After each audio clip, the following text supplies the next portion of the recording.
Hey everybody, we are live with approximately 9 minutes till the NFL draft, and this is something else. We're doing this virtually. This is cool, and I want to introduce everybody around, starting in that direction, which really pointing at that's Beth Schnitzer of Spritz Marketing, longtime friend, and she worked for the NFL too, hence the NFL hat.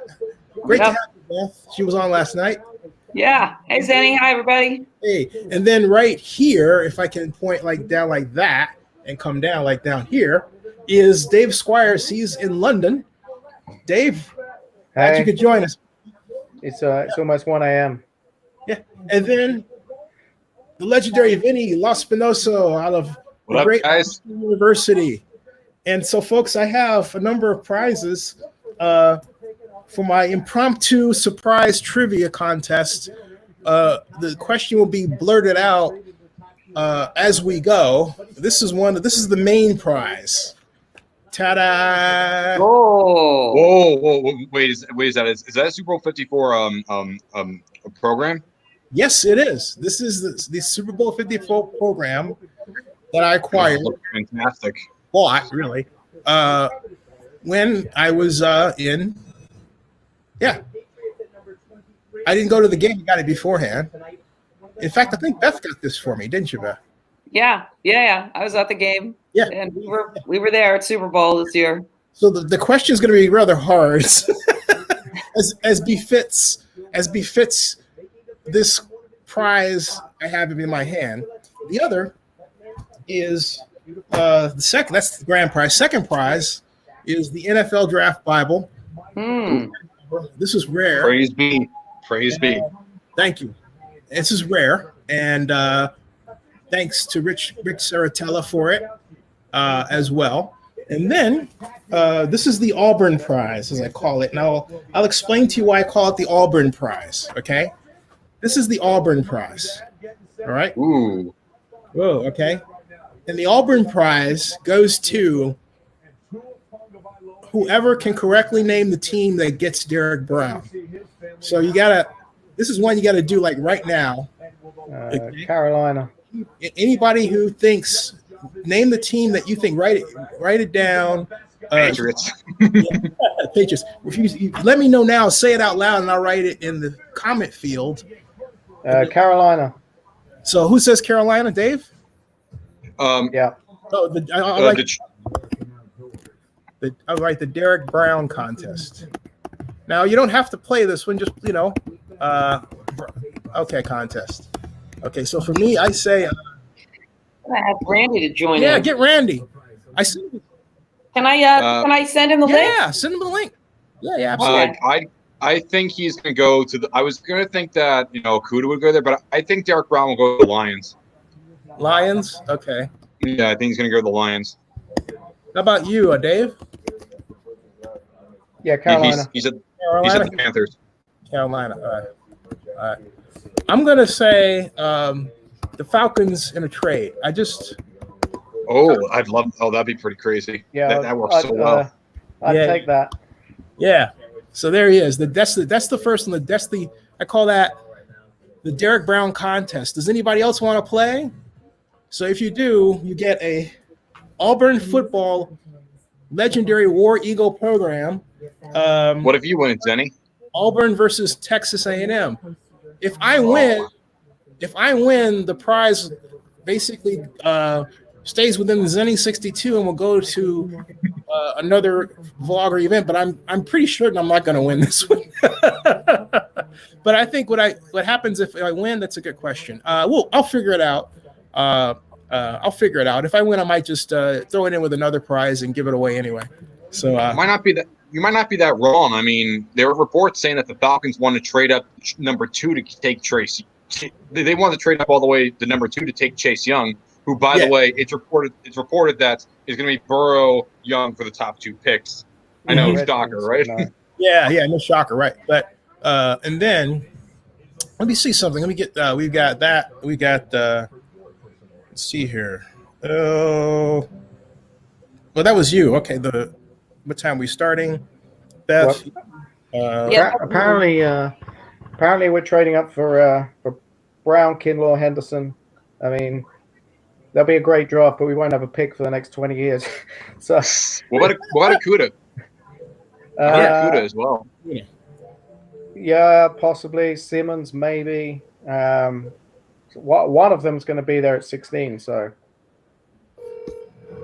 another pick I've thought of is the Eagles trading up to take a guy like a Henry Ruggs or CeeDee Lamb. I can see him trading up for a receiver, but then I definitely. Jefferson could be there at 24. Where are they? 24, 21? They're 21. Yeah, so it just about the asking price for trades in the first round now is just insane. We get this. It's a bit of an uncertainty how many.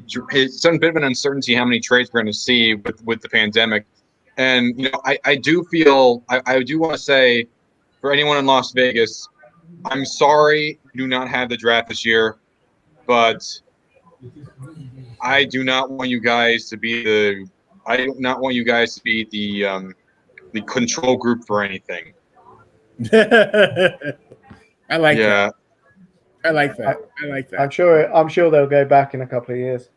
Oh, I hope so. I mean, 2021 is going to be Cleveland, and that's going to be just electric. The vibe over in God, it's going to be just. Hopefully that actually happens. It depends on how long this pandemic works, but either way, I'm excited to see. I've seen the whole setup of Roger Goodell's man cave. It's really, really well set up and very elaborate. He has a whole I saw printer. that this morning too. Mm-hmm. Very elaborate, and I also love they had 3 TVs in this man cave along with a big leather couch, and it just feels like a man cave. Totally. It was so sweet. They did a big special on Good Morning America this morning. Hey, how was that? Thanks for telling me about that, Beth. I missed that. Thank you. Yeah, so they interviewed Roger, and they went through a dry run last night to make sure there weren't any glitches, with all the technology, and then they did a nice, pan of his man cave, and it was really cool. There were quite a few cameras set up everywhere, and man, I'd love to be watching games there. It looked like a fun little sports cave. Apparently, you can still boo him, which would be interesting. It's something the Bud Light. He's doing it for charity, and he to be fair, he played along with it. He thought it was funny. He said, it wouldn't be the same if I didn't get booed. So he can't have a bunch of people in his house booing him, obviously. So, but yeah, fair play. He's gone with it. So. I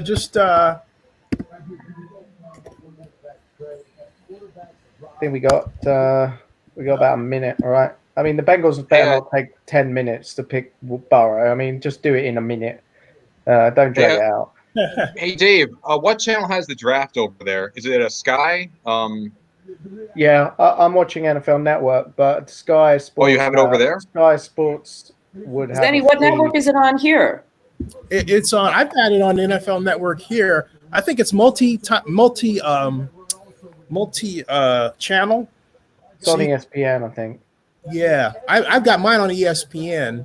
Okay. I have mine on NFL Network. I usually do NFL Network as. Nope. If you're on, I was like there. Yeah, if you're on NFL Network, you're okay. I think it's also on Fox. No, it was on Fox. Was only in that 1 year in 2018. Oh, okay. Oh, well, guys, I have to jump. I'm coming back. I got to make a business call because we're still on business hours here, and then I'm going to come back and join. We'll be here. All right. You'll let me in, right? See you later. Oh yeah, absolutely. Yeah, just okay. Just what you do is just leave studio and then you come back in. That's all. Okay, perfect. Yeah. Hi there. To see you. All right. Yeah. So okay. So we've got also as far as the other take, as far as the NFL Draft Bible, this one goes to when you think the first trade is going to happen. After Chase Young is taken. I'm not participating in this one. Actually, I will just for grins. I think the first trade is going to happen with Detroit. Yeah, I think so too. I think the Dolphins are going to trade up from pick 5 to pick 3, not for an offensive tackle. I think that's smokescreen because they want to take Herbert or Tua. As for who I think it's going to be, We'll have to coin flip. Okay. It is literally a coin flip.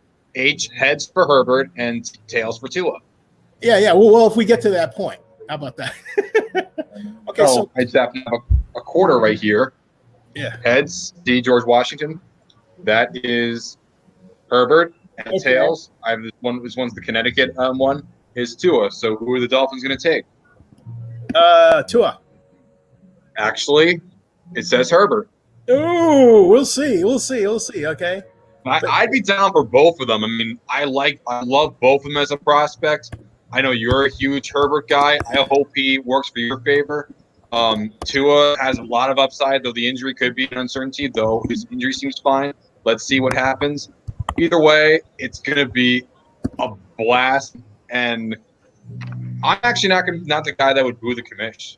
I actually kind of like Roger Goodell, believe it or not. Hey, Roger's my friend. I never boo him. I have no reason. No. That guy seems so down to earth. I mean, as a fun maybe, but like you can tell he embraces it. Hold on. Hey, Dave, do you want? Yeah. When do you think the first trade will happen? I think it could be 4, but it's either 4 or I'm gonna go 4. Okay. I think someone trade. My bold prediction is the Patriots trade right up and take Tua. Okay. Well, But someone said to me that it's not the Belichick way, and it isn't. But he's never had to do it before. So all of us have the 4th pick. So basically, we're all. I have the third. Yeah, the 3rd pick. I have the 3rd pick. I think the Dolphins are going to trade up with the Lions. With the Giants. Okay. All right. Dave says. I'm for Giants. Says Giants. Okay, so there is this. Can you guys see that in the comments? Anybody else want to participate? You will win this NFL Draft Bible, courtesy of Rick Ciratella himself. Yeah. There we go. That's the second bet. Now you had another bet, I think, right? Where you were saying, hey, Vinny, can you find this on YouTube and tweet it out? Sure. Yeah. Just go to Zennie62 on YouTube. It should be marked live and just tweet it out. Trey Wingo is right here. Okay. I'm gonna raise this up a bit. I got it. You know, if you raise it, I'll raise it because it'll be too. Yeah, Togman Chick has the coronavirus. Yeah, I put out a video saying I hope he gets better. Wow, they have the Hey, my God, it's Christine! Woo! They have everyone right there. My God, how are you? Hi, Zen. Great to see you. Hi. Hey, Hey, what do you got there? Beth's sister. This is Christine Schnitzer. To your left, over here, down there, is David Vinny Laspinoso. Hey, wait, Vinny. Welcome to the Hey, Kristen. And then Nice to meet you. Hi. wearing the number 21 is Dave Squires. He's in London. Hi. I join you from my home. And it's great to see you. So and here's Roger Goodell. He's about to make this statement. So we're gonna. Yeah, I see you. Our thoughts have been elsewhere lately. We have been thinking of those fighting bravely on the front lines, and those whose lives have been profoundly changed by this unprecedented crisis. We marvel at the compassion and courage of our healthcare heroes and first responders. Just tweeted it out. Leaders and the men and women serving our country. Thanks to these heroes and to everyone who's done their part to help stop the spread. We will get through this together. And when we do, we will be here for you. And to everyone, as we celebrate the newest class of the NFL, we hope that draft will provide a break from everyday challenges. Let us dream of better days. We celebrate the newest class of the NFL. Will raise awareness and much needed funding for those who need it most. Let us dream of better days. For those able to help, we encourage you to visit NFL.com/relief to join the NFL family and make a contribution. Keep on in, Ma. We're fortunate to have the most passionate and generous fans in the world. And we thank you for helping make the NFL what it is and for being part of our family. So fortunate. Many families have experienced loss. And we want to remember those we have lost. what it is. Please join me in observing a moment of silence. Remember those we have lost. Join me in observing a moment of silence. Remember those we have lost. Please join me in observing a moment of silence. Oh, you guys are a little delayed. To perform the national anthem, we welcome from his home, with help from his daughter Georgia, Grammy and Emmy Award winner and New Orleans Saints fan, Harry To perform the national anthem, we welcome from his home. and New Orleans Saints fan, Harry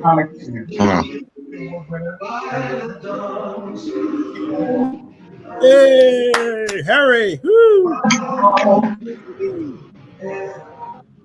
At the twilight,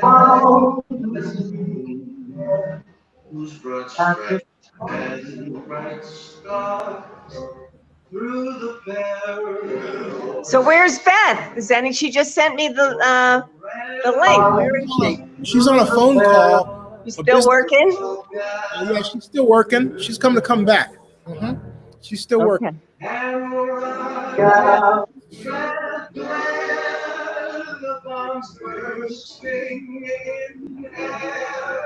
a couple second delay for mine. What's up? Zennie, where are you? Are you in Georgia? Yeah, I'm in Georgia. I'm from New York. You going to get a haircut tomorrow? Or a massage? A massage or a tattoo? No. Hey, you know, Brian Kempis. You know what's even worse? I was driving by, and some of these places are closed, but an adult shop was open for some strange reason. Oh, hey, Muhammad has the good idea. gosh. Hey, Muhammad's got the right bet. Hey, Muhammad. All right. Essential All right. shopping, Vinny. The person who wins this, all right, will tell me who they think the Kansas City Chiefs will pick. That's who wins this, okay? Correctly. Whoever picks the Kansas City Chiefs correctly wins Jonathan Taylor, running back, which will Wisconsin. be shipped to you free of charge, courtesy of me, Zennie62 Media. Yeah. Woo.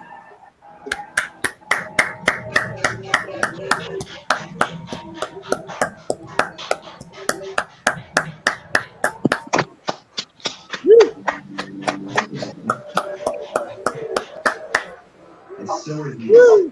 But no matter the shape, square footage, It's Wow, something else, huh? Dave, I should mention that one of my friends, he's from the UK. His dad works for the NHS, and he's seen tons and tons of people sick, and he's seen many die in front of him. Oh no. Yeah, you'd like my friend Elliot. He's a nice kid.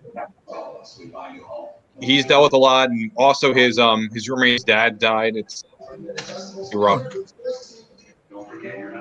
I mean, Oh, no. as I was saying to Zenny earlier, there's a lot of people here that are not really taking it seriously. So, yeah. My aunt's sister died too from it. Oh my God. I'm sorry. Yeah. Wow. Okay, so I would say, folks, all right, here's the bet. All right. So welcome all. All right, here's the bet. For the SB 54.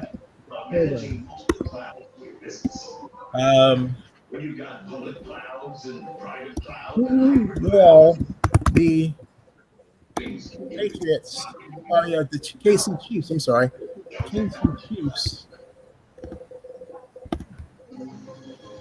pay with the last pick? I see the last being someone trades up with the Chiefs. Okay. Say that. Is that your bet? Okay. You say you think the Chiefs will trade? I think they're gonna trade back. Yeah. Yeah, they only I have think they're 5 taking picks. Cesar Ruiz or DeAndre Swift. I think Swift will be gone, but I can see him taking a running back.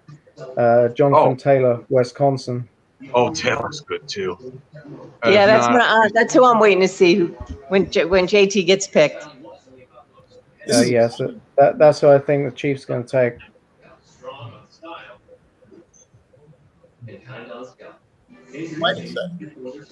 I think Blaylock. Okay, so Matt says Blaylock. All right. I say take DeAndre Smith.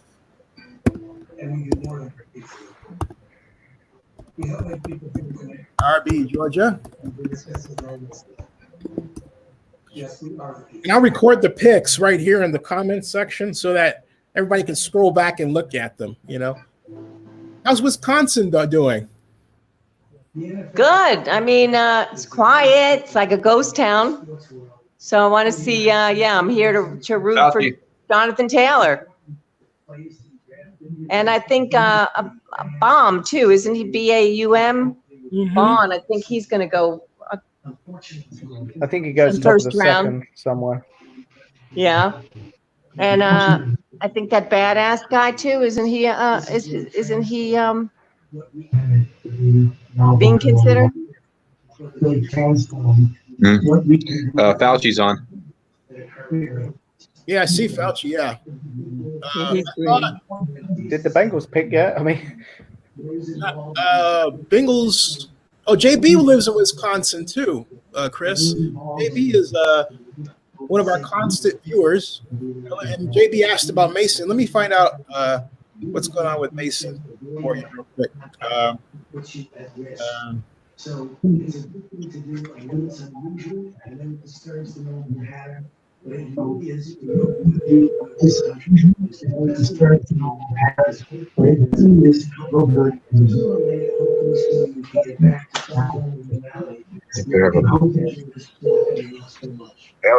Hey, we're on live, and JB says, "Hey, where's Mason?" I said, "I don't know."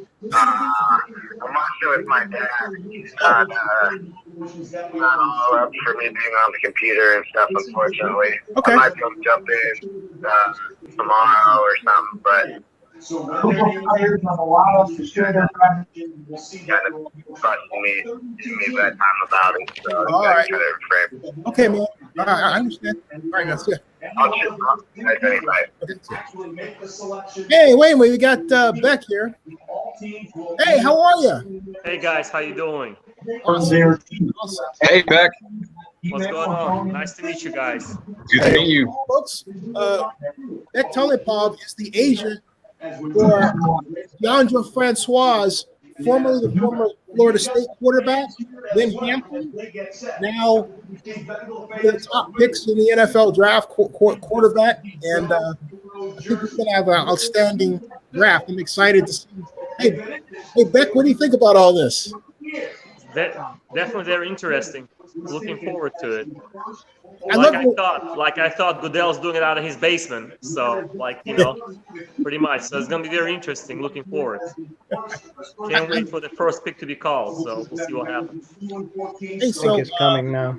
Tell us about Zennie's close, guys. I'll be in and out. Mr. Abraham, I'll be in and out, but I'll check back with you guys. Oh, cool. Okay.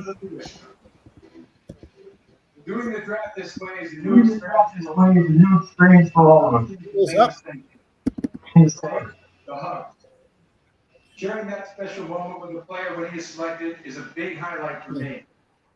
But something has to Both channels at the same feed. when he's selected is a big highlight for me. I will miss the interaction I have with the fans over these 2 days. But I sure will. Tradition. Instead, we'll find other ways to have them go to it. Let's hear from you right now. I will miss the interaction I have with our fans over the Now, you can do better than that. Let's go. the one that I genuinely This is him getting food. You do better than that. Let's go. All right, you can You do better than that.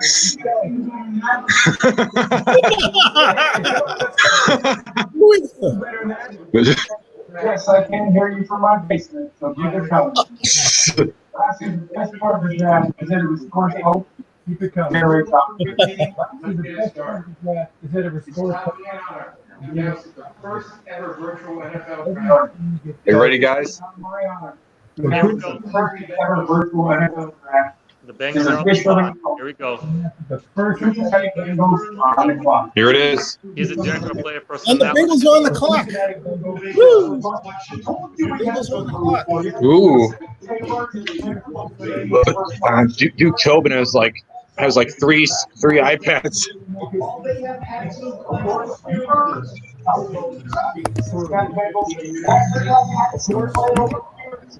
And losses. Look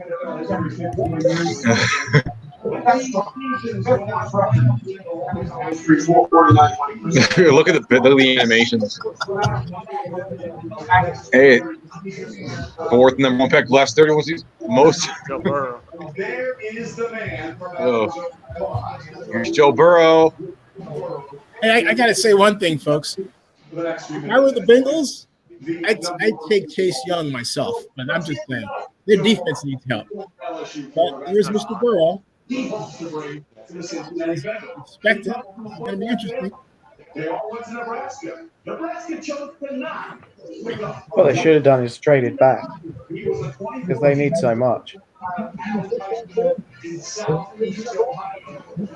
Chi! Hey, Chi is here. Oh, he is? Yeah, Chi is here. Hey, Chi, how you doing? Hey, Bellick, Chi is the guys in my comment section of my regular viewers. And then 2019 happened, and my God, he rolled in everything he possibly could. Single season records for Hey, everybody, for those of you jumping in, the other guy with a bald head is Beck Polypop. He is the agent for DeAndre Francois, Florida State Hampton. Let's all give him a hand. Welcome.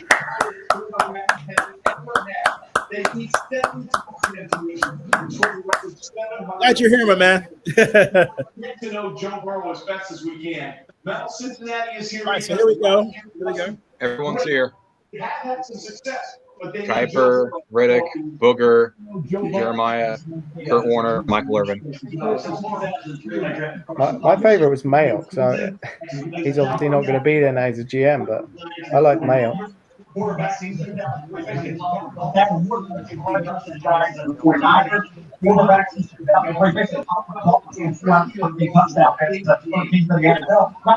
literally going to take the whole 10 minutes to pick Burrow. Against those five opponents, Joe Burrow had 22 touchdown passes and 0 interceptions. When pressure was on, he was always at his best. He was absolutely Joe cool. David Jeremiah, when you see Joe Burrow, what's the first thing that stands out to you? And 0 interceptions. Well, to me, it's just the boys that he plays with. I look at accuracy, poise, decision-making, playmaking, and Joe Burrow's off the charts in all 4 of those areas. The big leap took. Why are they wasting so much time? Let's get on with it. Well, yeah. That's what I'm saying. They already announced that Joe Burrow's going number 1. I guess they want to keep us on our toes. Drag this out for 3 days. Maybe it's an IT problem. All they need is a phone. Maybe an IT problem. No, it's a TV money, guys. It's TV revenue. That's what it is. We got to go all the way. Quarterbacks have great stats, but you look for traits. What I'm looking for is I wonder how they're going to do the card thing. Are they going to hand the card to Roger? Actually, what happened is Roger said that he asked someone from ESPN who prints it out and hands it to him. Yeah, I saw He has that. a So special printer. It must be Special printer. digitally sent over. Or You know, it would fax be, if you want to go. cool if they had like a robot. Hand it to him, you know.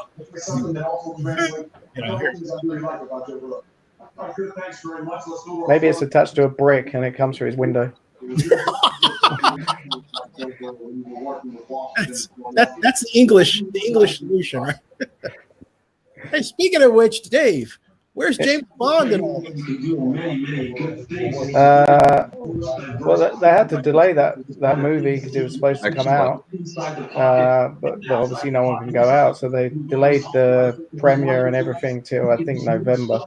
So yeah, but that looks good. That looks like it's going to be good. It looks like it's going to be good. Talking about no Time out. No, Yeah. James Bond. movie? Oh, that No Time to Die. That was delayed all the way to November. Yeah, like the Minions 2 was delayed a whole year. Warner Bros. Announced that Scoob, which is the one of that Scooby-Doo movie that has like Dick Dashlane and whatnot. That was put onto streaming, and it's $20 just to rent it. And like, it's a little insane, especially for a film that's after its first show, the hype just went right Dude, down. Tobit's got the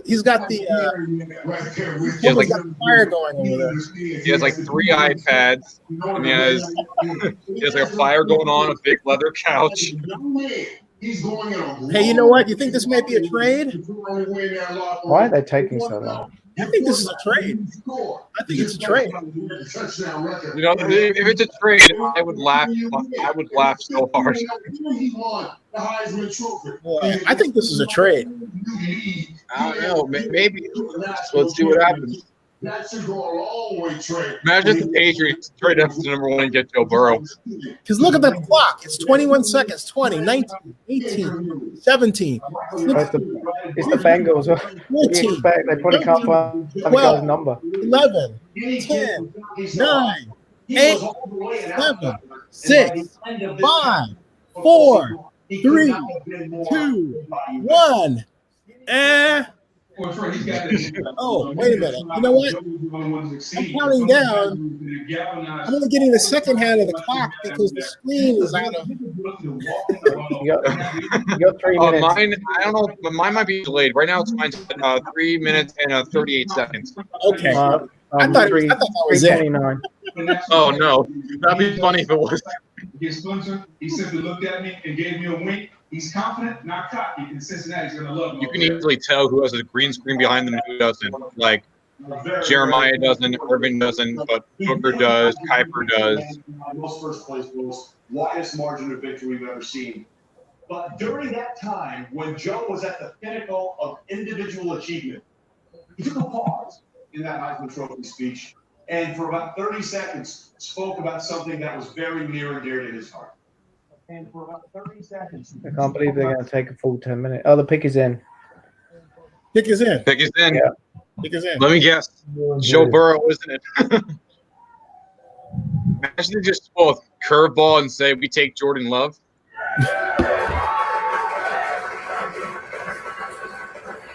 All right. Well, the pick is in, and now we're watching something else. Pick is in, but we're going to see this whole thing about Joe Burrow. That was a great speech, though. Almost 2 times the. It was a great speech. I love Joe Burrow's speech. There's so many people there that don't have a lot, and He actually grew up as a Bengals fan. There's kids in Athens and in Athens County that go home to not a lot of food on the table, hungry after school. You guys can be up here too. Oh, here it is. Oh, here it is. And that has led to the Joe Burrow Mine might be ahead now. from the field, including restaurants in Plains, Ohio, naming meetings and omelets after him. Look at him celebrating with the fans after they came back after that win over Alabama, and then changing his jersey to Burrow in classic Louisiana. Lion King, you mean the Tiger King? Every way. Yeah, Lion King. LSU Tigers. I'm Joe Exotic. Just think of this, just the mustache and like the whole. Wow. Even got a giraffe named after him. We put up a sign in Baton Rouge this week. Hello, Anthony. Hey, Anthony. Burrow was holding the Bengals cap. Pick is in, guys. Pick is in. Pick is in. Who is it? Oh, here it is. Pick is in. Let us go to the commission. Sure. Cincinnati the 2000 quarterback. LSU. Bengals select Joe Burrow. Hey, there we go. Joe Burrow. Joe Burrow. I'm so shocked. I did not see this coming at all. All my notes are worth nothing. My mock draft already busted. Damn it. I picked Calvin Throckmorton to be my #1 pick. what we got. Me That's too. the best thing in the draft, by the way. What do you love most about Joe Burrow's game? I'll tell you what. You know, Washington's going to wait till the last minute to see if Christine, can somebody you hear us? gives them a trade. Yeah. Stephen wanted to know how to connect in, so I just resent him the link again. Oh, okay. So why? What'd I miss? What'd you say? The Bengals picked Joe Burrow. Yeah. I'm watching it. Yeah. Yeah. Bengals picked Joe Burrow. Washington's on the clock right now. No one saw it coming. Who are they going to take? Chase Young? Yeah. It's first they're going to take Chase Young. They're going to wait and see if somebody gives them a blockbuster deal. Then they might as well. Why would you not wait? You know, They're gonna take the full 10 minutes. They're going to the Redskins are looking at their board and they say, I'll tell you what, though. we got the best player in the draft. I'll tell you something, folks. If the Bengals don't install a read option, that team is going to be fired because he'll be lethal. Joe Burrow will be lethal in that system. I mean, as much as he can, he needs to copy those Zach Taylor at the Bengals. What LSU did with Brady as passing game coordinator. So I'm just otherwise. They got good back. They got good backs. AJ Green will be back as well. Atkins, one of my favorite players. Here it is. That's LSU right there. Ed Orgeron.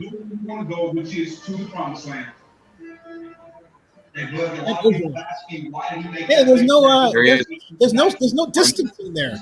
Did you see that? Where the Bengals at? He doesn't have to go far. He can just go out west a little bit. He's in southeast Ohio. Was outstanding. How about the field vision, the awareness? You read the safety, vacate, go towards the middle of the field. You got a vertical with Justin Jefferson from the slot. You take that all day long. He identifies, he attacks, and he drops his ball beautifully in the bucket. How about working in the middle of the field? Cool, Justin Jefferson. Doesn't get better than that. And then the toughness. We've all talked about that toughness with Joe Burrow. His eyes don't drop under pressure. Hang in there. Joe Burrow, current Cincinnati Bengals. Yeah. Pick is in. They didn't wait, obviously. No, they don't have to wait. That's what if they take two? This whole thing's going to blow up. Yeah. He played with an all-star cast of receivers, so every now And how do I get the image back? I lost the image, but I can hear you guys. Oh, I would say just wait. Sometimes that happens, and it'll come back. That happens to me too. Really is technically proficient in many different things. It'll do that, Many different things. NFL trades comparison.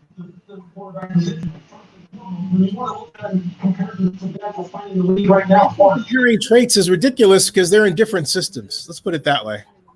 Look at that blocking up. Look at that. Look at that. Can you believe that? I forgot to ask you. What are your thoughts on Cody? What are you barking at?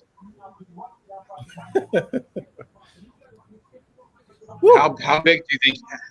How big do you think he is? How big? I'm sorry. How big do you think my dog is?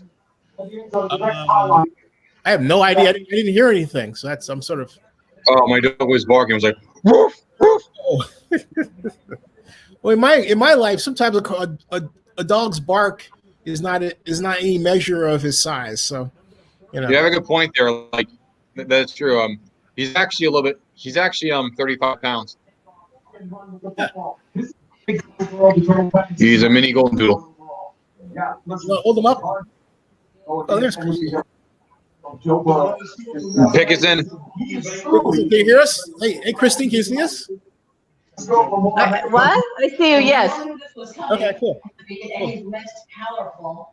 Yeah, it's a system like that, kind of weird sometimes. It's like, You're going to be number one overall in 2020. What would you have said? The pick is in, but they're not telling us what it I is. was supposed to be crazy. I knew I was going to have a really good season because I knew, we had really good players coming back, I had great coaches. And we would work really, really hard to do it. But to jump up to #1 overall is crazy to me. It's a dream come true. So Detroit's on the clock. So Detroit. Here's what the bet is, folks. We all had a bet that Detroit was going to trade their pick. National title, you know? Yeah, it's pretty simple. I worked really hard to get better. All my guys worked really hard to get better. Anthony, I got you. That's cool. This year, Anthony, I like that chain Burrow's rocking. Oh, the shirt or the chain? Oh, the chain? No, the chain, like the diamond chain that has the number 9. Yeah, he's got a little P. Diddy action there. Hey, listen, when you celebrate a championship, you just smoke a big cigar. Hey, listen, I'd be rocking that too if I was picked #1. he's not going to be able to rock it for the next 5-6 years playing for the Bengals. So yeah, though I do wonder. What I personally think, if the Patriots don't get a quarterback in the first round, Chase Young is here in the call. Yeah. That's Chase. They're calling him. The best player, quite frankly. Guys, social it's like the Chase Young. You know what that is? That's the Chase Young Board of Directors. That's cool. Chase Young's family right there. Yeah, and that's the Board of Directors. I like that. They got the shirts and everything. They're ready. You know, someone framed probably a relative, like the uncle or a father. Maybe that's a grandfather. Did somebody pass on in his family? Oh wow. Chase Young grew up in the DMV area, so he's basically going like at home, just like Joe Burrow. Wow. Burrow was a Redskins fan. Huh. Because of those long just like Joe Burrow. That's pretty cool. He's from DC. Yeah. He literally lives in DC. Yes, Let's see what I love that. I love that painting of the Redskins logo. Yeah. Goodell has the pick. It's cool. Chase Young. It's got to be Chase Young. No way it isn't. Look. Chase Young, defensive end, Ohio State. I'm 2 for 2. That's call it a night.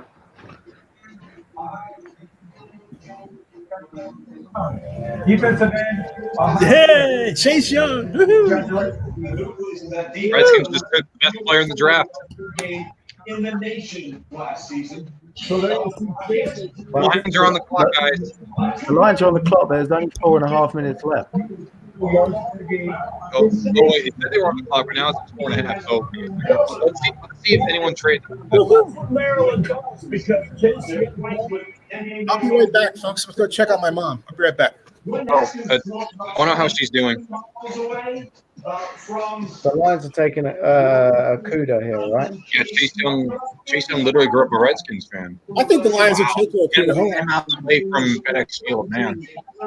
Booker Chase Young was a dominant force. We talked about the sacks that he was able to get at Ohio State. What is Washington getting in Chase So Young? far, they haven't gotten out of their own neighborhoods. Yeah, it's pretty cool. Joe Burrow grew up as a Redskins. He grew up in Southeast Ohio, which is not that far. It's really close to Cincinnati. And then Chase Young grows up like 10 miles away from FedEx Field in D.C. Crazy. Like, it's pretty cool. I mean, where Derek Brown's. All right, who's going next? The Lions, Renat. Derek Brown's from Georgia. It has to be a Cuda, but it could be Brown. It could be Simmons. It's going to be one of those two. And Akuda's from New Jersey. Then Isaiah Simmons. Isaiah Simmons is from Nebraska. So the closest we get to someone from that would. So Simmons would be the closest to be there. Because Nebraska is, I guess, closer to Michigan. I don't know. I guess maybe New Jersey. Like, I don't know.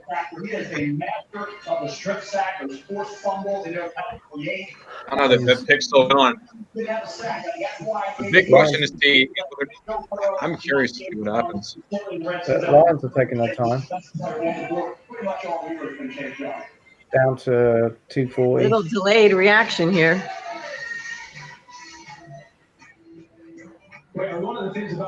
Wearing that Redskins hat. And guys, what he looks like in the NFL. I mean, you have to look at a guy like Zennie Clowney in terms of height, weight, and speed. They look almost identical. I hope he works out better than Clowney. Clowney's the boss. Oh, comparisons to Jadeveon Clowney, except Jadeveon Clowney's not yet. Get off the ball, reset the line of scrimmage, and then come back inside and make tackles here. And you see Jadeveon Clowney, he's just going to Online, you're going to do and keep this pick and trade back. Or maybe they could do what the Vikings did several years ago when they took Kevin Williams. And Kevin Williams is a great player in the Vikings. When they literally stayed past and they went back a couple picks without doing anything, and they still got a better guy than what the other two picks were. Because Kevin Williams might be a Hall of Famer. Yeah, I definitely prefer Hall of Fame, though my most wanted guys to the Hall of Fame, because I'm a massive Hall of Fame guy, are William Heffelfinger, the first guy who played the sport, Drew Pearson, Laverne Dilwig, Al Lister, Randy Gradishar, Knox Emerson, Charles Wallace, Hank Younger, Kenny Anderson, Tommy Novus, Ken Riley, Tom Sestak. There's a whole bunch. There's many, many guys, players. Not just players. I guess then Lions pick us in, guys. Yeah. Yes, I lost. Don't worry. It's okay. This is fun. So I guess the Dolphins won't trade up for a tackle. No, because who's the tackle going to protect? Ryan Fitzpatrick? What's the point? Get the quarterback. The players, then getting their flags. The other parents complained and said it isn't fair. Sometimes life isn't fair. Again, guys. That you have that much talent in that kind of body for Chase Young. You saw that. In that kind of body for Chase Young. You saw that picture, by the way, on his desk. That's an honor on his grandfather. Behind it. Yeah, he does. 74 after a long illness. He was a big part of what Chase Young was as a boy, and they are honoring him with that picture tonight. So that means pick number 3, that's the Detroit Lions. Very small. Let's see the Lions take Cooter or Brown. 2020 NFL draft. 3 for 3. Oh, they took Okudah. Yeah. They took Okudah. Yeah. Jeffrey Okudah. Jeff Okudah. Grand Prairie, Texas, where Jeff Okudah is from. Here's what's really interesting. To be fair, even though I did think that Brown would go here, I thought Okudah would be the better option for them, especially considering the fact that they need more help at corner than they do at defensive tackle. And as great as Brown is, there's not as much separation between him and Kinlaw as there is between Okudah and Henderson. So, and because Desmond Trufant's fine, but come on, you need to have more depth in the secondary. You got burned last year by everyone. Jeff Okudah, woo! Jeff Okudah. Yeah, Okudah. Okudah is the man. Woo! Okudah. Okay, his mother. Congrats to Jeffrey Okudah. So now it's one of the 4 tackles that's going to go, but it's she's feeling better.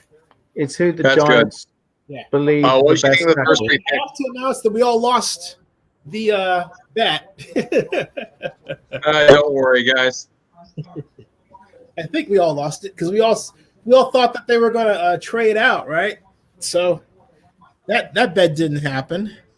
No, I think I got my trade here, but I don't think it's going to happen. It looks like the Dolphins won't be. So it makes me wonder.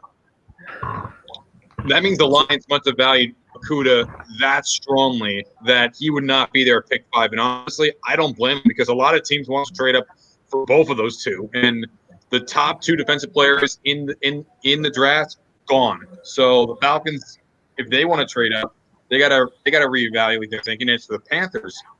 I mean, it's gonna be probably Simmons or Kinlaw.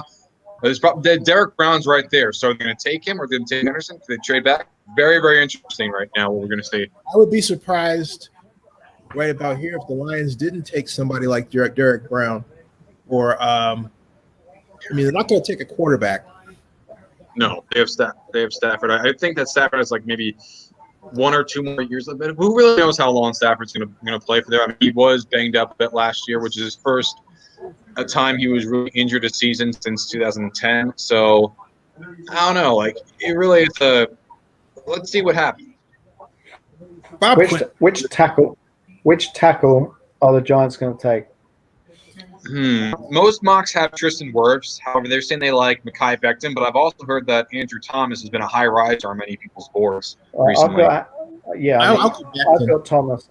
I've got him taking Thomas, but it could be any one of the four. I'll go Becton. I don't think Thomas is going to go that high.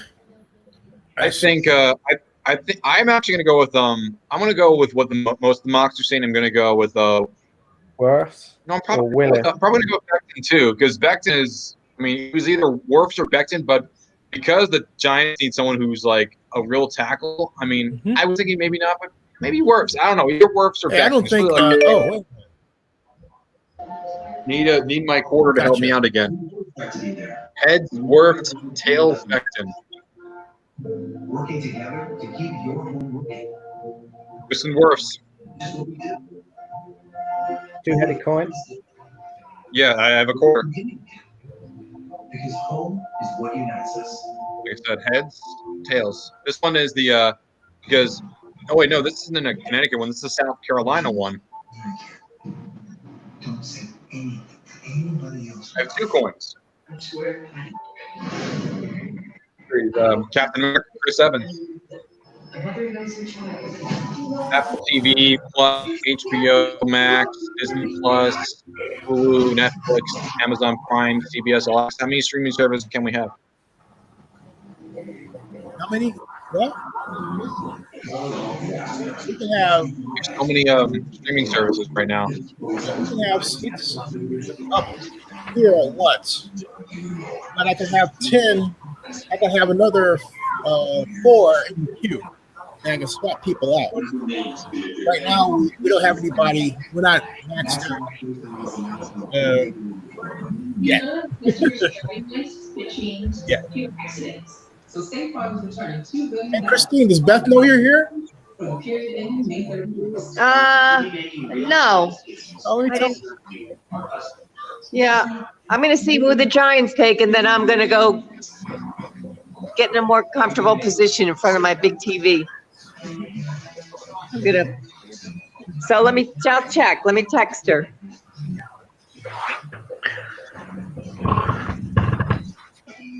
It's a very good chart that I follow. I forgot who this is from, but this showed the possibilities that teams could have. For the Bengals, it just had Joe Burrow.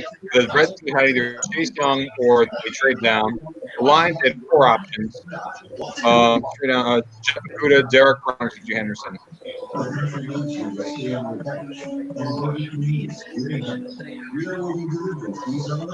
So you can get true couch potential. You're also donating offer sandwiches to nurses and supporting the American Nurses Foundation. Is the pick in yet? No. Though for this one, oh yeah. Oh, have you seen The Last Dance yet? No, not yet. Oh, it is so good. There's the first episode. It's so good. I've heard I don't think it's over there in the UK yet. It's not going to happen on. It's going to come up on Netflix in the UK in like late May. Oh, okay. Well, do you guys have Tiger King yet? Do you guys have Tiger King yet over there? No, not that I know of. It's such a crazy show. All right, guys, I'm just texting. Questions. Questions. Giants are taking it right down. 1.5 minutes. It's a good job they changed from 15 to 10 minutes. Otherwise, it'll be 3 o'clock in the morning already.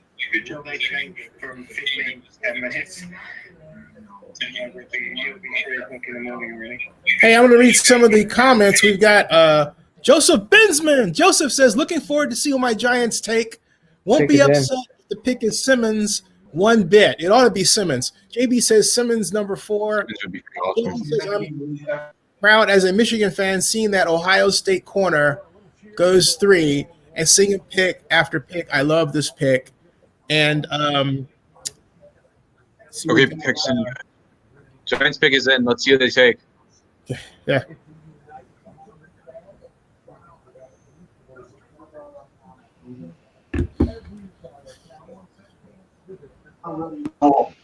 Giants time. Dave, what kind of pub do you recommend in England? What? Well, none, because they're all shut. Oh, that's right. Man. Oh, closed. Oh man, it's like, oh, that sucks. It's like, I recommend the Hippodrome Casino in Leicester Square to watch games. what's it called? Hippodrome Casino. They show all the games. Hippodrome. Wait a minute, Megan. Oh, here's Christine. Maybe we get Hippodrome Casino. Spent time with the Patriots as the special teams coordinator, but also worked out with the linebackers there. And he sort of had a little viral moment here. His dog. Yeah, Dave, are the Jaguars the most popular team over there? Sorry, say again. Are the Jaguars the most popular team over there? Oh, I'm getting No, Patriots. Jaguars are. The Patriots. Yeah, Jaguars are kind of going up and up due to the games, but it's the Patriots. Years and years ago, it was Miami. If the Dolphins game in London still happens, I think the Patriots will verse them. I really do. Well, where should the Giants go? Yeah, Miami is. They are hosting a game, Miami. Yeah, the teams they're hosting in London are the Falcons, the Dolphins, and the Jaguars are doing it twice, and the Cardinals are having one in Mexico State. That is, if they all still happen. Hopefully they do. Please. It's Dave Gettleman in his basement. Dave Gettleman with giant, like 2 giant TV screens on a big folding table. That's a tackle spot so critical for Barkley and Daniel Jones. All right, listen, it's made it clear he loves what he likes to call the hog mollies, the big guys up front. Isaiah Simmons is Here it is, guys. Here it is. The pick is in. The pick is in. Isaiah Simmons, Cedric Wills, Tristan Wirfs. Who is it? With the 4th pick in the 2020 NFL Draft, the New York Giants select There you go. Thomas. Georgia. With the 4th pick. Oh, Andrew Thomas, you were right, Dave. You were right. You took Andrew Thomas. I'm 4 for 4, so I quit. Oh, Andrew Thomas. Wow. Oh, You were right, Dave. Thomas. What's next? Miami 2. Whoa. There you go. Yeah, like I said, he was a very high rise. Whoa. Wow. He has really been a big rise I recently. like to play Georgia last year. Thomas is good. Congrats. Woo. Boy, it's going to be exploding. Boy. This place is going to be rocking, man. Oh, he was the drunk.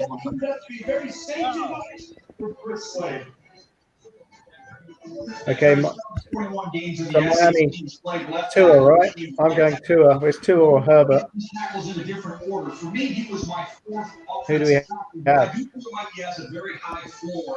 You know exactly what you're getting with. You see being able to uproot people in the run game. Yeah, I said to my dad. He picked Andrew Thomas.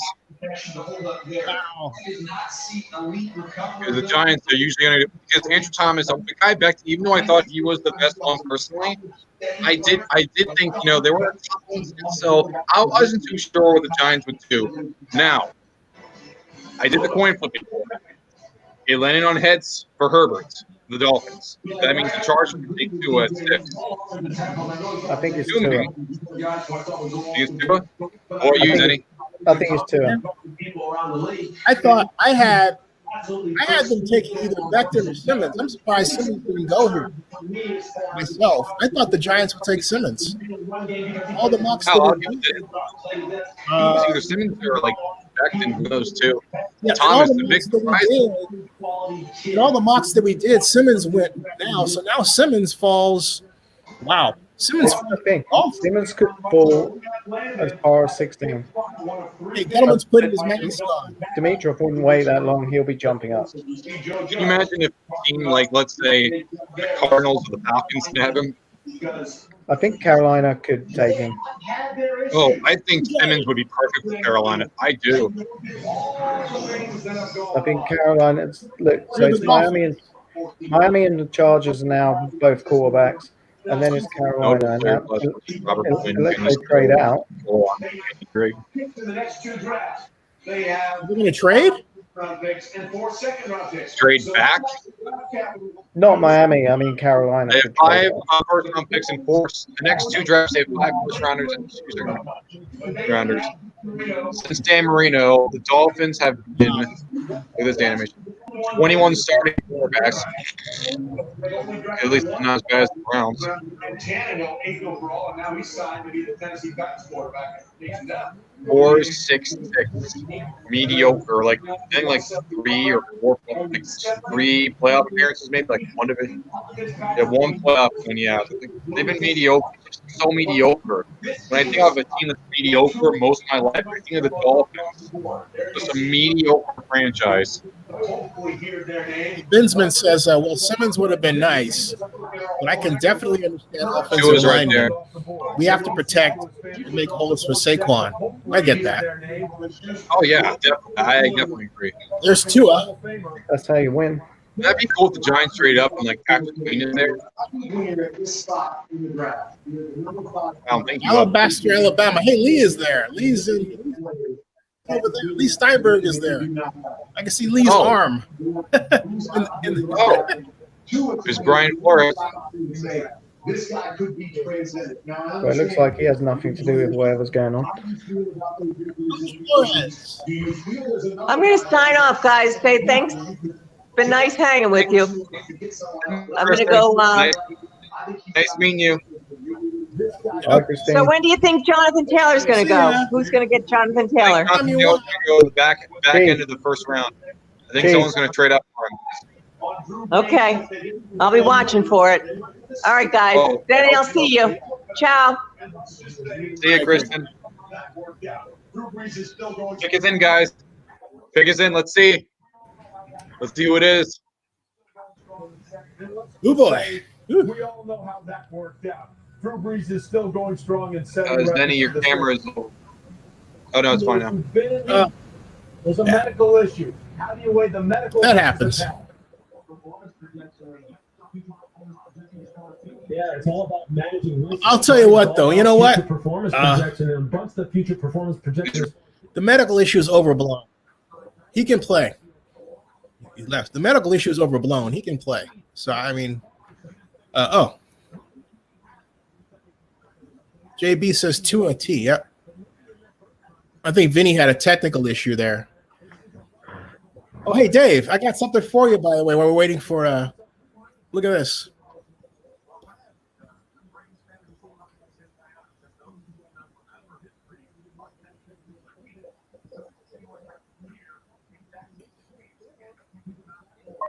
Yes, that's the place.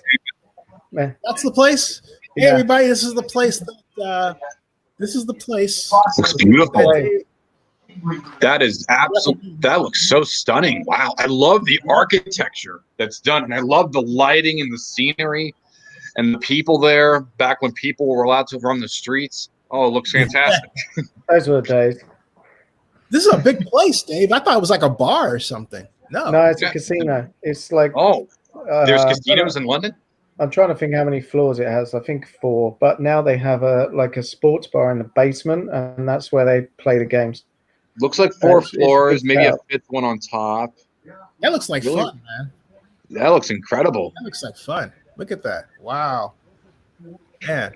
Yeah, well, you know, I was trying to make you feel at home even though you're at home. Thanks, man. Pick is in, guys. Let's see the Dolphins take. Yeah. Oh, here it is. The pick is in. Oh. Pick is in. Let's go to the commissioner and see what happens. Wow. With the 5th pick in the 20. They take Tua. Miami Dolphins. Tua Tagovailoa. Yeah. The Dolphins got something right for once. Which means for the first. Woohoo! Dolphins. Wow. So we got Chargers taking Herbert now, unless they trade back. Tua's number 5. Tua's a Dolphin. So far, not many trades. I kind of figured that there wouldn't be that many trades. Congratulations to Lee Steinberg, and we're watching here, as you can see. Congrats, Lee. See everybody. Congrats, Lee. Hey, Lee. My name's Vinny. Everybody say From Mobster. Lee. Nice to meet you. Yeah, yeah. Cheers, Lee. Congrats on one of your players becoming top 5. Yep, yep. So we're all They don't saying call you a legend for no reason, Lee. congratulations to Lee, and who's in there. I think I saw your Lee and your Lee. I think I saw your arm in the background, Lee. But a lot was made about injuries and everything. But as Lee said to me on our interview show a week ago Friday, that he was ready to play, and the whole Wonderlic issue was overblown. He said he's a bright guy, and he said that they screen for bright clients, and certainly is that. So Tua is a Dolphin, as we all predicted. Hey, John Marks, by the way, there's John Marks. Congrats right there. to the Dolphins. They wanted to tank for Tua this year. Dolphins. They ended up being more competitive than we thought. Tank for Tua worked, even though they started winning games at the end. Right. So we're watching the NFL draft at our NFL draft party. Join us and subscribe to Zennie62 on YouTube and bookmark Oakland News Now. Say hey, everybody. Woo-hoo! Hey, guys. What's up, guys? All right. Come on back and join us. We'll see you. All right. Woo-hoo. Hey, everybody, Miami Dolphins. Woo-hoo. Get ready for 2021. Now, essentially, Brady no longer there. It was wide open. Bill's got their quarterback. Has to be Justin Herbert next, right? To build the rest of the Chargers. I would pick Herbert. I would pick him. I mean, they could pick Simmons. Yeah, Simmons might get picked here. I mean, the Chargers, unlike the Dolphins, the Chargers are a team that's more ready, more equipped to win now, and I think there's a good chance that Simmons could be taken here. I mean, it's a really, Simmons is he's a Swiss Army knife. Yeah, you can literally assign him to do anything. But then they have Derwin James maybe for that role already, although he does mostly line up at safety, but. You wonder also how much those two quarterbacks that are going to be in the draft next year are going to play into some of this. I mean, I guess they're never going to think like that, or they won't admit it. In the corner of the end zone, but don't underestimate Tua's arm. He can move the ball with velocity. Just throwing the dart on a quick slant over the middle of the field. The same way, keep throwing the one of the best players in the NFL at the time, J.D. Smith. And then throwing on the move. I think this right here is beautiful. Step up in the pocket, sit to the right, put the center out to Jerry Jeudy on the sideline. Nobody was better at doing that than Steve Young, who was one of the best athletes to ever play quarterback in the NFL, and Mark I like the old school Falcons helmet he had on the show.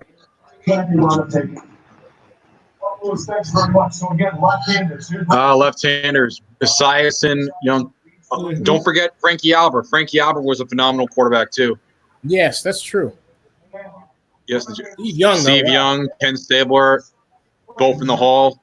One first ballot, one Paul Zimmerman. How dare you? Yeah, I'd be bitter about that stuff too. Vic might have a chance, Hey, so when was the last time an Alabama quarterback went this high? A long time. No. They have, despite being Stabler was from Alabama. Stabler was from Alabama, so I think it might have been him.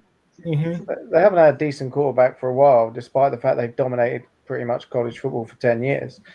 I mean, the Jets had one of their quarterbacks third string. I think they might have had two. But I can't remember the last decent quarterback they produced. It's a bit like USC. I mean, they just. When was the last good USC quarterback? Was what? Carson Palmer? Matt Leinart. Matt Leinart went 10th to the Cardinals. Yeah. And then Kurt Warner took over him. Mm-hmm. He bombed in the NFL. Yeah, he didn't do that well. But hey, Chargers pick is in, guys. Chargers pick is in. Are they going to take Herbert or are they going to take Simmons here? Well, we take a look at quarterbacks dropping in the draft. Rodgers, aren't they? Yeah. You know, Smith was still kind of projected to go number 1, but people didn't see Rodgers going that far. Brady Quinn, he dropped and he flopped. Geno Smith was awful. Geno Smith, yeah. Hey, Brady, Geno Smith. Brady, I got an interview with Brady at the Combine. I'll put up. Great guy. He was talking about who might go, so I think since it's the Combine, it's relevant to. Hey, there's Geno. I see Johnny Manziel here. We all know how well he did. I remember he did that money thing. Hey, Joe Namath. That's right. John Marks is right. Joe Namath was the last Alabama quarterback to go in the first round. Joe Namath. Oh, wait. Really? Wow. When Ken Stabler go? What round did he go? It wasn't. That's a good question. Second round. He went near the end of the second round. Okay. Yeah, I don't recall Stabler being a first round pick. No, he was a second round pick. I checked. Yeah. He waited way too long, and Raiders fans, I agree with you. I'd be extremely bitter at a lot of them too, and they're still very, very bitter. And Stabler should have not have waited after he died, and people are still having that resentment. And I would too, honestly, especially his family. Yeah, not a cool thing. No, it's a black mark, and there's more black marks over the time. But soon there's gonna be a point in which we have a say too, which I'm very, very happy about. Mm-hmm. Take us in, guys. Let's see. Yeah, here we go. See. Here we go. That is the Chargers are doing at 6. There you go. Herbert or Simmons? Who is it going to be? Herbert. Herbert it is. Herbert. Justin Herbert. Wow, Justin Herbert. Oregon. Wow, Justin Herbert. Here we go. Chargers. See the reaction in Eugene. One thing you won't have to worry about when you're talking about Justin Wow. Herbert, his ability to understand the playbook. He carried a GPA of over 4. Justin Herbert. Wow. I think Tyrod would be a great mentor for him. I think he would be a great mentor. I really do.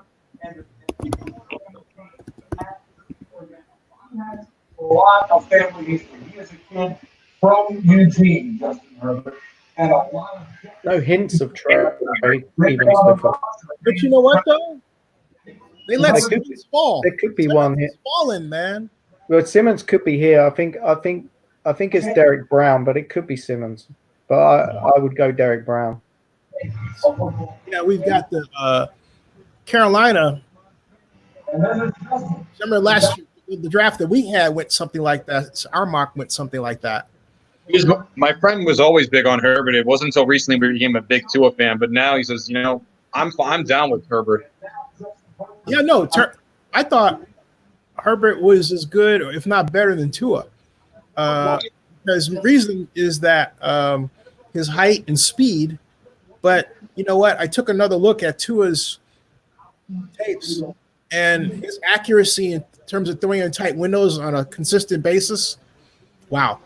So I think the thing about it is that I've seen a lot of Justin play, and granted, it was us, it was against Cal, but things like that too, where my point is they have plays where the wide receiver is certain to be open like that, okay? And he gets it to him. So, part of it is the scheme and the talent, but he also runs it. And I think it's at that dimension right there.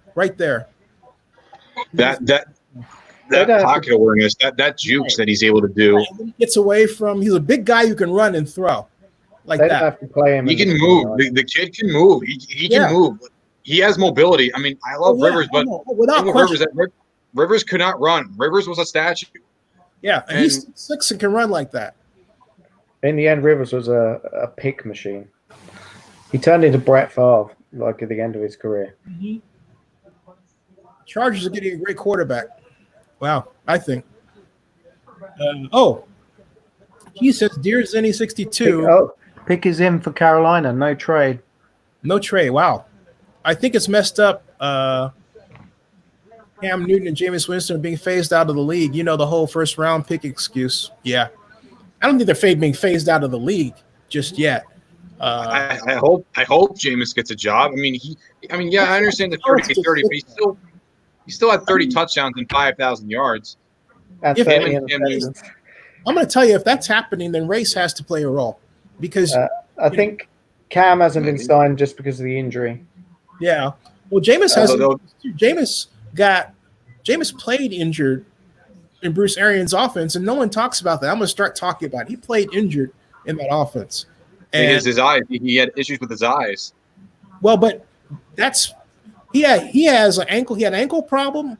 He had a hip problem, and he basically got shut up and played through it all. Okay, and no one talks about that. So he's rehabbing right now, and the reason I know that, well, I can't explain the reason I know that. All right, I'll just say he's rehabbing right now. But on the other hand, I don't know that anyone's given him a physical officially yet to see where he's at, and maybe that's what they're all waiting on, wait him to get to rehab and get back into condition, and then take his physical. Someone will sign him. It's just But it'll just take time, especially at the moment. Nobody can meet anybody or anything. So well, when it comes down to it, by the second week of preseason, if there is one, he'll be somewhere. Mm-hmm. Someone will get injured or come out or whatever, and he won't be a star necessarily, but he'll be on the team. Yeah, I want to see him. I want to see him in the NFL. I want to see him with the Steelers. I want to see him with the Steelers. I want to see him under that system with Mike Tomlin. You have a wall for an offensive line. Mm-hmm. I think it could really help him. I think Mike Tomlin's the kind of guy that would really, really help out. So I'm not really sure about Ben Roethlisberger, but definitely Mike Tomlin. I'm confident that one of those two. If not, maybe the Saints, but I think the Steelers would be more likely. Well, I kind of want the Steelers a little bit more because it'd be pretty cool if Jameis Winston goes to the Steelers. It's always a thought I've had, and I thought it would be pretty cool. Or the Saints, that would be pretty funny. If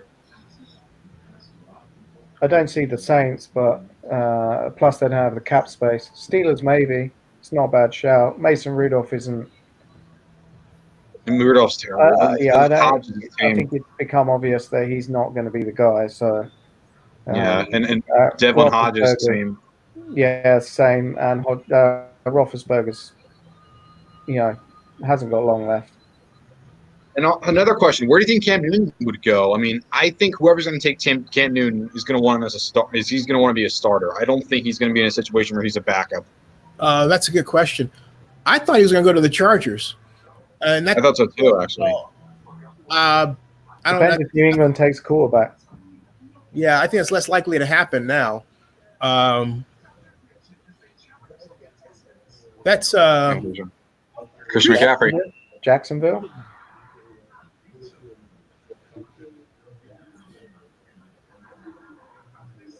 Is that his house? I think so, yeah. That's sweet. It's got that rustic look. I was going to say, I love the pillars. I love the brick. Yeah. Trey Wingo's right here. Wow. Wow. This was a really fun draft, the first virtual draft, and here we are. You might see more of these down the road, probably. Teams have merged and come together. We have our regular gang of Lewis, Booker, and Mel Kiper Jr. from ESPN, and delighted to be collaborating with the good folks from the NFL Network this year, Daniel Jeremiah and Hall of Famers. And him for ages. Killer head coach. He rebuilt Temple when he was there. He rebuilt Baylor in a short time when he was there. And now it's his job to rebuild the Carolina Panthers. One of the first things. I think they're going to take Simmons or Brown here. I suppose Henderson's in the mix, but I would say Brown. Let's see, guys. Pick us in. Let's see what it is. Are they going? The pick is in 7th overall. Let's find out from Commissioner Roger Goodell. Let's go, guys. Come on, Hammer Grant. Brown. 20 NFL draft. Carolina Panthers. Derek Brown. Derek Brown. Derek Brown. Wow, Derek Brown. Derek Brown. Derek Brown. Teammates Derek called Brown. him Brock. The man. Derek Brown. Derek His Brown. teammates called him Baby Barack. Baby One of his Barack. teammates, Marlon Davidson, referred to him as Channel 5 reporting live because he is something. Dimitrov's going to start making calls. He is exactly who you want. Telling me. Cardinals are on the clock. 4 minutes left. I don't know. I think I might have gone Simmons here, though they do need help at defensive tackle. I don't know. Simmons is the better player. Like, and you need help. You need help at that. Baby, he was nicknamed Baby Barack. And he said, "I'm a man who starts what he finishes." And Cardinals take a tackle here for his senior year. James Brown. Recognize Auburn defensive tackle Derek Brown's connection. This could be the first one I get wrong. Tristan whiffs. But I think it's a tackle. In his life, James Parachute Infantry Regime is also the 25th Parachute Infantry Regime. Ashton Barnes was a running back at Air Force. Lifelong friend Ashton Barnes was a running back at Air Force. He says Derek always wanted to be involved and help make other people's lives better. Mel, he certainly had an impact on everybody he played with and went to school with at Auburn. He was the president of the Student Athlete Advisory Committee. What are we getting on the field? Supposedly, Atlanta had a trade in place with Arizona. Look at Isaiah Simmons, outside linebacker. Derek Brown's a great pick. Brown, Yeah. consistent production. Very good pick. I love both of these. Carolina's the first. But I think Off the board. How did he do against the now I'm curious the top level what opponent? the Cardinals are going to do. I was in Tackle. Are they going to stay here? Family at 7 tackles. I wonder. Talk about the SEC championship, man. Quality folks, LSU. Look at this. Cardinals pick is in. The difference in Tackle. Tristan whiffs. That's my guess. But tackle. Could be Kinlaw, I Hey, suppose. CD but I Lamb, think it's a Cardinals, tackle. CD Lamb, look out. CD Lamb. CeeDee No, Lamb. they took Hopkins in a trade, so no. I don't know. They have Larry Fitzgerald, they have Christian Kirk, and they have DeAndre Hopkins. I don't know if they're going to go for one here. Might be a little too rich. I think they need help at a tackle, they need help at edge, and they need help at linebacker. I think they're going to take one of those choices, though I would say that it's so interesting what the Cardinals do here. So far, no trades have happened. No trades have happened, which I love him too. Yeah, I'm surprised. there was a theory that people were having saying that because of how the draft is right now and people being a little bit safer, you wouldn't see any. There's a Gus Malzahn. Hurry up, no huddle. Big, gigantic fathead right there. I saw His that. house He is a high effort. with a ping pong table behind him. In that mold. Look, when you think about the Carolina Panthers, the fact that they lost Gerald McCoy, no Vernon Butler, they need some beef in the interior. We haven't had the run on tackles that was You only had just one projected tackle. yet. Yeah, You've I seen the think three this- quarterbacks. I think this is the second tackle. Question that they need edge rush to go with Ryan Burns as well, but there's no It's gonna be one. pretty cool. What if the Jaguars take Isaiah Simmons? How perfect would that feel? The Jaguars could do a lot of different things. Henderson, Kinlaw, Simmons, Trey. On the line of scrimmage. And I'll tell you this: the NFC South better get ready because big number 5 from Auburn. He's Look at Kingsbury's I like house. Kingsbury. Look at his house. Look at all those windows. Simmons Pick is is in, guys. falling. Here we Hey, go. Simmons could fall. Marcel Darius was there. To 16. Simmons is going to keep falling. This is wild. You might. Let's see what happens. Let's see what Cardinals take. Let's go. No, they took Simmons. 8th pick in the 2020 NFL Draft. The Arizona Cardinals select Isaiah Simmons. Isaiah Simmons, the Cardinals. Wow. Well, Wow. it's hard to fault anybody picking Isaiah Simmons. If you just listen to Okay, there's a trade coming. Dimitrov is on the phone. all the boxes. In fact, he takes some boxes that don't even exist. Not bad for a kid who was only a 3-star recruit out of high school in only a few years. But he did everything. And Oh man. the defensive coordinator This is a load. Wow. Isaiah Simmons falls to the Cardinals and they take him. I didn't expect that. Cardinals pick Isaiah Simmons. Looks like the tackle run won't happen until like maybe they'll pick 10. Because I think the Browns would probably take a tackle. Yeah, Cleveland, maybe the Jets, but I don't think so. Tampa by the Bay way, is going to folks, get a tackle. And we take a look at where Congrats, Lee. when you ask guys Right there. And the peace sign right there as well. because he plays slot corner, he plays outside. Here you go. linebacker, he plays He's everything. He literally plays every position. Daniel Jeremiah, Put him in everywhere. was defender in today's NFL. It's very. If Jacksonville doesn't trade, James doing the I'm going chart. to say they take Henderson. Youth in different ways on a week-by-week basis. And I think we're going to see Isaiah Simmons in that exact same way because he can do so many different things. One week he might be lined up and covering George Kittle. The next week you might use him as a spy on Russell Wilson. You can blitz him from off the edge. You can even play him in the deep middle. I'm impressed. I've been so impressed with the Cardinals so far. They have impressed me so much this offseason. They have impressed me so much. They were able to get DeAndre Hopkins. Say that again, Vinny. Say that The one more Cardinals have impressed. The Cardinals have impressed me so much. They were able to get DeAndre Hopkins and not give up a first-round pick, and they just sat. They didn't do anything, and they let Isaiah Simmons fall in their lap. Yeah, man, I gotta say, I didn't think that was going to happen. Yeah, no, neither thought Isaiah Simmons. I thought he would going like. I saw him going like top 7. I thought he was that good of a player, and the fact that the Cardinals took him, I definitely see this team making the playoffs. I do. I have very, very high hopes for the Cardinals right now. Yeah. So let's see who's falling. So far, we haven't had a wide receiver go yet. Realize that?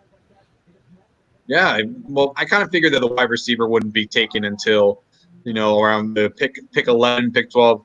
I'm either on either Lamb or Ruggs. Who's your guy, by the way? I mean, in terms of my favorite? Your favorite wide receiver? Well, easily. I like Judy, and really I like Ruggs. And the reason I like Ruggs, as I said before at the combine, he was the guy that was causing all the buzz. Oh yeah, Ruggs had a phenomenal. Ruggs, I thought, had the best combine out of all the receivers, bar none, easily. Yeah, no question. Even before he performed, there were people that I was sitting with who work in the league, and were saying we're waiting to watch Henry Ruggs. One of them was his trainer. Okay. And so I'm waiting to see where Ruggs goes. I'm waiting to see where they go. Pick is in, by the way, guys. No trade. No trades. I wonder if this is where Kinlaw goes. Could be Henderson. Could be Henderson. Could be Kinlaw. Yeah. They could go wide receiver. I'll be right back. They could go wide receiver. The Jaguars can go multiple different positions. I think it's more likely than not to take defense because Jacksonville is dead. I'll be right back. Also, I do wonder how much the value they're going to get from Yannick Ngakoue. I feel like the most I could see is like a second-round pick at this point. If it's a first, they'll be very fortunate. Yeah, there's no way. They should not get first. Yeah.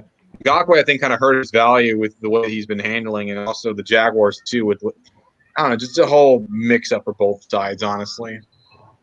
Yeah, it's a mess for them because they know he wants out. They know that people know that they want to get rid of him. He wants a new deal, so that hurts. I think maybe they get a third round. I'm thinking that maybe if the Patriots don't take a quarterback, I'm thinking they might trade one of their picks for Andy Dalton. Who's that? You never heard of Andy Dalton? Oh, sorry. Who's I think the Patriots would be. I think if they don't get Jordan Love, I feel like they might instead decide to take trade for Andy Dalton because I feel like Andy Dalton Patriots has been rumored for a while.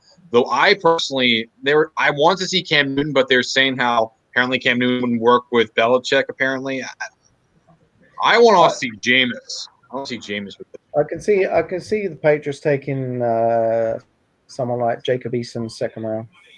I could see that. I could see Jacob Eason. Maybe someone said maybe Jake Fromm, but I don't know. Possibly Fromm. I don't see him running with the guy that I don't even know whose name. Whoever that guy is they've got at the moment. Like I don't even know. Jarrett Stidham. But they also have Brian Hoyer on the roster too. Oh, American Horror Story. Yeah. We're living in American Horror Story right now.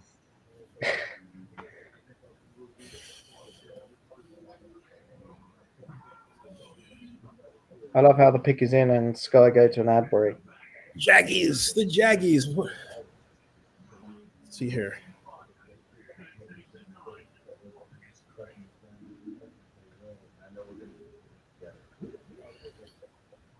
Long Beach.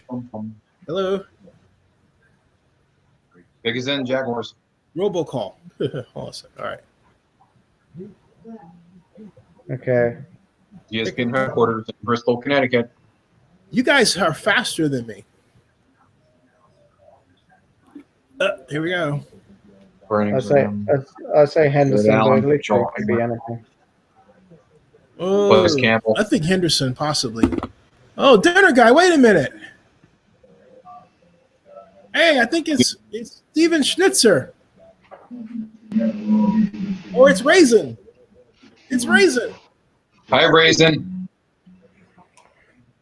Is Raisin going 3 times? Whoa, hey. We're sideways. This is cool, though. I recognize that place. He looks like he's in Roger Goodell's basement.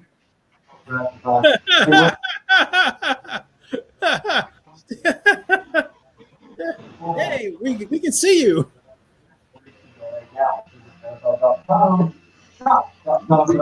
Let's see who the Jaguars take here. I'm thinking someone on defense, but I wouldn't be shocked if they take Lamb. Yeah. Now you watch previous seasons, Super Bowl classic, old I episodes. think they're going to take Becton here for some reason. Maybe. Yeah, Cam Robinson has struggled. I could see them taking a tackle, honestly. I wouldn't be surprised. It'd be good for us if they took a tackle. Okay, pick it in, guy. Let's see who they take. Oh, here it is. I hope it isn't Henderson, but I think it might be. The Jacksonville Jaguars pick at number 9. Let's go to the commission. Here we go. Yeah. Pick in the 2020 NFL Draft. Jacksonville. Zed Henderson, here he is. Jay Henderson. Yeah. Defensive back. He doesn't have to leave the state. Well, there you see. Falcons Isn't Florida State in Jacksonville? Yes. College ball at the University of Florida. His hometown's in Miami. He played running back in high school. In fact, his high school coach said, I could have put him at guard, and he would have been just fine. We received scholarship offers from a bunch of places. And last Gainesville. Wow, Browns pick is in the northern quarter, so he's not going far. The Browns are quick. Jedrick Willis or Becton. It has to be a tackle for Cleveland. Hey. Hey. How are you? Hi, dinner guy. Hey. How you doing? Hanging in there, surviving. Hey, everybody. This is Beth's brother and my good friend, Steven Schnitzer. Hey, Steve. Otherwise known as Diner Guy. And how's Belize, my man?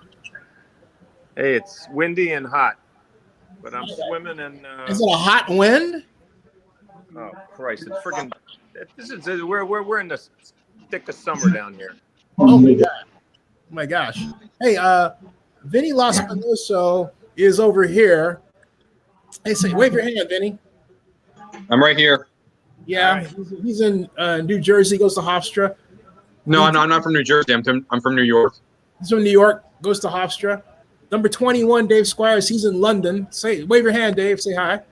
Thanks. Hi. And this man is a great man, a great restaurateur, a great friend. So great to see him, man. And knows how to live. You've got the Rambo bandana going. You got your Patriots. Hey, this is perfect. He's got the Pats. He's got Danny, the Pats jersey on. I've been stuck here for over a month. We're locked up down here. I haven't had a haircut. I need a bandana. What do you want me to do? Where do you live? and the signal's not so good, so I'm not getting every word. But Oh, we can hear you. I see. We can hear you. Hey, what do you want? What do you think the Pats are going to do? You think they'll go for a quarterback? Yes. Who do you want them to go? Yeah, they have Jordan Love. Listen, let's get well. What did Belichick get out of that dumbass trade that he made? Oh. He got nothing. What did he move up? He moved up to round 4. Big deal. Yeah, it's true. Guys, there's someone from St. Jude here for the Browns. Oh, really? Yeah. I think he's going to make the pick. Oh, hold on. I think they take a tackle. And now back to you for the Browns pick. Oh, no, he's not making the pick, but he said it message. He is. Willis still back on. He said that with, here we go. I gotta get on the computer to watch the picks. We're very proud to support you and St. Jude in the and childhood cancer. And we're all in your corner, Fletcher. Go get them. I have the Browns pick. Yeah. With the 10th pick in the 2020 NFL draft. Jedrick Wills. Alabama, Jedrick Wills. Jedrick Wills. Alabama. Wow. I hope you like it, Fletcher. Wow, Jedrick Wills. That's what I thought. You were big on Wills. Jedrick Wills. Yep. Rocking the old denim, I see. He's rocking the jeans, jacket, and the jeans. I think the wide receiver run is about to start. Looking at the right tackle, saying, "Who is this guy at the right tackle?" They have Beck Conklin and they have Jedrick Wills. Now they have 2 pillars on their tackle, but it's going to be a lot to say that you could be as good as Joe Thomas. Andrew Thomas. Well, I think he's going to be the one making the move over to the left side with the Cleveland Browns. You'll keep Jack Conklin at right tackle because Jedrick Wills has the athleticism to be able to match up with the speed elite rushers he's going to see on that left side without any help from the tight end. He's outstanding knee bender. He can really roll his hips on contact in the run game. He's outstanding when he works up to the second level. But the Browns did not draft him for that. They drafted him for what he could do as a pass protector to help keep Baker Mayfield upright so they can get a fair evaluation on him going into the future. Mel, I don't know where you are, but for me, I have the Jets taking a receiver here. Jedrick Wills was better. Jets, I see. I was thinking that maybe if crazy, we have Wirfs and we have Becton available. I was thinking that maybe both of them would. I think all of them would be gone. So I definitely think the Bucs are going to be taking a tackle. Whether it's Wirfs or Becton, it remains to be seen. Yeah, they'll definitely get one unless the You Dolphins. know what, folks? Hold on a second. Unless the Dolphins trade up. Hey, there's Joseph Almenduras. Hey, Joseph. Hey, Joe. Hey, everybody. Hey, how are you? Donald's here. Hey, Donald. Everybody. How you guys doing? I was wondering how long I was going to be backstage. Oh, sorry about that, man. Sorry about that. Hey, sorry. Who's everybody around? Hey, folks. Hey, Diner Guy is Steven Schnitzer. He is a good friend. He's in Belize, actually. Number 21, Dave Squires, is in London. He's one of Zennie62Media's first bloggers and the only consistent one. Of course, Vinny Laspinoso is in blue. Wave your hand, Vinny. He's there. Hey, guys. And Hey, you all know, Donald. Hey, everybody knows each other now. So yeah. So we all know each other. This is the maximum. This is the maximum compliment. So we maxed out here. I do wish that StreamYard had more than 6. I wish they had maybe 50. They can fit 10 in, right? I can fit 4 more, and you have to rotate, right? If that happens. Right now, I mean, someone just dropped out. Joe just left. Joe. Man, I think he's gonna come back probably. Oh yeah, here he is. Okay, all right, yeah. So anyway, so as I was saying, we can have 4 in the queue, right? I can hardly hear these guys, which sucks. Oh, hey, signal down here is bad. Hey, Steven. Hey, Steven. Yeah. Turn your phone a little so that because your face is sideways right now. All right. I gotta get organized here. Okay. Your face is turned like this. Jesus, the Jets need everything. We'll take you. You know what though? We'll take you any way we can get you. How's that? And I got my signal is horrible. Oh no, you know what? Don't worry about it. We like you the way you are. Donald, how's the weather there? The weather's fine. It's 80 degrees here. 80? 80. 80. Woo! 80. Nice and hot. So far, what do you guys think of the draft? Who's done well? Who's done the best? I think the Cardinals. Well, I got to make sure. Yeah. Cardinals had this. I think the Cardinals had the steal of the draft with Isaiah Simmons at number 8. That's a pretty safe one. Yeah, to Miami for getting it right for once. I can't believe he fell like that. That's like wow. I mean, that's like monster talent. You know what I mean? That's sick. That's unbelievable. Mm-hmm.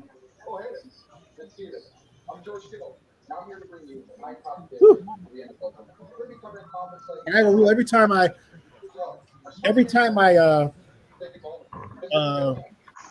scratch my face or something, I put hand sanitizer. Basically,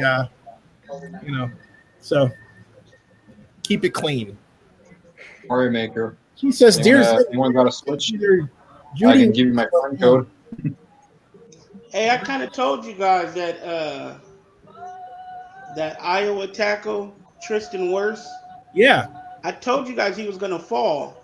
He did. You're right. Yeah, you did. You're right, Donald. Yep, you're absolutely right. Good up, Donald. Remember, I knew we could trust you when it comes to this picks, Donald.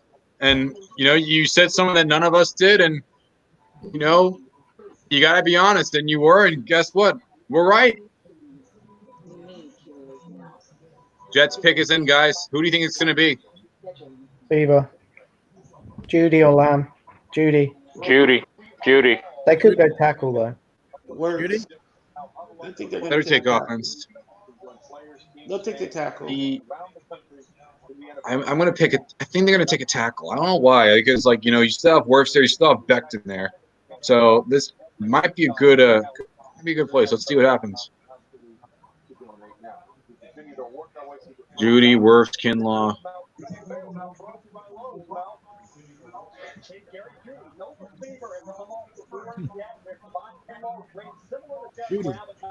Judy's the best. Judy's very high. Yeah. Judy's a little high. Judy. McKinney, that's a little bit rich for my blood. I'm telling you, man, Kinlaw. Whew. Kinlaw, I think Kinlaw might go might drop even further. Watch if he drops even further than Simmons. I had the Jets taking a tackle here myself in my box. Yeah, I had the Jets taking a tackle. I think Kinlaw could go to the Niners. I think he might go to the Niners. I just feel like he might go to the Niners. I think he might go. Henry Ruggs. They could replace Buckner with Kinlaw. Mm-hmm. Which I'm slightly worried about. If we take Chase on, I'm going to smash up my laptop. We just got rid of Vic. You know what Beasley I was surprised about is no trades were made. Yeah, I am surprised about that myself. Yeah, I'm both surprised, but also kind of not surprised because I did think of the situation, right? I didn't think there'd be less trades, but I didn't think there'd be this much. Oh, they're showing Henry Ruggs in the cam. They're showing Henry Ruggs in the camera. Alabama. They take Henry Ruggs for the Raiders. Alabama. That's Alabama. Your CD Lamb. That's the Raider right there. Raiders are next. We'll have to the Jets report. Here it is. Jets picks is in. Jets. Here we go. It must be Judy. Who they go here with the Jets?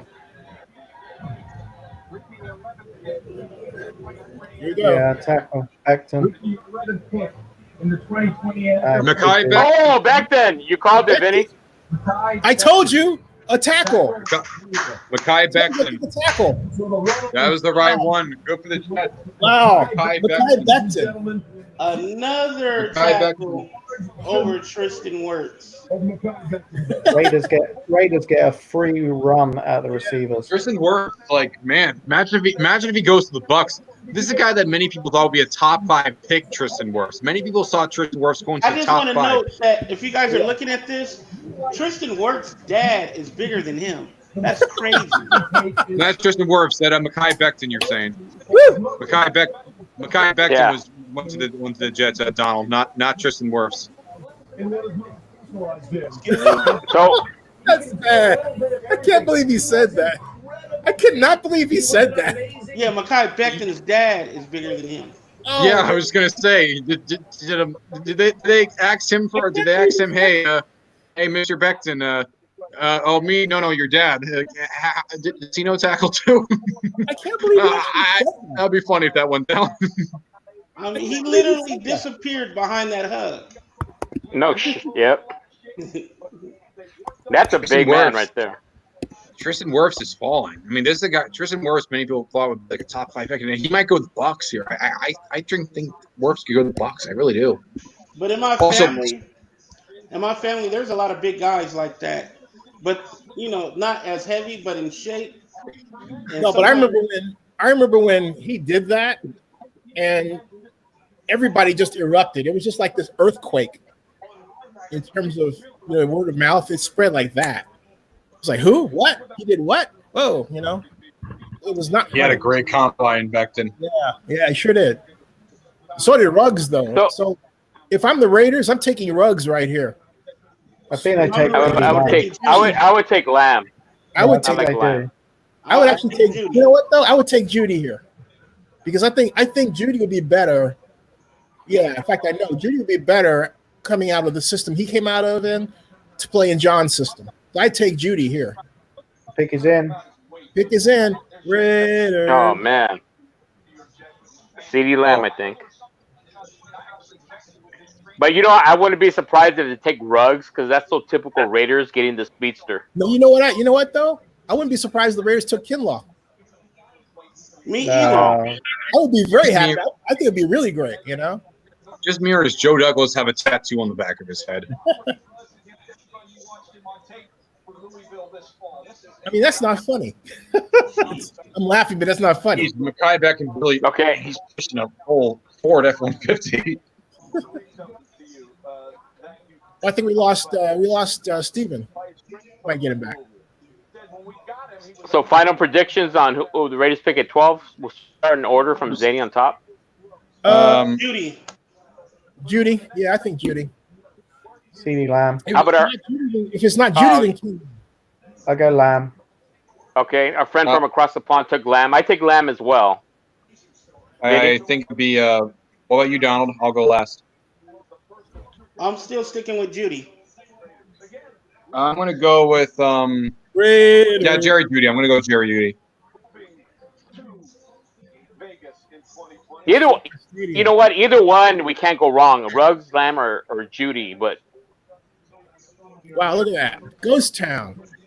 Here's my scenario. No all right, here it is. Wow, that is Mike Mayock. Right Here's after John the Raiders Gruden. pick. Here's Mayock. Yep. There's Gruden and Mayock. Knock on wood if you're with me, guys. Hey, wait, get a photograph of that. Actually, is wood. Let's go back to Daniel Right. Jeremiah. All right, here we go. Comes a trade. Well, I thought it would be their corner receiver here, and I think with C.J. Henderson already being selected, I would think that points towards a wide receiver. They need to find a Z receiver to replace Antonio Brown. They were so excited about that pick, and obviously bringing him into the building did not work. I think they find his replacement right here. I'm going to go with CeeDee Lamb would be my guess here for the Raiders. Ooh, CeeDee Lamb. Jeremiah is in on Imagine. for the Raiders. Raiders. We believe that the pick is close to coming in. In fact, I can confirm that the pick is in. No, picks is Pick is in. Here it is. Who are the Raiders going to take, guys? Raiders. Moment of truth. There are many first ever. Maybe they go defense. Including the first ever official draft selection by the Las Vegas Raiders. I've got it right here. So with the 12th pick, the 2020 NFL Draft, the Las Vegas Raiders select Henry Ruggs. Henry Ruggs. Go. Henry Ruggs. Henry Ruggs. Yeah, Henry Ruggs. Speedster. Henry Ruggs, your guy. I called it because I want Lamb. Typical Raiders, they want the speedster. Come in here and sit down if you want. And you're not just, he's more than just a speedster. He is a Raider. He had 98 catches at Alabama. Al Davis is saying is getting a big round of applause. This is who he would take. This is who Al Davis would take. I agree. That's an Al Davis pick. To the house. And when he celebrated those touchdowns, you always saw him throw up 3 fingers. That was for his friend. Like I said, even though I wanted Lamb, you can't go wrong with Ruggs or Judy. So I'm happy. I think it's great. Yeah. Yeah.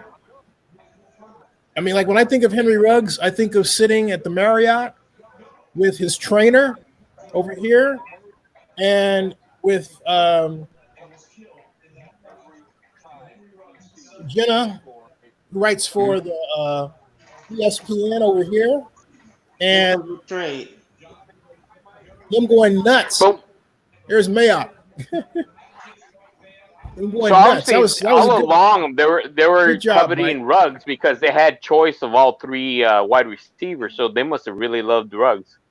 But hey, obviously, Joseph Ruggs. Yeah, Ruggs had the best receiver combine of anybody, and again, no question. He ran at one point. He ran a 4.27, right?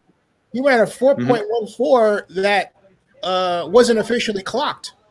Okay. Well, I think that was Bo Jackson's number too, 4.14. But my point is, he ran it, and so and I was with his trainer, and his trainer was going nuts. And that's how when I broke the story about Austin Cooper, and the Falcons wanting to trade Austin Cooper and the Niners wanting to get him to pair him with Kittle. It was when I was sitting with these guys that I got that information. So I have a question for you guys. You know, one of the reasons why I like CeeDee Lamb was the yards after the catch. Now, with Ruggs, his speed will make up that difference. In other words, they're both equivalent with regards to yards after the catch, right? Because one had the ability, but the other one has the speed. I mean, not to diminish his abilities at all. Let me put it this way. Henry Ruggs can flat out beat you on the fly pattern, okay? That's it. Period, end of the story. It's not a matter of yards after the catch. It's a matter of, see ya. Okay. This is a major deep threat. Oh, yeah. Incredible deep threats. Yeah. What a pick. What are the Niners doing? What did you think of the pick, Donald? He don't look too excited to be a Raider. Yeah. Oh, he's just cool, man. He's just cool. He's just cool. Hey, Joe Burrow didn't look that. A lot of these guys either kind of normal. You know who the happiest guy is? That guy sitting down right there, John Gruden. Because he's man, we got him. We got our guy. We got our guy. I think it was a good pick, but now I want to see trade what the 19 pick is going to be. I kind of think that I see a trade coming here at 13. I'm concerned they're going to take in-law, which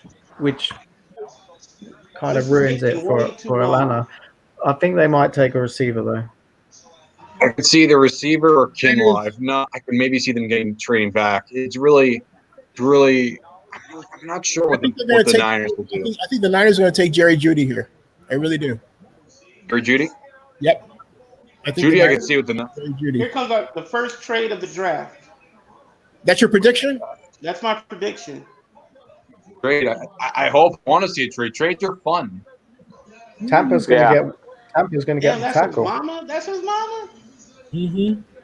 See, so hey guys, a lot of these fellows when they get picked, some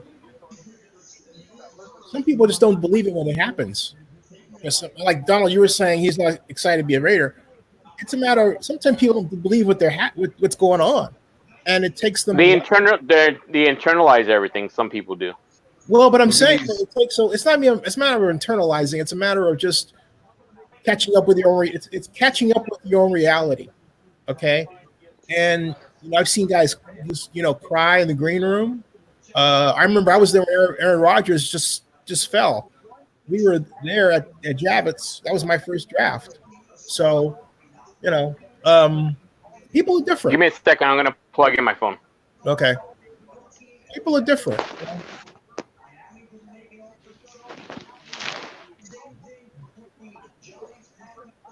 Trade.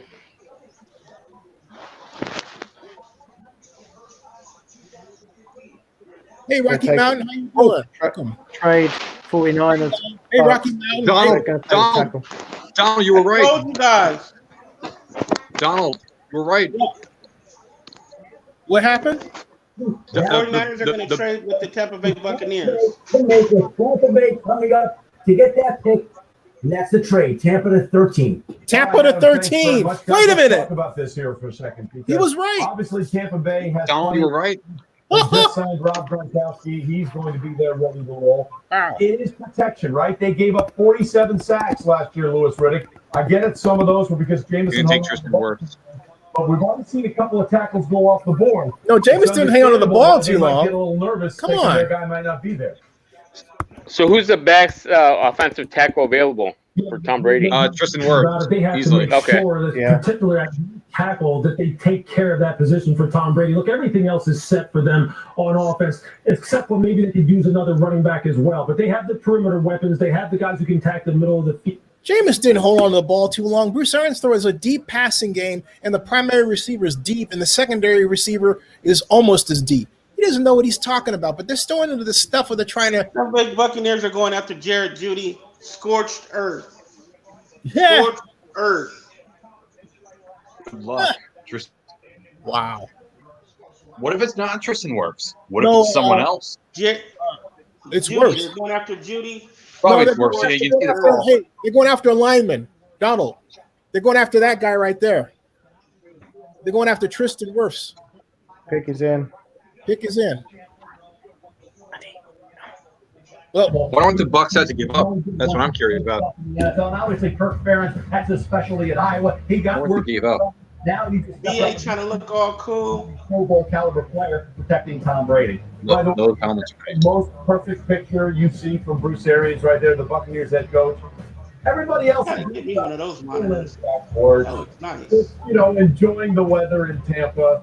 Bruce Arians seems very comfortable in being Bruce Arians right now. So, again, is there anybody else? It was somewhat a surprise to see Jason Light there, the general manager of the Tampa Bay Buccaneers, who, by the way, was part of the scouting department for New England when they picked Tom Brady, 199th overall in the 6th round. And the 49ers must have had more. Is there It had to be more than just Tampa Bay Buccaneers. that was moving up. what we're talking about with Wirfs here? Is there anybody that they could pick? If it Well, is it might be somebody we're not we expecting. would understand if it wasn't Wirfs. no, they need help there. They need offensive I line. mean, he's the logical choice. They do need help. Very I would not be surprised But there aren't any more slam dunks in the NFL. And in the NFL, They take one of the quarterbacks. where they're picking right now, you're really looking for or a they guy take a wide receiver. on the board. And Tristan Wirfs He's right. is one of I those can see that. I can see them taking a quarterback. left side to the right side. He did it in the course of games. And Yep, he's right. Yep. He's absolutely right. I think, well, it's worse. I mean, they may not do that. Who was special guest, guys? Huh? What special guest? What? Ooh, people from Qatar, an air base. Hey, Vinny, you said something about a special guest? Oh yeah, the special guest is some armed forces that are currently in Qatar right now. Oh, I thought you meant somebody in our queue. I'm sorry. I was like, did I miss something? Hey, The Air Joseph, Force. how you feeling there? Yeah. How you feeling? Oh, okay. Thanks. What do you guys think of the draft so far? I was surprised Simmons, like everybody had reiterated. I'm surprised Simmons fell as far as he did. It seemed uneventful until then, because that was a surprise for me. It was. Here we go. Tampa Bay Buccaneers. thank you to all of our service members for your courage and sacrifice on behalf of our country. The San Francisco 49ers has traded the 13th pick to the Tampa Bay Buccaneers with the pick in the 2020 NFL Draft. Tristan Wirfs. Yep, Tristan Wirfs. The Bucks. Tristan Wirfs, tackle Iowa. This is an obvious one. Tristan Wirfs, Yeah. Buccaneer. Well, now Or would they have to give up? because of one, as you see, Tristan Only moved up one spot. So third. Freakish athlete. Yep. He's 6'3", 312. I think he would have been there if they would have waited. I don't know. I don't get the trade up. The guy that people thought would be in the top 5. And he was going to walk with me down the red carpet in Las Vegas. That didn't happen, so he brought the red carpet to her. This was this afternoon. By the way, can we just take a moment to honor the mom's T-shirt that she's wearing? Respect. Yep. And then respect that Tristan Wirfs has for his mother, walking her down the red carpet, and they are in this thing together. And Tristan Wirfs' job is now going to be protecting Tom Brady. Well, this is a guy who was a state record. What a story. He had to shed some 37 pounds to get down to the 285 minimum. He won the Drake relays as a senior, both the shot. He won discus. He won the discus title. Discus. Twice. He also set a hang clean record at Iowa. And if you know anything about the strength program at Iowa, See, that's the type of kid you should feature in the NFL promos. One that gives so much respect to his mother. Yeah. And if you're What an athlete this guy is. It's amazing. People thought he'd be a top 5 pick. Whoa. Whoa. He literally just jumped out of the water. Look at this. Look at this. Look at this. Jeez, he just jumps all the way up there out of the pool. That's crazy. sticking the landing. That's crazy. That's crazy. Wow. Hey, Rocky Mountain, we will. So Rocky Mountain is here. He's got a new name. He calls themselves Rocky Mountain Las Vegas Raider fan PJ 55124. But we'll basically know him as PJ, or at least I do. Who originally came in as a Broncos fan, and then a Raiders fan, and then Colorado. So now I'm just teasing. I'm just teasing. Love the name, man. Oh, that's a long one. But we're doing well, you know, PJ. PJ, we're all right, man. We're all right. Tristan Wirfs, he's a good specimen. He's good. This is a nice pick. See how he pancaked that guy? I thought he'd be taken earlier. This is a steal, a really big steal for them. Not as much as Isaiah Simmons, but this is a steal. We had him falling in our mocks to about maybe 17. So this is a surprise to me because I thought the Bucs were going to take to me, okay, they had the opportunity to really give another weapon because they have Evans and Godwin, but they don't have a young speedster. They don't have somebody that can burn it like Deshaun Jackson could when they had him. Could the 49ers again? Would they trade down again? Would they do that? Down again? Could they trade down again? That'd be interesting if the Niners trade down again. Well, they don't have second round or third round picks, so. But that's true. So I think the Niners will take one of their picks, and I think I'm hoping they take a receiver here. I think that it's either Kinlaw or it's Lamb or Judy. Would the Eagles trade up? I think the Eagles could trade up here. I think the Falcons should trade up if you want. The Falcons are at 15, right? Falcons are at 16. Oh, yeah. 16. Okay. Denver's going to take a receiver because one of them will be left, definitely. What do you guys think Denver's going to do? A receiver, whichever one's left. I think if one of the receivers are there, they're going to take that. If not, I don't know. It's a bit of an uncertain. Maybe they could take safety, but I think that might be a little bit too high. The 49ers maybe Kinlaw. Maybe they take AJ Terrell, Clemson, Christian Fulton. It's a bit of a reach, but that's the draft tracker, folks. So the 49ers are going to trade again. This is kind of blacking out there. Probably because of high traffic. That could be. Yeah. It's just black. Yeah, I'll let it go.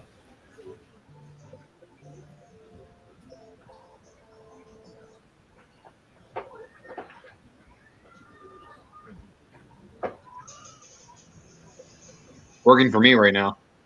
Is it? Yeah, it's working for me. Okay. I took it out because I couldn't see the rest of you guys, and I didn't want whatever RAM issues that was causing to do this. So we'll all be back. I think I'll just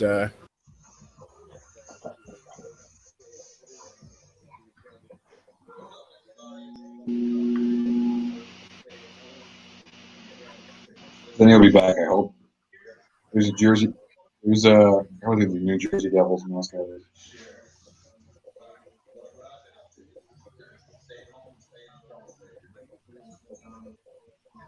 Hey Dave, what do you think the punishment the Red Sox got? Yeah, it wasn't much of one, was it? No, I like how everyone just hated how they were a repeat offender, and all they got was a loss of a second-round pick. I mean, Yeah, big deal. Like they blamed the video replay guy. That guy took the fall. Yeah, I'm sure he was. But the thing is, obviously the Astros were worse. The Yankees did it as well, but they didn't win a World Series, so nobody was really bothered. Are you telling me that other teams aren't stealing signs? Of course they are. Of course, all the teams were, they just didn't get caught, or they just didn't win a World Series. Yeah, it's like, unfortunately, I'm happy that fans are standing up to it and being vocal about it, because we need that right now. We need fans to be No vocal. matter what the next pick is, okay, the 49ers are It's not in. trading. They're picking. No matter what the next pick is, I got a question. Pick is in. Yeah. What if the Raiders go 2 wide receivers in the first round? You guys think that's a possibility? That's possible. I think they'll take 2 wide receivers in the. I think they could take 2 wide receivers in. I think they could take another wide receiver in day 2. I don't know about the first. I don't know about two in the first round. I feel like they do need help in the defensive side of the ball too. So I don't know, but I do think the Broncos. I think if Denver's going to take a receiver. I think Denver will. Yeah, I think the Broncos will. I have the Raiders taking AJ Terrell, Clemson. Here's the phone. Jerry Jeudy has the phone in his hand. I think it's Jeudy. Oh, there's a guy that blew 2 Super Bowls. Now, with the lack of trades in the draft, do you think Raiders will trade number 19? Philly maybe. Philly might want to move up. For money reasons, that would be the only reason. But I doubt they'd do that at all. The salary cap is 20. The salary cap is higher. I don't think so. The pick is in for the 49ers. I think it's Jeudy, isn't it? I think it's going to be Jerry Jeudy. He had the. There's going to be Jeudy here, then the Broncos are going to take CeeDee Lamb. CeeDee Lamb. That's a result for Denver. Jerry Jeudy. It's Jerry Jeudy, I'm telling you. Yeah, let's see. Jerry Jeudy. Javon Kinlaw. Javon Kinlaw goes to the Niners. Whoa! Whoa! Well, so the Raiders potentially could double dip if the Jeudy and Lamb fall. I guess you like Javon Jason? No. We should trade back. The Broncos are not taking Jeudy. We could take AJ Terrell, Clemson. Don't give me. Is that who you want, Dave? Yeah, I don't want Vic Beasley all over again. When it was inside, more harder than it was. The Broncos will take that. They'll take that wide receiver from LSU. Justin Jefferson. Denver's going to take a receiver. Wouldn't it be great? So, Dave, who do you think the Falcons will take now? I mean, they're not going to get Kinlaw. They're not going to get Henderson. They're not going to trade up. I think they take Chason, but I really hate it if they do. I'd rather they took Terrell. In fact, I'd rather if they went triple Alabama wide receivers and took Jeudy. Because then they'd have Julio, Calvin, Jeudy. I don't want Chason. He's Vic Beasley all over again.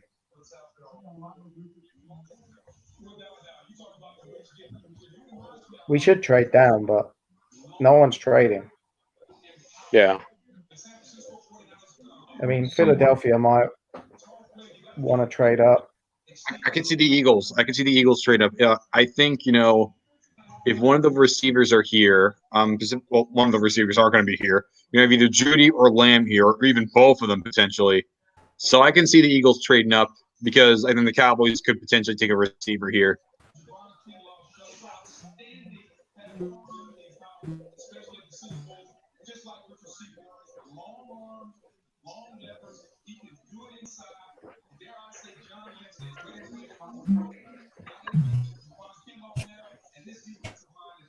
The run on receivers hasn't happened, has it? No, I think it's probably because a lot of teams think, the receiver class is very, very deep, so they can easily just kind of wait to see how the draft plays out. And so you're seeing – this is what we've seen so far. We've seen only one receiver taken.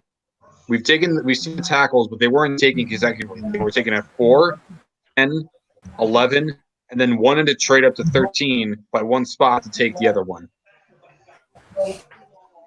Simmons and Kinlaw fell. Henderson went up a little bit higher than some may have thought. Thomas went a little bit higher than people thought. Everything else has been kind of like what people thought.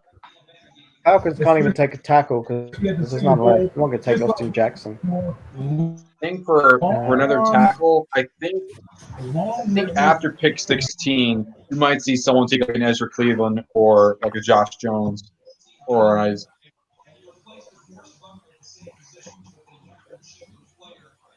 Denver's pick is in. The John Lynch, Broncos and the Bucs where he played for, and the Niners where he's the GM. Hopefully Lynch makes the Hall of Fame this year. Dilwig and Pearson.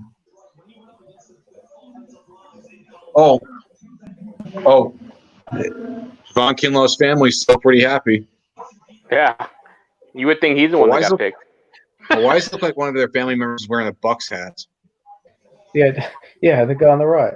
They're not social distancing either.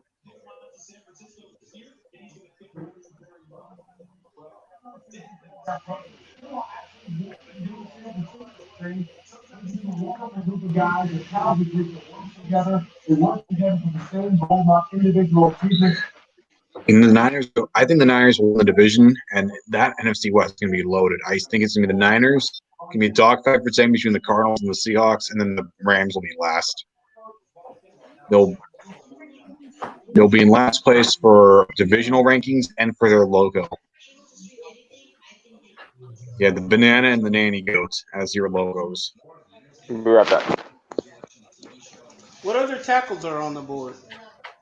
What are the draft picks? Lamb's available, Judy's available, Jefferson's available. Those are the top 3 receivers.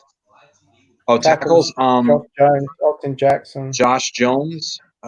Josh Jones is available. Ezra Cleveland's available. Isaiah Wilson's available. Isaiah Wilson could be a tackle, but he's mostly suited at guard or center. Broncos on the clock. Let's see what the Broncos take. The Super Bowl trophies. He had 3 of them, and he went to 3 others, and technically you could say 4 others. 4 others, and he lost. You know what Elway's like? He'll probably take quarterback. He's Vic Fangio. Elway collects quarterback.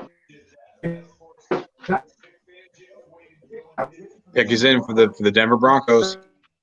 CeeDee Lamb. Judy. Okay, the other one. Jerry Judy to the Denver Broncos. Oh God, we're gonna pick Chase on. Here's a bit of information. The Philadelphia Eagles are very, very high on CeeDee Lamb. I heard a report that said that they'd be willing to trade up to a top 10 pick for CeeDee Lamb. Ooh. Guess what? Pick 16 and CeeDee Lamb's still on the board. Yeah, we should trade. We should definitely trade out at this point. I would trade out if I was the Falcons. I would. If we take AJ Terrell, he'll probably still be there at 21, and we get another pick. Probably we should ask for a second round pick. Falcons need help. They need help in that defense. That defense, especially for the first half, just got gashed by everyone. Unless we take Kenneth Murray, Patrick Queen.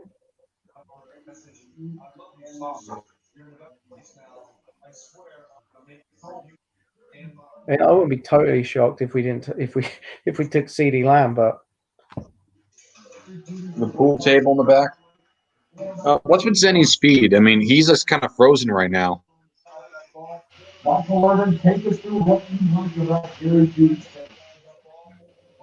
Zennie's kind of frozen. Have you noticed that, Dave, or is that just me on my side? Yeah, I think he is. He's spinning around. Rebooting.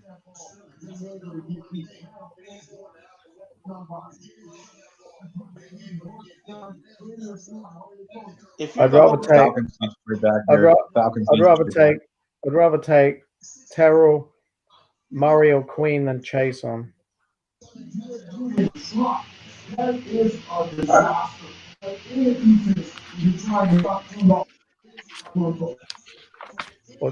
DeAndre Swift, maybe? Yeah, give me Deion. I was just about to say that. Give me DeAndre Swift. I love Georgia running backs. Yeah, you have a Georgia. They currently have a Georgia running back. I mean, hey, they don't have to leave their stadium, so.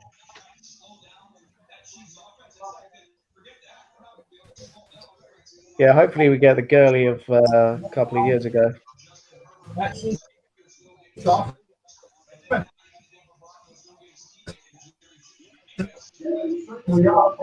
other option is AJ Penza, Iowa. I mean, there's a few things they could do here.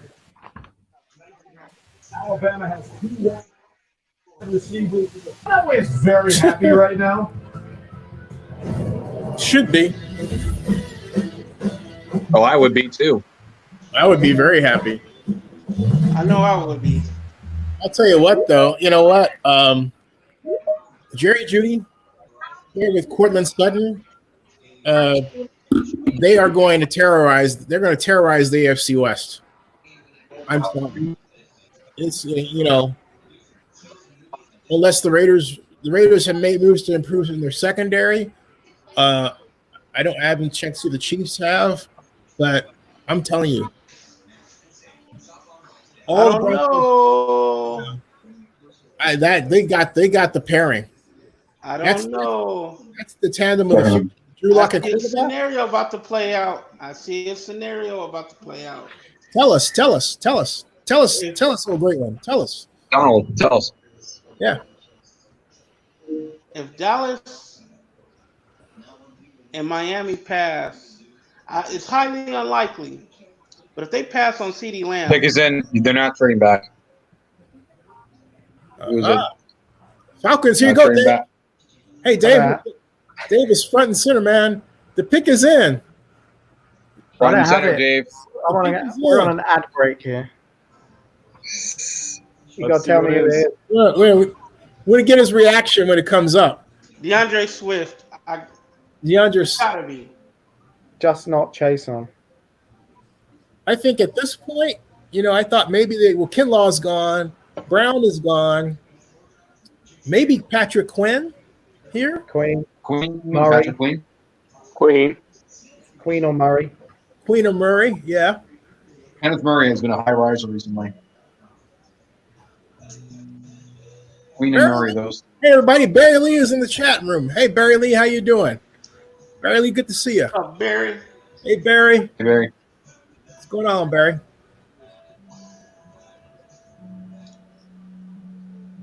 This is fun.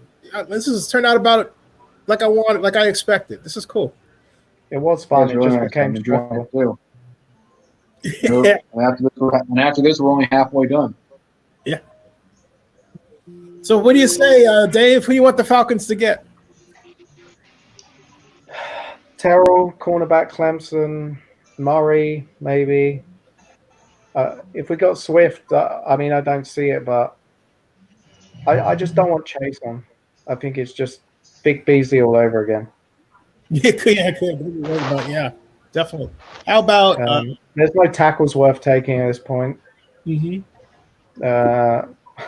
What if they just go, oh, let's just go CD Lamb and give up 30 points a game but try and score 40? I mean, Pick is in, so let's see what they.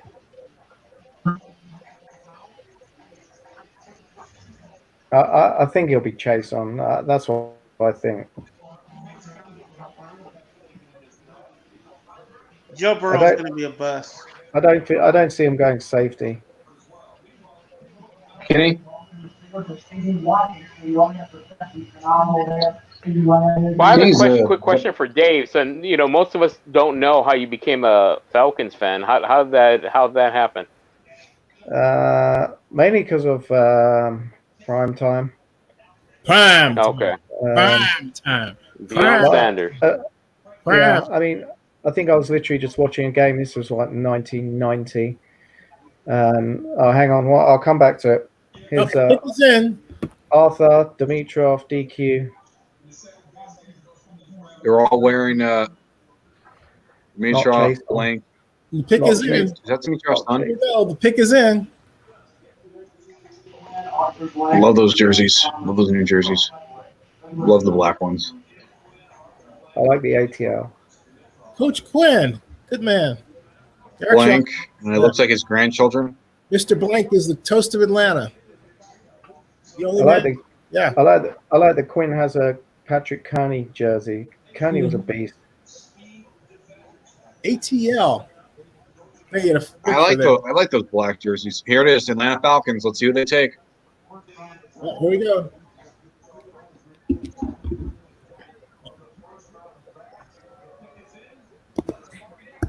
Terrell, there you go. Wow. Yeah, I was right. Yeah, I'm happy. Not AJ Terrell. But AJ Terrell. It was the best they could do. Wow, yeah. At that point. Yep. AJ Terrell. It might be a little bit of a reach, but hey, at the same time, people aren't really trading right now. So, I don't mind this pick actually. Yeah, I mean, he's right. I like it given what was available. I mean, if you said to me before the draft, this is the pick, I'd be like, what? By the way it fell, it would have been Kinlaw, no doubt. But maybe we should have tried just to sneak up a couple, but maybe they just thought 49ers were going to go wide receiver. They could have gone Murray, I suppose. I just didn't want Chase on, so. Yeah, well, it was not Chase on, so you got AJ. Yeah, Terrell I'm had a good season. He had a really good season. Don't let the national championship game fool you. You're getting a really, really nice player in the secondary. Nice piece. I bet you the Dallas Cowboys shock everybody and take Jordan Love. The Cowboys going to take Chase. Hey, I called it. I told you guys. If they do that, I told you guys. This is someone that. Say what? Better get them act right and sign that contract. CeeDee Lamb's still on the board. What if the Dolphins take CeeDee Lamb? I can see that. I can see CeeDee Lamb being taken by the Miami Dolphins. I heard some people maybe guess that maybe a wide receiver can go to the Cowboys, but I personally just don't see it. I think they're gonna, though the Cowboys are a very unpredictable team right now. Jerry Jones is on his own. That he's got no one to talk him out of anything dumb. Cowboys, guys. So look at Jerry Jones set up a giant white couch with lovely panels. Yeah, the only two other NFC teams to last make the conference finals, the conference championships, are the Redskins and the Lions. Yes, Cowboys 1990. Yep. Wow. Yeah. Ouch. Yes. Ouch. Hey, but you know what though? Which I think they take Chase on is they most get expensive? The Dallas Cowboys at $5 billion. Just saying. Hey, anything can happen when you are America's team. Yeah. You know who started that? Tex Schramm. That is true. Yeah, I don't Tex Schramm did start Dallas that. is going to go wide receiver here. I had the pleasure of meeting I Tex can Schramm. see this. I had the pleasure of meeting Tex Schramm for the first time in 2000 at the Atlantic Grill here for the Super Bowl 39. So 30, Super Bowl 34. Yeah. I met Tex Schramm and Don Shula. And I was with Beth. And where's Beth? Beth yeah. Where's Mike McCarthy? The first person I It's ever Mike McCarthy. met from the NFL, I was in the 4th grade. I met bigger than life.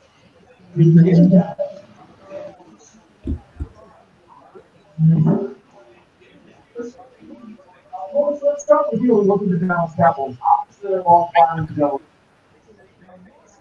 Predictions? Who do you think the Cowboys are going to take here? I think I don't know. The Cowboys are. Chase on. Say again? I'm gonna go with. I think they're gonna go. I think they're gonna go with Clavon Chase on. I think they're gonna go with Clavon Chase on. I think they're gonna go with Chase on here. Yeah, I mean, yeah.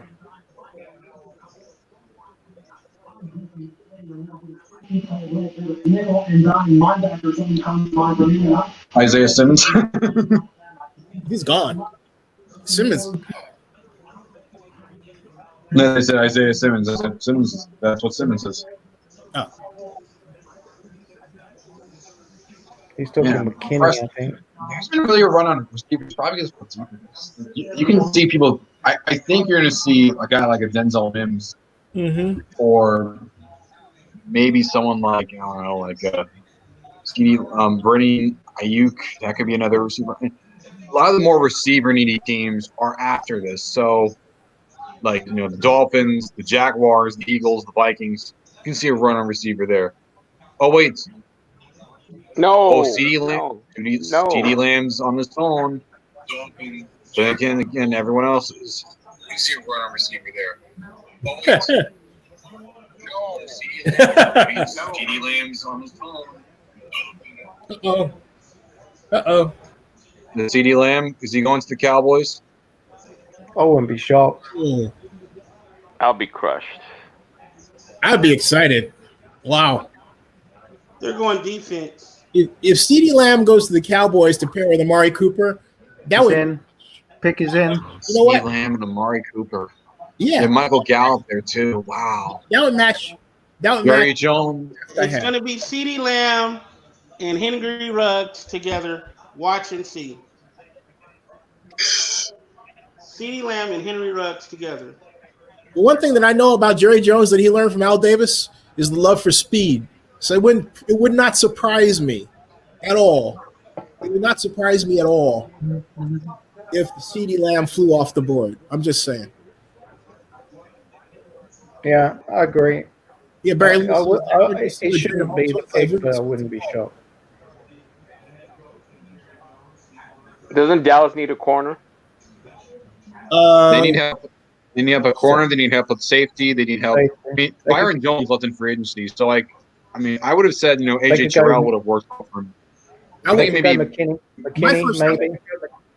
My answer would have been linebacker, but whatever. Yeah. CeeDee Lamb. Oh, CeeDee Lamb. Oh, my guy's gone. I told you. What'd I tell you? Yep, CeeDee Lamb. You called it. So the obvious predictor is when they show the player right before they even. I said that Al Davis taught Jerry Jones to appreciate speed. That is a speed guy right there. Speed guy. By the way, he wears the number 32. Just saying. His uncle, Mr. Ramirez, who passed away on a business trip when he was in, I'm looking at those long legs right there.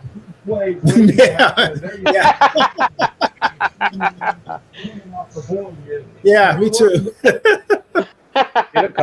Amari Cooper and CeeDee Lamb catching passes from Dak Prescott with that offensive line, and then Zeke. Oh my God!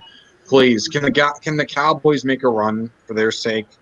I'm not even a Cowboys fan. I just like to see people succeed. Boy, CeeDee Lamb, come on, hurry up. We have to hurry up and find a cure for this dang gone virus so we can. Man. Dolphins going to take a tackle here.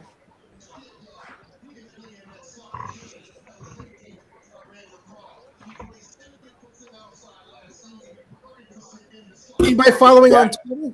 I'm not.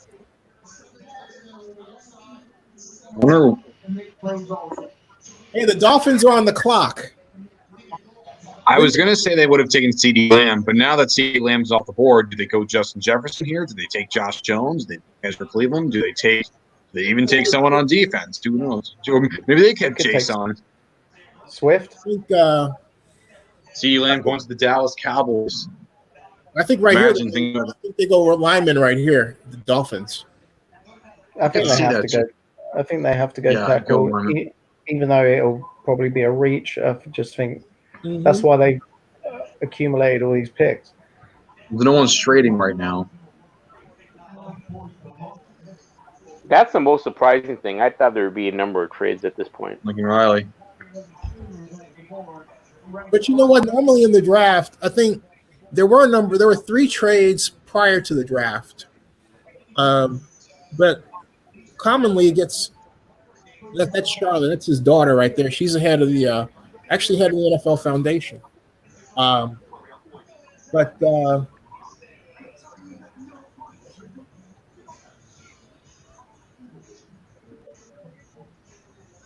Yeah, the Cowboys got a lot better. They definitely did. This team has to make the playoffs. They really did. You okay back there? I hope, for their sake, I hope the Cowboys win the division. Come here. You realize we get into the area where we can really judge who did the draft, because this is the first team that has a second pick, and that's the Dolphins, followed by the Raiders. So, and then followed by the Jaguars too. Don't forget, 3 teams that have had first round picks before this whole row. Right. Yeah. Yeah, it's a murderer's row. You're right. And then we get to Eagles. Before we get to the Eagles, I gotta believe that there've been a lot of trades that just were rejected. You know. Yeah. Well, speaking of trades, any thoughts on the Jaguars trying to work a deal out for their defensive end? Let's see here. I know one of the teams was the Raiders they were talking to, but I don't know if they wanted too much from them. The best they're going to get is second round. Yeah, I agree there. You know what, though? I can't pronounce his name. Does anybody know how to pronounce his name? They may wind up. I mean, here, the problem, though, is that by getting on social media like that, he reveals himself to be a bit of a problem child. And so when you do that, your stock goes down. Did you leave any food on the table in there? He might have screwed himself up by doing what he did. Your mess? Do I have to go? The whole point is, from his standpoint, it's like, is the TV on in there? He might have screwed them up. Not so much himself. He has already got his money, right? But in terms of wanting to weaken, hurt them, he could have known what he was doing and did that. Saying, you know what, I'm going to screw you guys over. Pick us in, guys. Pick us in? Pick us in for the Dolphins. You're 30 minutes. You're a minute behind me. In front of me, rather. Because I've got the commercial on from Billions. I have Billions on, too. Billions season premiere, May 3rd on Showtime. Yeah. In streaming. I mean, I see where I'm watching the NFL Network. What are you guys watching? ESPN? ESPN, NFL. They have the same feeds this year. They do have the same feed, but with regards to maybe the delay. I think exactly the same one. Let me see something here. I think it's exactly the same one. Really? I think so, yeah. Interesting. Right now we didn't have a Billions commercial on NFL Network. I just forgot something. You know what? This is the first time since, let's see, 2016, because I didn't go to the Dallas NFL draft. That was 2017. This is the first time since then. This is the only other time since 2004 I've watched the draft on TV because I've been there. So, yeah. Well, Zennie, we got to go when they're here in LA. I mean, that's going to be local for me. Oh, definitely. So who do you guys think the pick is for Miami? Say again? Who do you guys think it is for Miami? Lineman, offensive line. Yeah, Austin Jackson. Yeah. From SC? I can see Austin Jackson. Austin Jackson. I'm going to go with Austin Jackson. But if not him, I definitely see a tackle either way. Yeah, I don't know if it's going to be Jackson, but I see a tackle. Yeah, same here. I see a tackle. Even though this might be a little bit too rich for it, at the same time, barely anyone's doing any trades. The only trade that happened was a pick up one spot for the Bucks. And even then, never really think about it. Do you think they really would have taken Tristan? Do you think Tristan Wirfs really wouldn't have been there at pick 14? Yeah. Which was odd, right? That was an odd trade. Yeah, but hey, at least it's a trade. It's something. Even with one pick, it's something. Let's see what the Dolphins take now. Okay. We got some time to figure out here what they're going to do with the Dolphins. Second overall pick. In the Busy day for Miami. With the 5th overall Chris pick. Greer and Brian Flores. When they traded away Minka Fitzpatrick to the Pittsburgh Steelers, the pick they got back there. And look, the Steelers are very happy with that trade. Minka made a huge difference on defense. It's weird the Steelers don't have a first-round pick. It's very unusual. Now, as you look at what's available here to Miami, what makes sense to you? You got to take offensive tackle. You got to protect Tua whenever he's the starting quarterback. And that offensive Austin Jackson. You got maybe Austin Jackson, or maybe Josh Jones. offensive tackle. Is for Cleveland? Maybe so. Brian Flores and Son look very happy, as does Chris Greer. Now we can tell you officially the pick is in. Let's see if they do go up front. Kuchenberg for Canton. Well, good news for Tua. You hear that? Good news for Tua. Offensive tackle or receiver. Austin Jackson. Austin Jackson. There you go. Austin Jackson. Austin Jackson. There you go. Austin Jackson. He's been going up boards recently, actually. And there is Austin Jackson, first team All Pac-12 on UNC as a junior last year.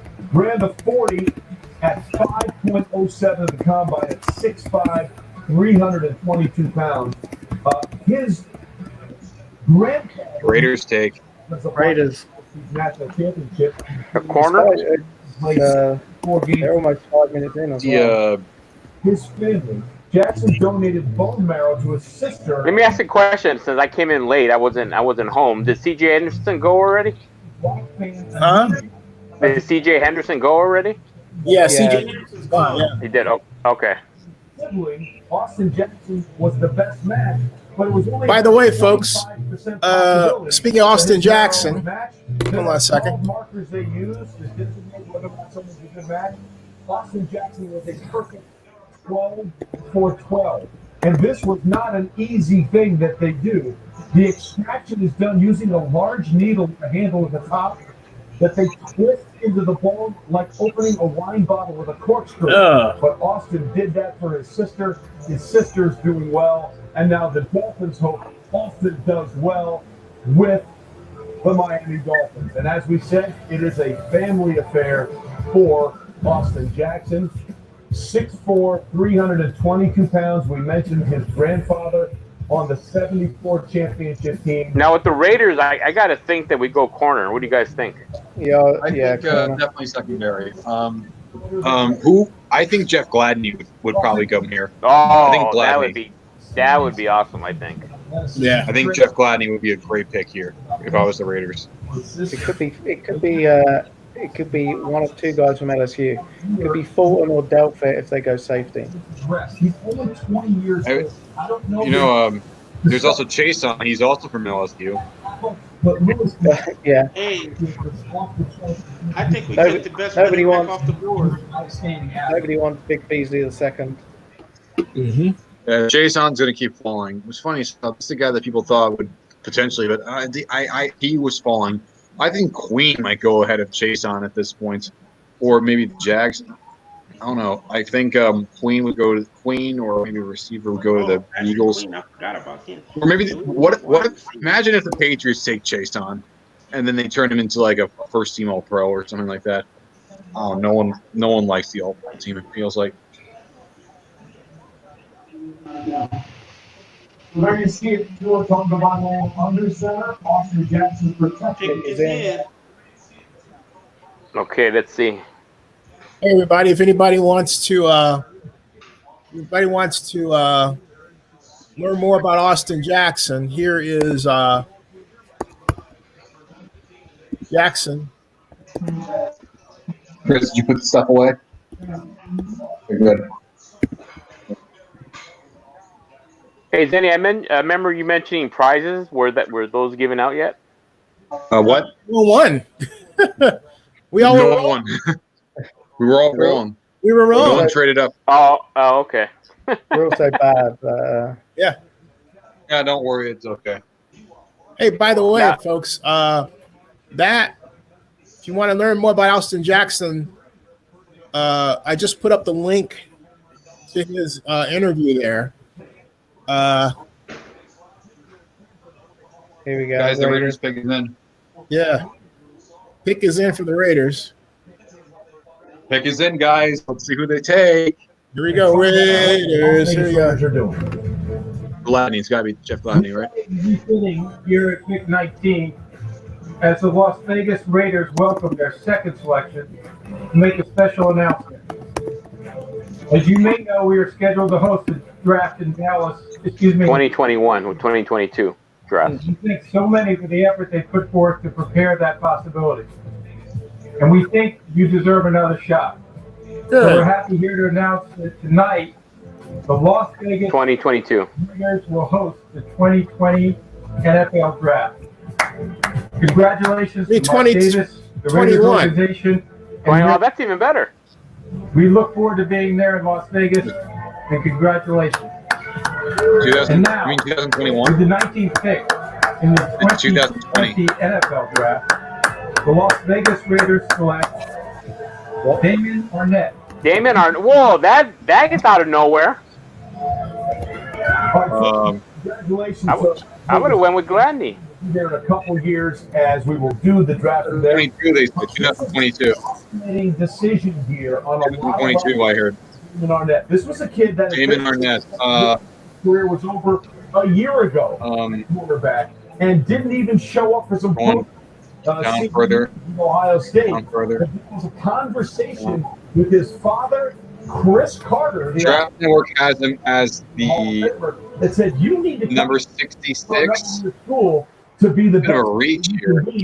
And no, we thought we'd see a second or third round grade. Yeah, Damon Arnett. Exactly. How surprised are you? I would have went with Gladney. Second round grade. I think he was the ninth corner on my board, by the way. Yeah, 8 or 9. He was the ninth corner. If he was going to do that, I would have traded 19 at least get some second round pick. He blew it again. They could have taken He blew it. He blew it. He blew it. Freaking blew it, man. That's a massive reach. That's he blew it. Wow. Massive reach. He freaking blew it, man. That's a reach, man. That's a reach. I had to really scroll down the board to see his name. That, you know, that's not a be a reach. draft if the Raiders didn't do That's a tank. That's awful. Oh my God, that's bad. Man. Oh, Kidding me? Why didn't they take Gladney? Would have been perfect. You know, he had. You know what? That's Mike like trying to outthink people. You know. Wow. They got a guy been there in the second. They got a guy so deep down in the draft, ESPN can't even interview him. All right, that's how bad it is. You know, that's how bad it is. I didn't even give him. He would have been there. He would have been there in day 2, maybe even day 3.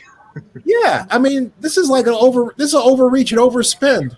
Okay, this is easily the biggest reach of the draft. This is easily the biggest reach. Nothing comes close. Nothing comes close. They could have taken Diggs, Fulton, Johnson, Gladney. Any of those corners over that. He's like, you got the guy that was like the 9th ranked corner on the board. Why? Yeah, that's really wild, man. But hey, at least you have Henry Ruggs to balance it out. You have the good and the bad. But it makes it neutral. And 2022 can't come here soon enough, I guess. So let's celebrate it by taking a guy that would have been there in the 3rd round. Maybe they don't have a 3rd round pick, so they got in early. That's being generous. The Jaguars pick is in. I'm pretty sure they're super upset that, Fournette's not there for them. So it's very sad that they can't get a guy that would have been there much longer. So I think they could potentially take I think they're going to take Xavier McKinney. I think McKinney, they'll go here, which is weird because, he could have worked for the Raiders, potentially. I mean, geez. What? Hey, everybody, look. This is I think they could go Diggs as well.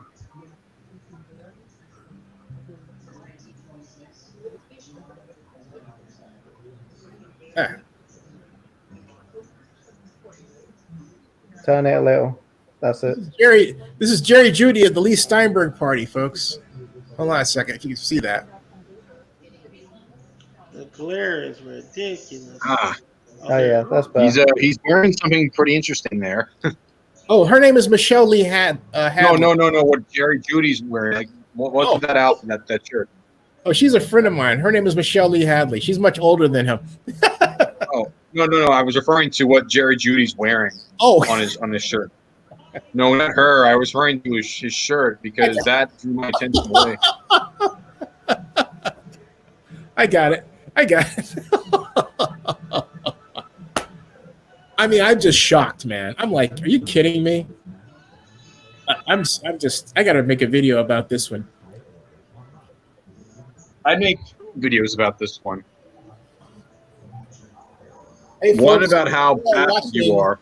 And we're scratching our head over the Raiders' 2nd pick in the 1st round. What do you guys think?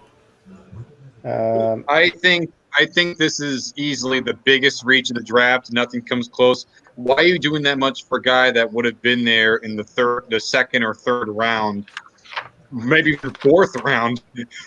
I mean, man, jeez. You could have taken Gladney, you would have taken Bolton, you could have taken McKinney, but instead you go with a guy that didn't even have a camera set up in his house for a live shot for camera. The guy didn't even have a camera crew with him.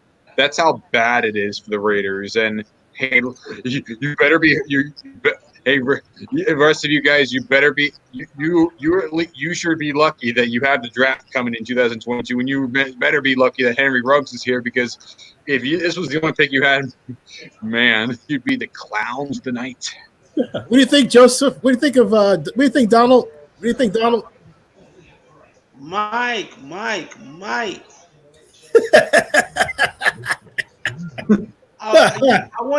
I want to go back to my 7th grade wood shop teacher. You know what he used to say? He said, Donald. Keep it simple, stupid. Keep it simple. Yep. Let's go to Mr. Los Spinoso. We went to Mr. Los Spinoso. I already told you. Amandares, right. Joseph, what do you think, man? Well, predictably, it's obviously would have went corner, but like Vinny pointed out, I mean, why would you even? Gladney was the next logical choice, and so to not do that, it's and you saw the face of Mike Mayock. He thinks he picked something. You know what it was? He thinks he picked coal. Was going to make it into a diamond. So, yeah, exactly. Yeah. But the fact of the matter is, you could have traded down. If that's what you were going to do, you could have got extra 2nd round draft picks for that number 19. You could have got McKinney, Jefferson. You could have gotten. Oh my God! That's wild. Okay, so folks, there you got Hey, what do you think, Dave? What do you think of Yeah, I agree. I mean, let's not forget they didn't effectively trade Khalil Mack for that, but this is part of the Khalil Mack That's a great trade. point. This is the end of the Khalil Mack trade. Yeah. And I agree with what was said. I mean, if they wanted to take a corner, they've really reached. They could have taken Diggs, Fulton, Johnson, Gladney, or they could have taken one of the top safeties, Delphet, McKinney. Chasen just went to the Jags, by the way. Oh, there you go. Oh, okay, so Chason. Thanks. Okay. Hey, Dave, your guy went to the Jaguars. Yeah. At least I don't have to worry about us picking Chasen in the second round. There you go.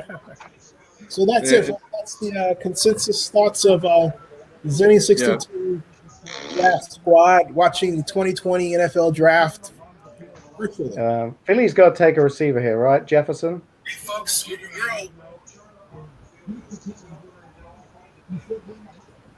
Hey, Zenny. Yo. I'm gonna take care of some medical stuff, so I'll come back when I'm done. We'll do you. We got a home for you. Okay. All right. Okay. Bye.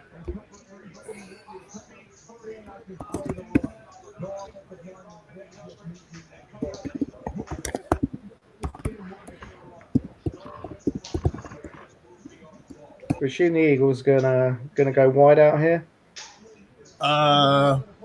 Philadelphia. I thought linemen. I think Jefferson, but if they don't like him enough, they could take one of those linebackers, Murray, maybe. I mean, there is, if they took Jefferson, it would be to replace Nelson Aguilar. I think they're going to take either. I think they're going to take. I think they will take either Justin Jefferson here or they take Patrick Queen. Mm-hmm. I mean, they need help at corner, maybe. Yeah, he'll be back. He had to take care of some medical stuff, he said. So, yeah. Mr. Wombat says, we just going to act like last year's picks didn't work out. I wasn't excited about Klein or Colton, but they turned out fine. I'm going to trust the front office. Here's the thing. I trust the Lord Jesus Christ, all right? If it works out, it works out. But this is one of those things where, I can make an argument that Crosby worked out better than the guy that you spent the fourth pick on, okay? And I could say, hey, Devin White would have given you a better bang for the buck. All right? And I hold to that because he really made a dramatic impact on the Bucs his first year. The trouble is the Bucs didn't use him well enough. All right? So, but imagine if he were the Raiders. No. I mean, or Josh Allen. Yeah, Josh Allen. Yeah, or Josh Allen. Right. So I disagree, Aaron. I mean, not Aaron, but I disagree, Mr. Wombat.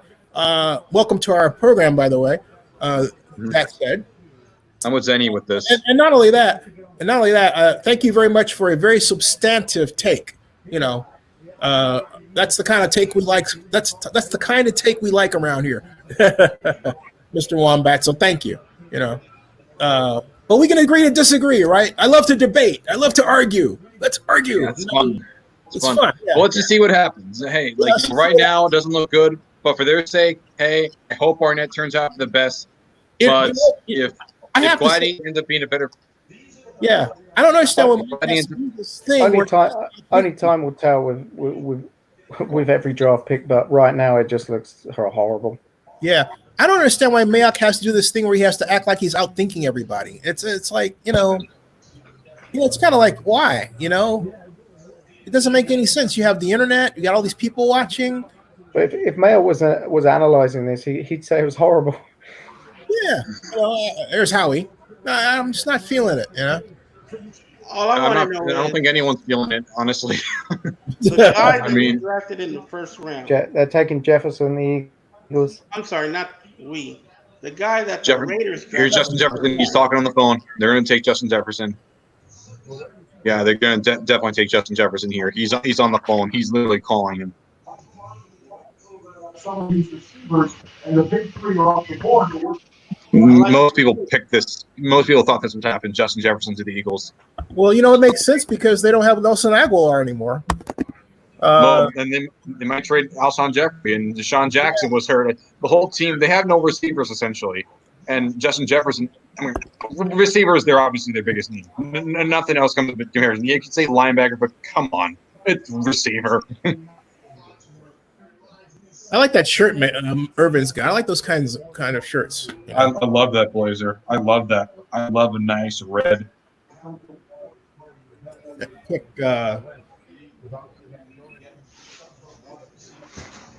CeeDee Lamb, Aaron, is gone. CeeDee Lamb is is a Cowboy.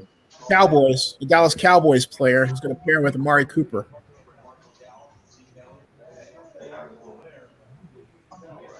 These guys might turn around and say, we need a cornerback to cover CeeDee Lamb. They haven't announced Jefferson yet, but he was on the phone, right?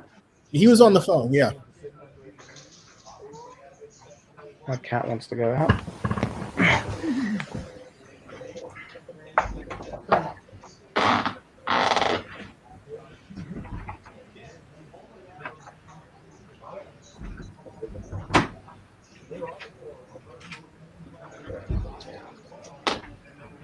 Aaron says, I love speedy guy with Ruggs, right. But see, my thought, though, is let's see what's going to happen with the Eagles. Before we announce the Eagles selection, I want to personally thank our fans for your contributions to the NFL Draft Project. If you're able to give, we encourage you to go to NFL.com/news. Hey guys, I think after this pick, I'm gonna bail. It's 10-4 in the morning. Say again? Oh, you're 10-4? Yeah, 10-4 in the morning. So. Oh my God. Justin Jefferson, right? No, they took Rager. He was jumping up. Well, they took Jalen Reagor over Justin. Wow. Jalen Reagor. They took Jalen Reagor. Yeah. That's surprised. That's a good pick, though. It's a good pick. It's a good pick. It's really a good pick, though. I didn't think that they held it right with Justin Jefferson. It was like, oh, Justin Jefferson's going. Jalen Reagor. Yeah. Oh, not bad. No. Oh, I just realized this. They like better than Jefferson. Yeah, many people. I thought he was like neck and neck. Hey, Dave. Thanks for joining us, man. You gotta have. Hey, Dave. Good to meet you, Vinny. Good to you as well. Yeah. Hey, by the way, on the way out, could you tweet out our YouTube channel, YouTube video, the one we're on? Yeah, I'll do it now. Are you leaving? Cool.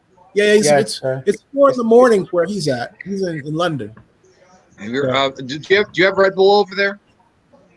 Yeah, but I also have 2 kids that'll be awake at like 8 o'clock. So. Oh my gosh. The kids, you'll deal with them later. Hey, I'm almost illegal. I'm almost 21, and I don't have a girlfriend here. See, no one. Hey, you know what? I'm 57. I love to be where you are. I love to be a dad and a wife and a husband. But hey, one day. Of course. Yeah, I think Jefferson might go here now. I mean, now that with Reagor now and Eagle. I mean, it was either Jefferson was more likely, though. I thought Reagor might be the next guy. So now Vikings are here. I think they're going to take Justin Jefferson now. Mm-hmm. I think so. I think they take one of the corners. Oh, then it would have to be or Gladney or Jefferson. One of those two. Or what if they get both? Not a wide receiver. That's a good one. Oh, I'm sorry. Bye, guys. Enjoy the rest of it. Catch up with you tomorrow. Yeah, you got it. See you, Dave. Nice meeting you. Hey. See you, man. Thanks for stopping. Peace. Bye. Oh, just us, Zenny. Just us, Donald. Oh, hey, man, that's cool. Philadelphia's pick Jalen Reagor, wide receiver. I'm typing this in the comments section. TCU 2020 NFL draft first round pick.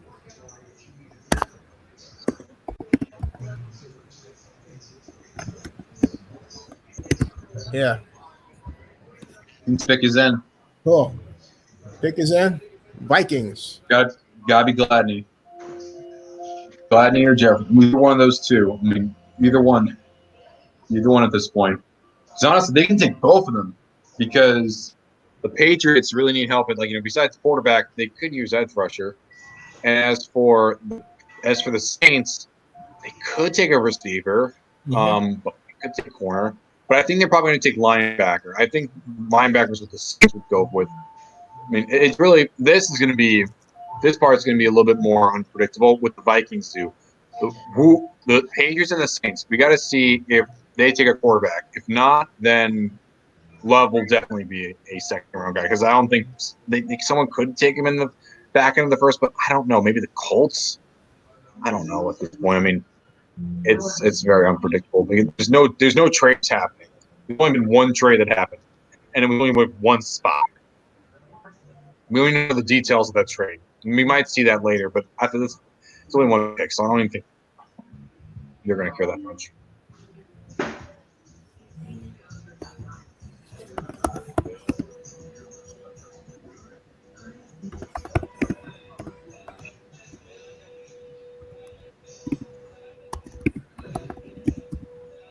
EDI, edit like a boss, sign, bind, feedback.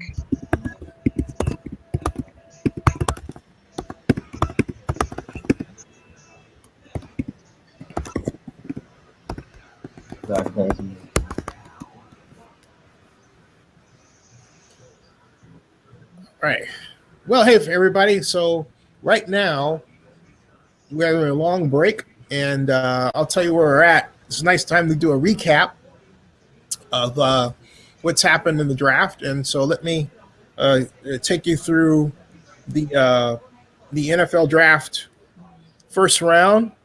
First of all, Bengals selected Joe Burrow, quarterback from LSU, and then the Redskins followed predictably by taking Chase Young, Ohio State defensive end, and then the Detroit Lions came back and picked one of the two best athletes available on the board, three best athletes available on the board, and that's Jeff Okudah from Ohio State. And not to be outdone, the fourth pick in the draft, and I thought this was a really good place for him to go. Andrew Thomas from Georgia went to the New York Giants. Tua Tagovailoa was who's Lee Steinberg's client, who was featured on an interview last Friday, was the Miami Dolphins' first pick of two, and congratulations to him and Lee. And right behind that, I keep calling the San Diego Chargers, the LA Chargers. That's hard for me to say. The LA Chargers took Justin Herbert from Oregon as quarterback, and that left the Carolina Panthers to take the incredible Derek Brown as defensive tackle out of Auburn. And then the Arizona Cardinals took Isaiah Simmons, Clemson linebacker, who's probably the best, And C.J. Henderson went to Florida. Went to the Jacksonville Jaguars. Alabama tackle Jedrick Wills went to the Cleveland Browns, a solid pick, followed by an equally solid pick in Mekhi Becton, offensive tackle from Louisville, who went to the New York Jets. Henry Ruggs III, with his shocking speed, is taking his act to Las Vegas to play for the Raiders. And there's Rick Spielman, and play for the Raiders. The Buccaneers moved up a spot, trading spot to the 49ers to take Tristan Wirfs, offensive tackle from Iowa. And at their new position, the Niners turned around and, hey, look, they got the guy that they wanted, and they got the guy that they thought was going to be there. And I think he's going to be a real game changer for them. And that's Henry Ruggs. You know. Hey, Zenny, the Vikings pick is in. Oh, okay, cool. Thank you. With the 22nd pick in the 2020 draft, the Minnesota Vikings. Justin Jefferson, here it is. There you go. Yeah. Wide receiver. Smart. Justin Jefferson, I said it's be one of those two. Yeah, Justin Jefferson. Find out that sometimes drafting is kind of like high school recruiting. It's not an exact science. Justin, we apologize. ESPN gave you no stars coming out of high school, and you were listed as the number 300 receiver in the Wait, Zenny. Some other news. Ian Rappaport just reported this. The Patriots just traded back. The Chargers are in pick 23 right now. Well, the Patriots traded their first round pick? They traded their look. Patriots traded their first round pick to the Chargers. The Chargers are back on the clock. Wow. Wow. That's huge. So forget Jordan Love to the Patriots, or the Patriots getting anybody in the first round, unless they trade back into it. That's huge. Wow, that's huge. I don't know. They gave a second and a third. Wow. Me Patrick Queen. I wonder. That's a big sign. Wow. That's a huge sign.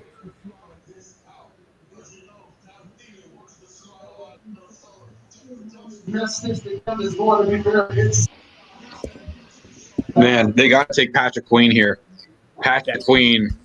This is easy, no question. It's like Patrick Queen. That's what you do.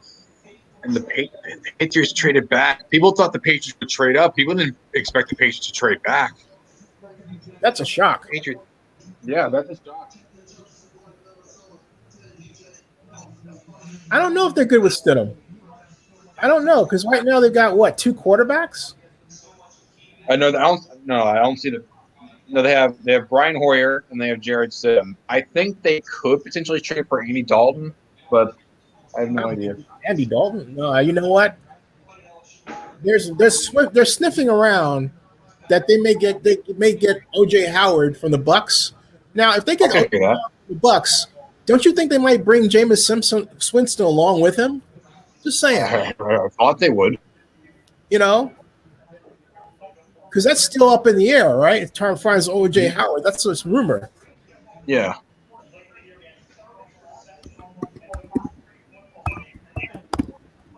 Wow. Would have the chart. The chart have the Patriots potentially trading down. No, I had to trade down. That was like the last option.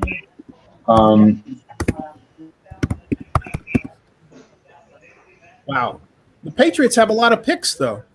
The Patriots could probably get picks, and they can literally trade back into the first round. They got like 16 picks. They're rich. Patriots, I think, can.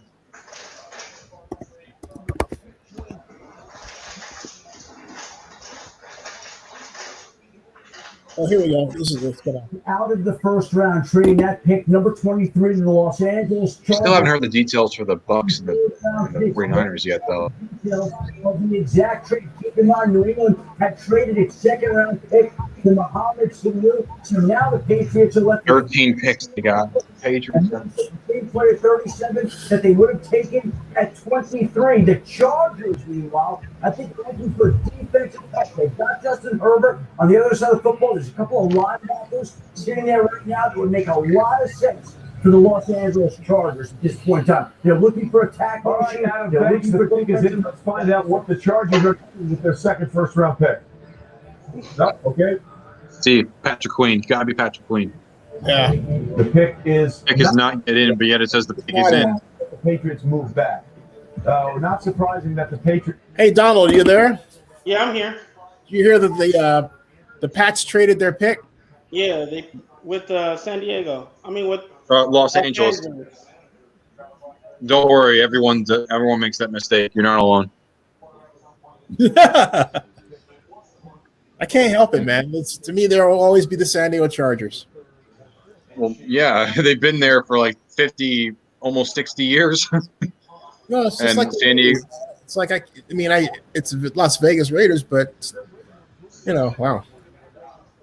But hey, at least the Raiders spent like a decade in Los Angeles. The Chargers, outside of that first year when they were in Los Angeles, they've been a San Diego team until 2017. Yeah.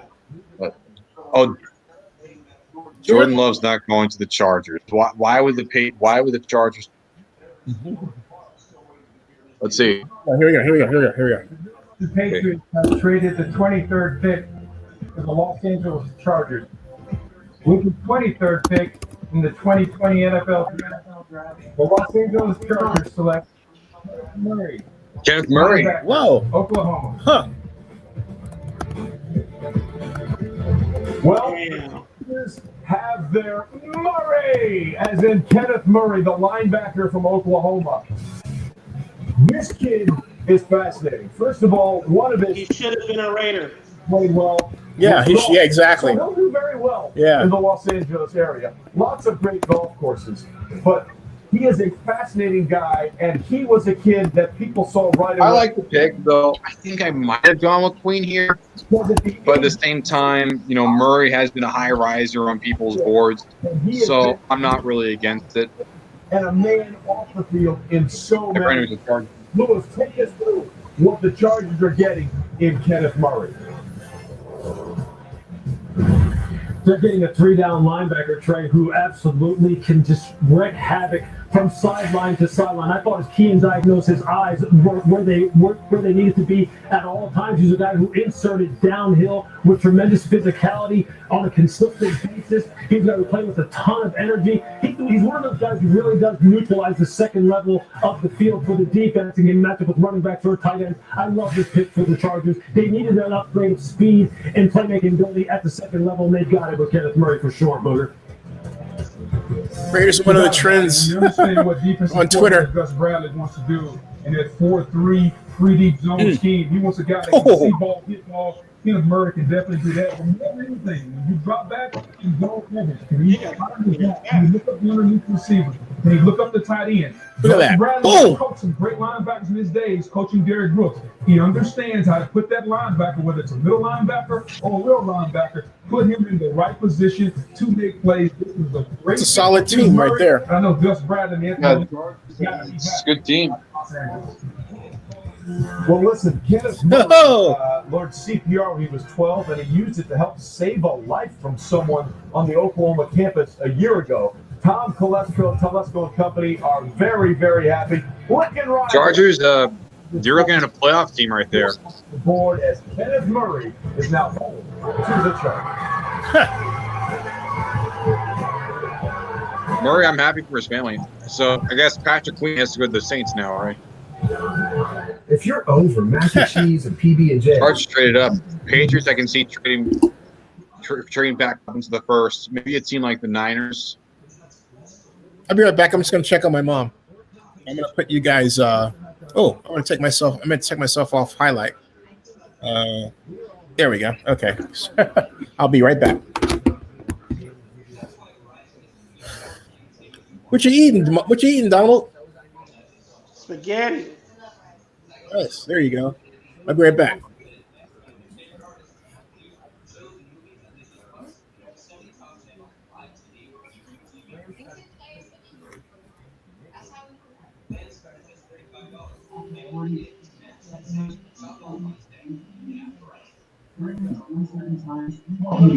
Sprint's now a subsidiary. Hey, Donald, did you get that Sprint's now owned by T-Mobile?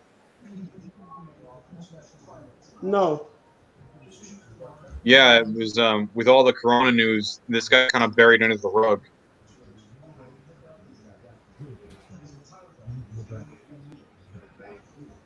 Yeah, Sprint's around, but it's just a brand name. Paramount Network, Yellowstone. This is a good show, I hear. Who does New Orleans take? New Orleans is on the clock right now. Yeah, who do they take? Who I think they're going to take? I think they're going to take Patrick Queen.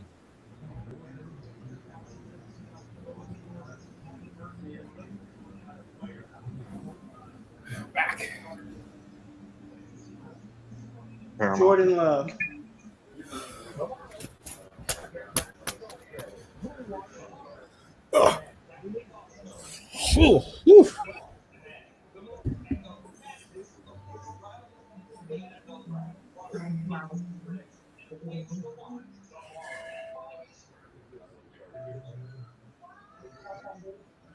Here comes Hey the Zenny, hair- did you hear that? JC Penney might file bankruptcy. No. Oh no.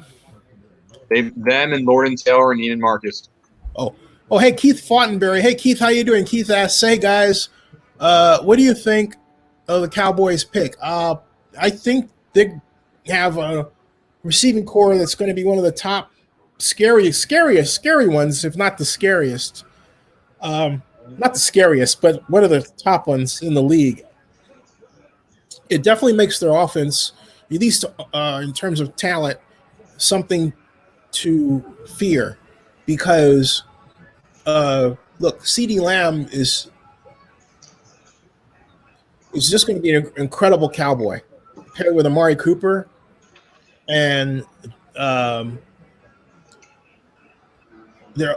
of course we can't forget they have Ezekiel Elliott, running back, right? So that's a very dangerous offense. A very dangerous offense. What do you think? How everybody else? Hold on, I'm trying to log back. AMC Theater is very heavily considering bankruptcy. So that means if they go where the movies go, simple, Netflix, like all of them, we'll be slaves to the streaming services.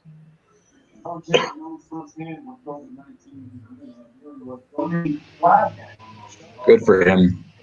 I personally can't donate blood because of my I have a blood disease. Yeah, that's interesting. That's a little tidbit about me. I have albumin minor, which means my blood cells are towards the size, and that means I have low iron. So yeah, my blood is. It's also AB negative.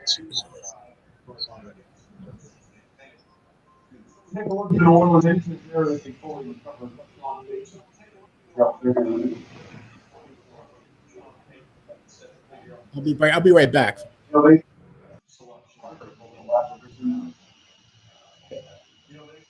Pick again.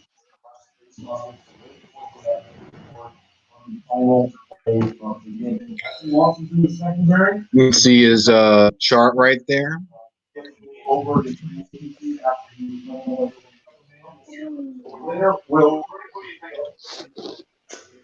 Hey, Anthony. Hi.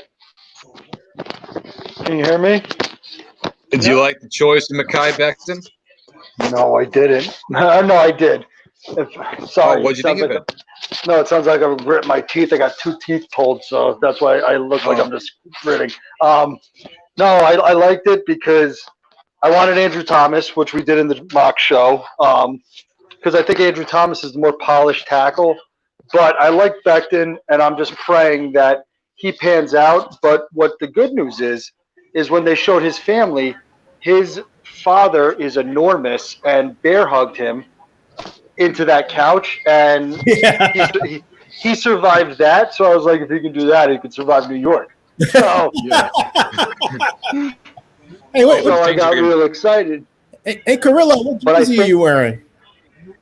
Oh, my birthday's on Monday, so my wife got me the Jet Stealth Black one, and since I couldn't think of a player from today's day, I grabbed Joe Namath. I grabbed the Joe Namath in the Stealth Black. Nice. Yeah, so my wife gave me an early present for the draft, and I've just been going nuts. But yeah, with the Becton pick, I liked. Surprised Warts fell that far, obviously.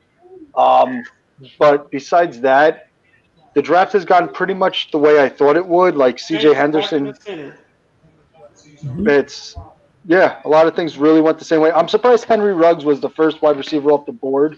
Yeah, but yeah. Besides that, some players are really falling, which I didn't think. I thought Grant Delpit would go already. Right. Yeah, him.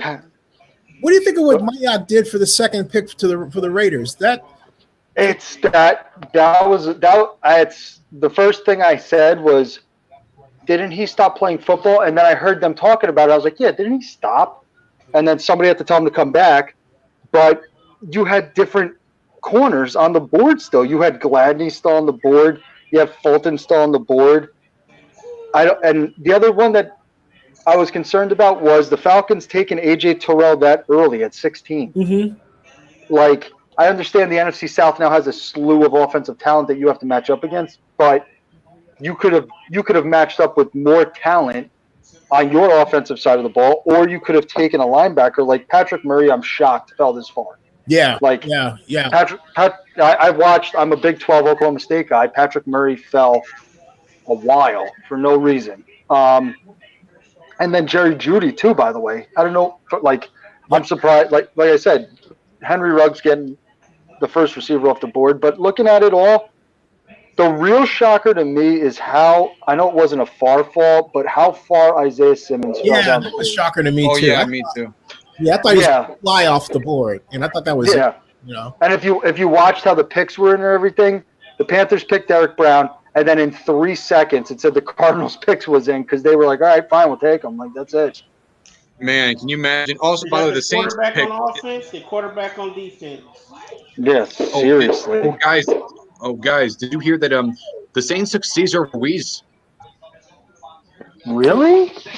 Yeah, they took Cesar Ruiz. I mean, Patrick Queen's right there. I mean, you already have a loaded line. I mean, you're just adding strength to strength. I mean, I guess, but Patrick Queen's right there. You need help. No, it's they took Cesar Ruiz. You know what? It's they're trying to find Max Unger again. Like, still, I mean, Patrick Queen the Saints falling. There should be no. Saints have 2 Pro Bowl guards in Larry Warford and Andrew Peets, and they have Terran Armstead and Ryan Ramczyk do the best dual tackles in the game, and their center they got this year was also really good. His name escapes me. Who's their center? Is it? It's not Cameron Fleming. It's Eric McCoy. Yes, because they drafted him from Oklahoma. Yeah. And Eric McCoy they took in the 2nd round last year. I mean, yeah, that's an. Maybe they're moving. Guys, Vikings just traded back, and the Niners just traded up. The Niners are going to be taking a receiver here. Yeah, they have to. I'm saying Denzel Mims goes here. Mims, yeah. Yeah, like that's another thing. Jalen Reagor, we were talking about him the other day. He shot up the board real quick. Mm-hmm.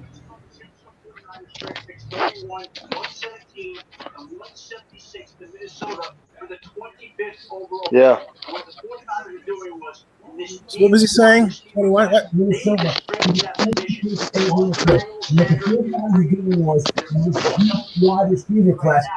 I like what the 49ers did, by the way. Replace Eric Armstead immediately with another first-round defensive lineman. Debo Samuel and Kendrick Bourne. Jalen Hurts bring back offensively last year's rookie. Excuse me. Wide receiver help. There's a lot of wide receivers out there. And the 49ers. Yeah, it's a wide receiver. Right now, to trade all the Minnesota to take a wide. Yeah, it's got to be. I like what they. Yeah, I like what they did because the minute I have a friend who's a 49ers fan whose live or die, and the minute it got picked, he was like, "What do you think?" And I said, "You're replacing Eric Armstead. You just traded him to Indianapolis." Mm-hmm. I said the 49ers have great training facilities for defensive linemen. You traded him away, but you now are just reloading by taking Kinlaw. That's true. Then that's it. Yeah. Man, the Niners gonna be here next year. But Shane, you got to admit though, that's a great reload because absolutely. Yeah. I mean, he's arguably more explosive a defensive tackle than they've had since. I would have to go all the way back to when they had Brian Young. You know, Niners pick us in, guys. Gotta be Denzel Mims. It's got to be Denzel Mims. Yeah. Or Michael Pittman.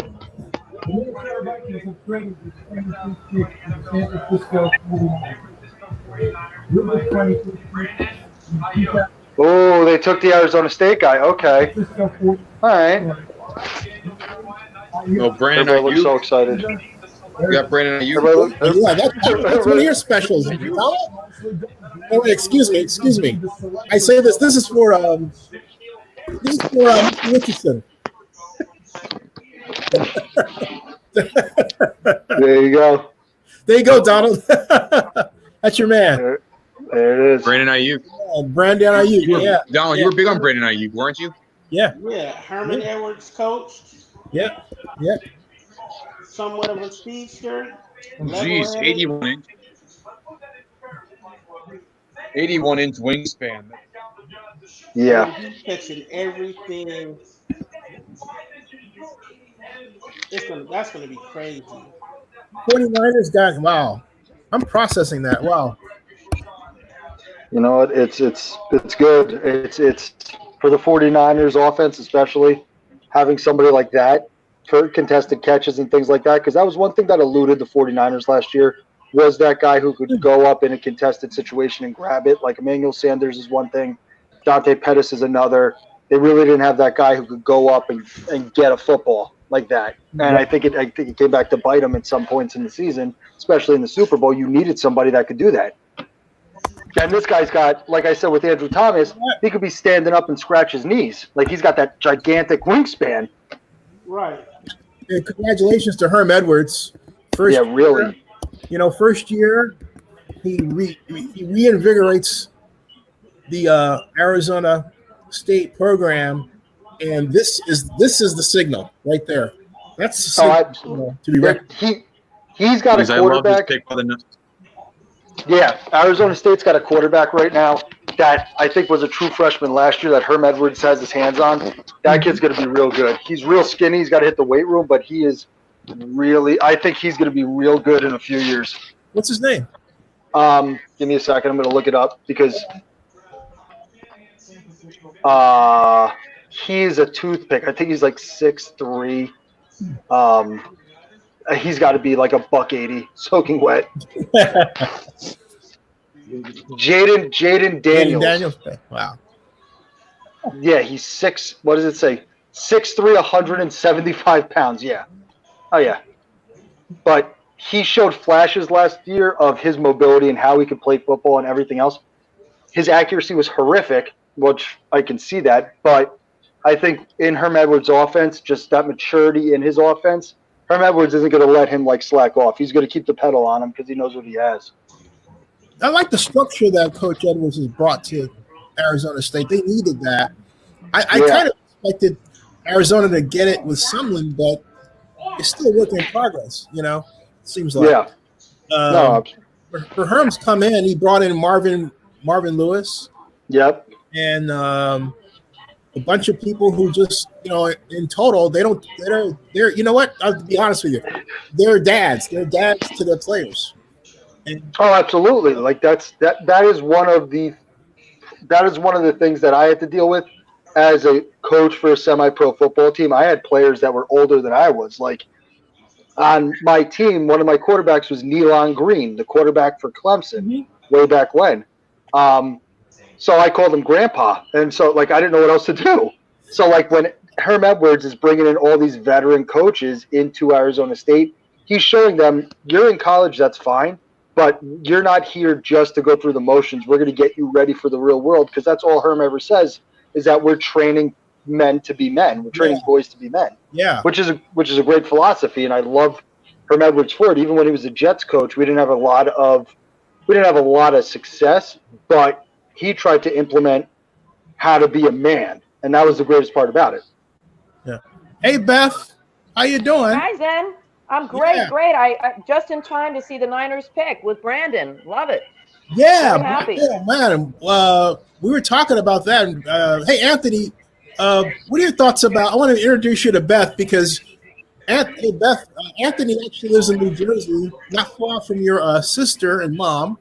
Oh, cool. He's got 3 kids. He and I covered the NFL draft a lot of years. Oh, awesome. Anthony, where do you live in New Jersey? My family is in near Bud Lake area. Oh, okay. No, I moved up to Warwick, New York, by Greenwood Lake, so Bud Lake's real close. Oh, okay, cool, cool. And I Yeah, grew up in Scotch Plains, New Jersey. Hey, all right. Everyone, I got some sad news to report. Dak Prescott's brother Jace died today. Wow, really? Not of the virus. Yeah. Of the virus? No, I just heard that he died. I'm not sure the details. Just know that he died. Jesus. Wow. Well, prayers Yeah, up you know for that the Prescott family. you know that Campbell's Soup commercial where you see his two brothers. He's one of them. Uh-huh. Oh, wow. Well, knock on wood. I hope everybody's okay. I mean, obviously not him. My condolences to the Prescott family. Yeah, for real. Yeah, that's rough. That's a rough time. I think they should report this. I think they should. No, they definitely should. It just And you know popped what? on USA Today 20 seconds ago. Yeah, it reads. Let me see. I think the Dolphins should take Xavier McKinney here. No cause of death is given. I have the Dolphins. Who did the Dolphins take? The Dolphins took a tackle, right? They took Austin Jackson. Austin Jackson, yeah. Yeah. But It's got to Maybe be this- DeAndre Swift now. maybe this is where Denzel Mims goes. This is I'm looking at our draft and seeing how ours played out in contrary to what it was, and I had the Dolphins picks. And first, I took Justin Herbert, whiffed, fine. Okay.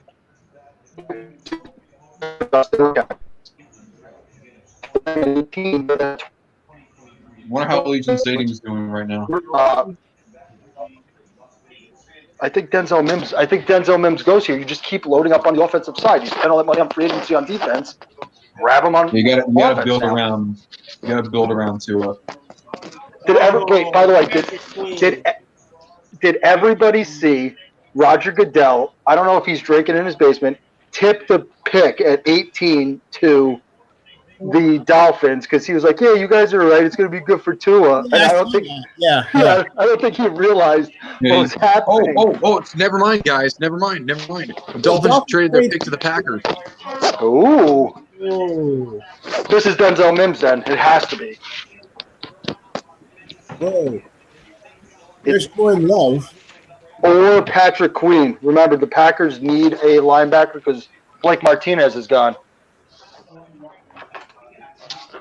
You know, look at the attitude. Look at the faces. They're sad that they thought he was going to go higher. Yeah. I thought he was going 23 to the Patriots, but the Patriots traded back, and there you go. I think they all, you know what? That whole room looks like they're expecting the Patriots. That whole room looks like they expected the Patriots.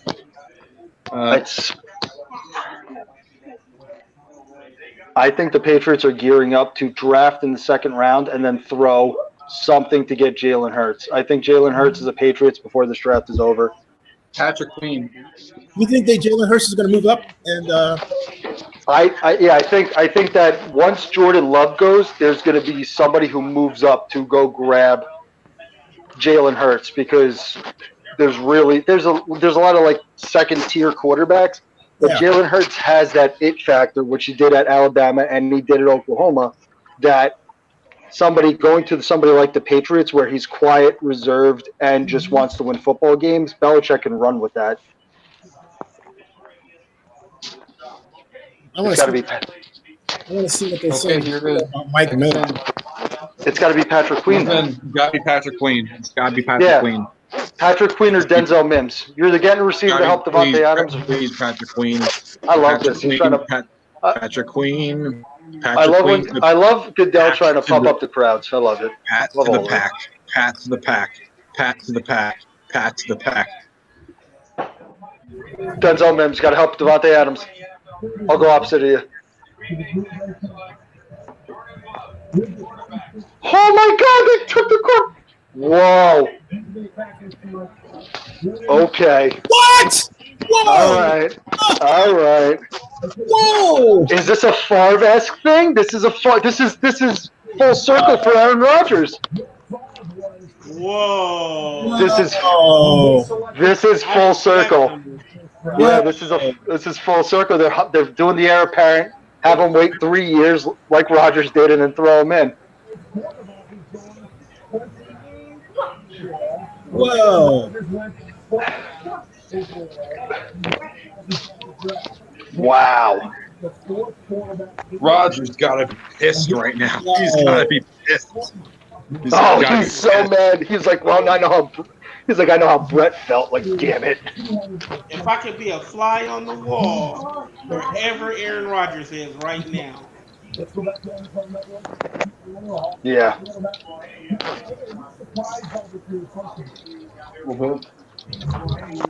I have a lot of Packer fans. I'm just gonna make sure they're all okay because they're furious. I can know that. I don't even feel bad for the Raiders no more. Yeah. Okay, who the Seahawks need help at edge? Oh yeah, this is what. Who do I have here? So the Ravens are going to take.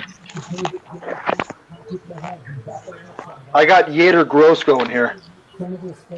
George Gross Matos? Yeah. I just don't understand what's wrong with Patrick Queen. Dad, I don't understand it. What if the Ravens are one? What if that happens? I'm just like, wow.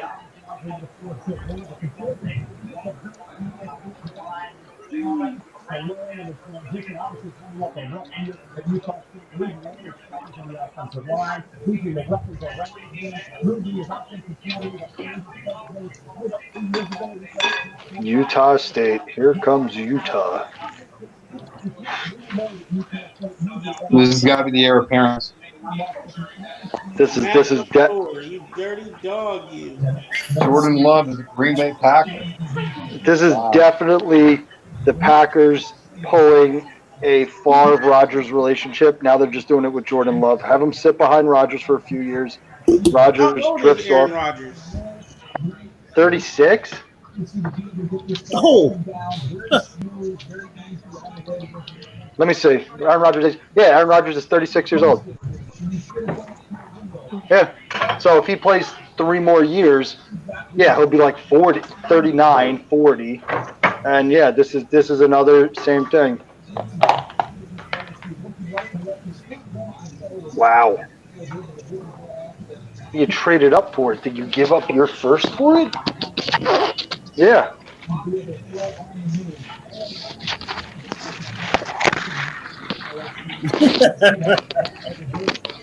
Unreal. Hey, I respect it. I respect it. It's you know what? There are receivers that you can get in the second round now that have fallen that you could pick up. So it's not like you're missing out on talent. I respect it.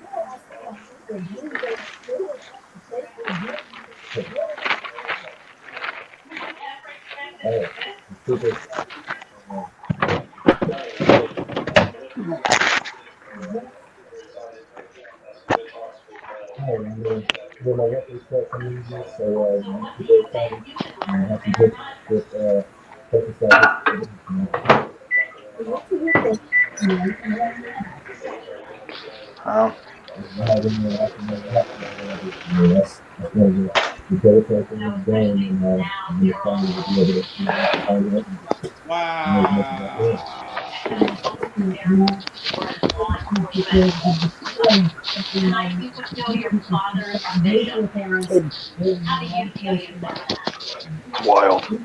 Hey everybody. Here's the tweets about Mike Mayock so far. I'm just reading a sample.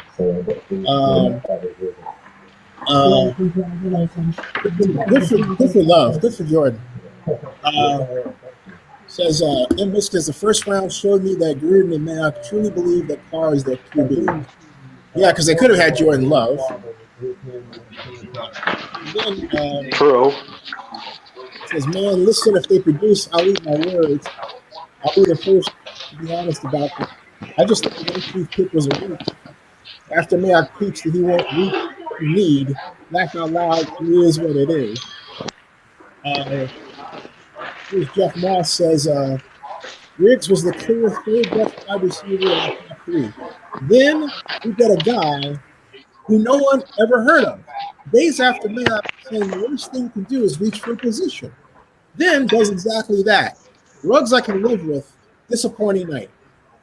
I would say that for the Packers, if there's any Bears fans that are upset about it, listen, I do think the anger and hostility towards, the ownership is only going to increase. Because I saw some Bears fans that were very, very high on Jordan Love for some reason. But I think Rodgers is going to stay. He's not going to be one to leave. No. What about Jordan Love?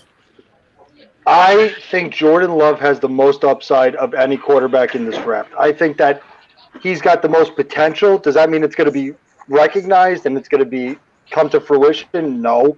But I think Jordan Love, with his size, his speed, his arm, and everything else in between, I think he has the biggest upside of them all. Like it's high risk, high reward type of thing. Him sitting behind somebody like Aaron Rodgers, who kind of has the same type of gameplay. He's no Aaron Rodgers, but having him sit behind somebody like that he just knows he's sitting and just watching, I think that's going to help him the most. But yeah, Jordan Love at Utah State, I watched as much tape as I could about it. I think that he's good. I think he's going to be good, but it's going to take more time than Herbert or Tua or Burrow. And having him sit behind – if he was going to sit behind Ryan Fitzpatrick, let's say, in Miami, then he would go through a lot of growing pains. For him, like I said, probably – I don't know how much is left on Aaron Rodgers' contract. Maybe it's 2 or 3 years. If it's 3 years, have him sit for 3 years. Have him play garbage time. Have him play sporadically in between this and that. Use him for Wildcat or whatever it is. But I think that if he goes the right way with LaFleur and everything in Green Bay, then LaFleur and Love will have a very good relationship for years to come. And here's another take by Alex. I got a different take on it, but Says Mike Mayock and the Raiders drafting Arnett 19th was the best moment of the draft thus far. It says, as a PSA, buy Felicia, support the team. I'm certain Green and Mayock know a hell of a lot more about football than you do. Who's Felicia? it's a reference to a movie. Oh, okay. Let's see here. Oh, and the Yahoo commentary in the Raiders pick of Arnett at 19, a bit of a shocker. But it tells us GM Mike Mayock cleared the character questions that existed at one point with Arnett. Laugh out loud. Sure did. You won't let me. There was a guy here who watches film evaluate. Better than Mayock. Okay, guys. Pick us in. Pick us in. All right, here we go.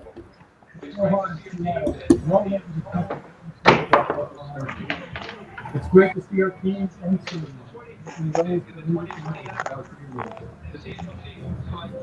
So with the 27th pick in the current 20 NFL draft, the Seattle Seahawks Jordan Brooks. That's good. Yeah, athletic. Super athletic. Didn't take Patrick Queen. Wow. Yeah, but Patrick Queen's falling. I don't get it. Don't get it at all.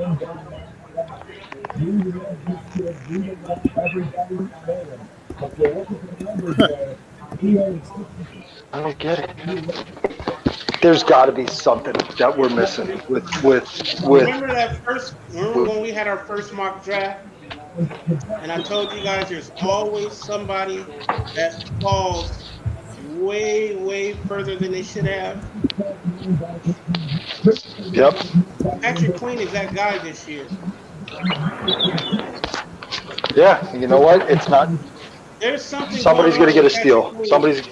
That's probably going to come out after the draft is over. Yeah, it's unfortunate. The guy's a really good. He's a great athlete and he's a great linebacker. It's remarkable that he's still on the board. Hey, everybody. Hey, Anthony, I'm going to lean on you because I have my pick on the Niners. But I think the Niners had an incredible draft. In particular, getting one of the top wide receivers in the draft and one of the top defensive tackles. But I'm going to lean on Mr. Carrillo because he, aside from being a draft nick, is also a coach for semi-pro. And then I'm going to ask Donald Richardson to time in, and then Vinny. So go for it. Yeah, no, the 49ers had a great draft so far. I think John Lynch moved back, got more picks for the Bucs moving up right in front of them, recouped more. I think the 49ers have 11 or 12 picks now.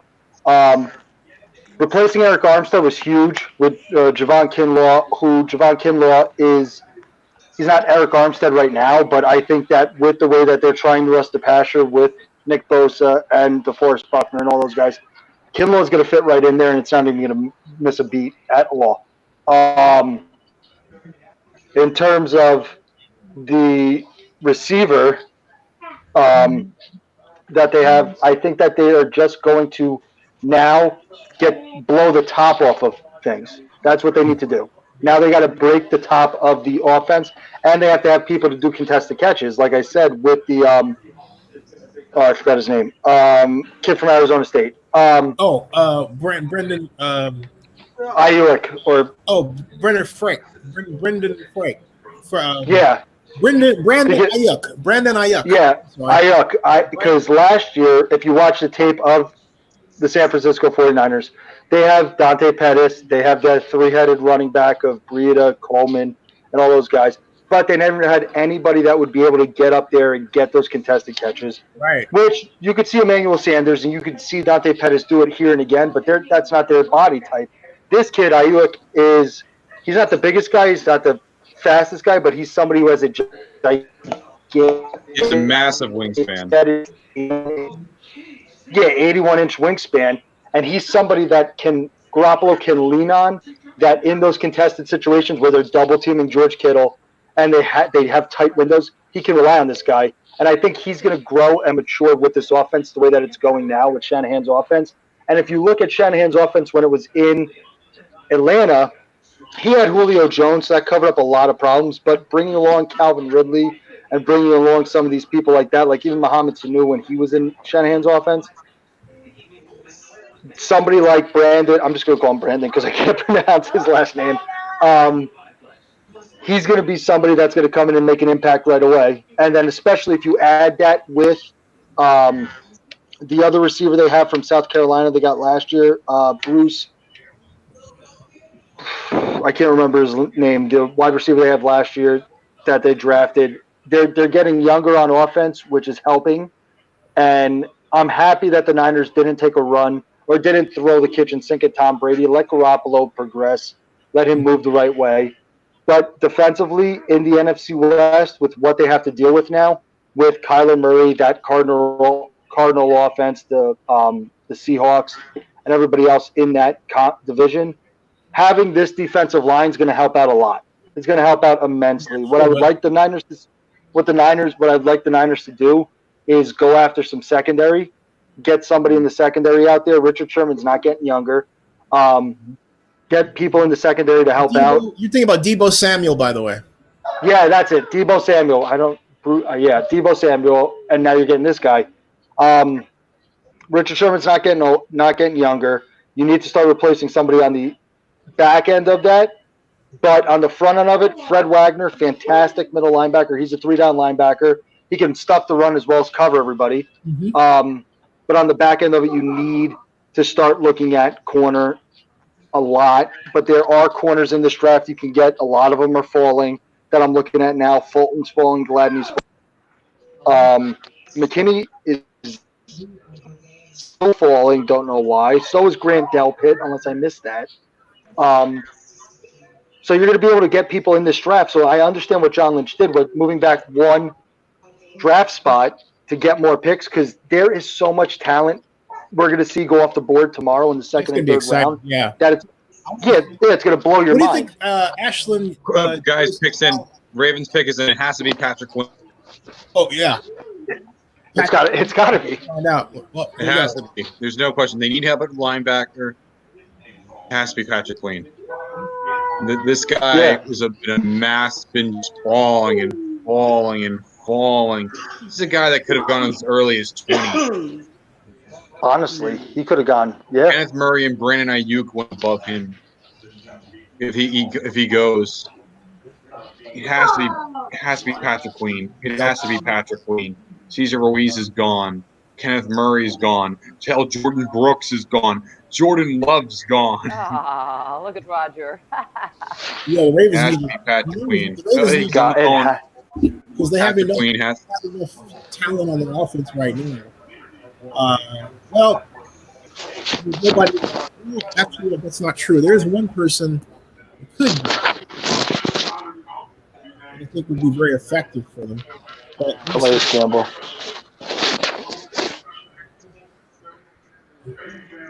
former Jaguar and Cardinal. Calais Campbell. One of my guys, one of my favorite players. He is so And big. he's on my It's Hall. not even funny. And yes, he is on my Hall of Fame spreadsheet. Nice. He is enormous. He's just like wine. Honestly, Oh. his hands look like they could palm my face. Oh my god. His name has to be Patrick Queen. It has to be. That's about the funny thing I've heard tonight. I'm just looking at his. Oh god, it's like 6'7". Oh, here we go. It's got to be Queen. Oh, you're right. There it is. Finally, he's finally here. Yeah. Replace CJ Mosley with Patrick Queen, and you just keep moving. And CJ Mosley, you can go to the Jets and get injured. Yeah, come to the Jets. Everybody gets hurt. We're just great at everything. It's super great, I'll tell you. That's why I couldn't pick Well, any. for your sake, I hope to God CJ Mosley's healthy. Oh yeah, no, I know. Well, now we have a ton of linebackers on the Jets. We got Williamson, Mosley, Jenkins, somebody else I can't remember. But yeah, we paid CJ Mosley enough. He better start producing like at some point. That's a good pick for the Ravens. Oh, I love this pick. I was thinking, they'd get either Murray or Queen, and they got Queen. Like he fell, and I think the Saints. They didn't need to take Cesar Ruiz. Their entire line was great. They have 4 Pro Bowl and All-Pro caliber linemen, and McCoy had a great season too. This seems like a little bit of a reach. You're just adding, like, you're really gonna add a depth guy for the number 1 pick, unless you trade one of them. To another team. That's something to look at. Maybe tomorrow you see them try to pull. Look at this guy's technique. Look at how he keeps his shoulders square. Boom. I love the way he pursues. I really do. Yep. He just stays Absolutely. upright. Yeah. He just stays upright. Oh, yeah, on that screen pass. He's got those. Yeah. He's got good tracking eyes, Yeah, he does. Yeah. He's a ball magnet. He's one of those guys. He's like I tell him now. It's like one of those Kuechly type players that knows the play before it's even ran, and he just pretends like he doesn't know what it is. He just sets you up to just hurt. Yeah, T.K.O. Spikes had that. He's trying to put you in. Lewis, Yeah, exactly. Hey, so did Mike Singletary, big time. It was like Mike Singletary in that track. Oh, boy. Yeah, it's like that Deion Sanders type personality where he's going to pretend like you just beat him down the field, but he's going to catch up and he's taking that ball away from you. That's it. Mm-hmm. Hey, Beth? Where's Beth? Yeah. Hey, I'm here. You missed it where at one point, if you had come back, you would have had your brother and sister here. Oh, Stephen tuned in. He's in Belize. That's wonderful. Yeah, he chimed in for a good while. He had his Patriots shirt on. And, great. Hey, by the way, you're sideways. We could turn your camera. Maybe it's I'm sideways? Yeah, your face Really? is sideways. Yeah. How about that? You're Is that upside better? down now. Is that better? You're upside down. Okay, turn it again. 1/4 turn. There you go. Okay. Yeah. I can see you now, holy Beth. Yeah. There you go. There you go. Okay. Yeah. Oh, I'm glad Steven was on with his Patriots and Chris. That's good. That's awesome. Yeah. So we You almost. got people everywhere. London, Belize, California, New York. I love it. Yeah, Dave Atlanta. had to go. He had to put his kids. He had to get his kids to school in a few hours. It's 4:00. Oh, okay. So he had to. Donald, where are you? I'm in Fairfield, California. Oh, okay. All right, we're in the same time zone. Yep. He says it's 80 Oh, there he degrees is. here, Beth. Yeah. Beth. Donald says it's 80 degrees out there. Well, I think here it got up to the upper 60s in San Francisco, but tomorrow it's supposed to be really beautiful, like in the 70s. Oh my. Nice. I'll flip with you, Donald. That's nice. So we got West Coast there, and then we got East Coast here, and then we got West Coast over there where Donald is. That's great. And then we got East Coast where Anthony is. So we got both. Yeah, it's a balmy 43 here. I'm so excited. Oh man! Wow. I think they're gonna take. I think they should take a Toro Gross Matos. I think they should take a Toro Gross Matos. Yeah. This is the prime pick. They need edge rusher help. This is the perfect spot, or to fill the void left by when Jack Conklin gone.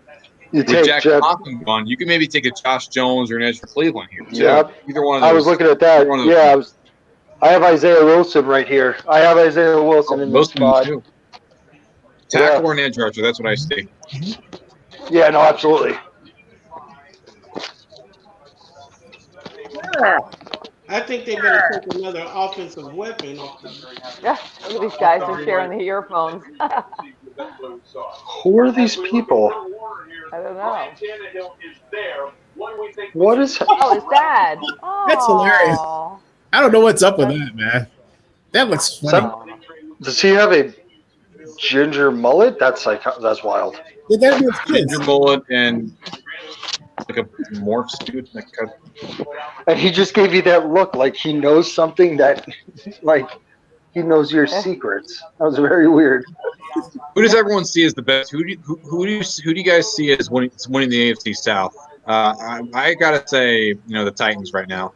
They're the best team, and then maybe like the Colts are second, and then Texans, and then of course the Jaguars in a distant fourth.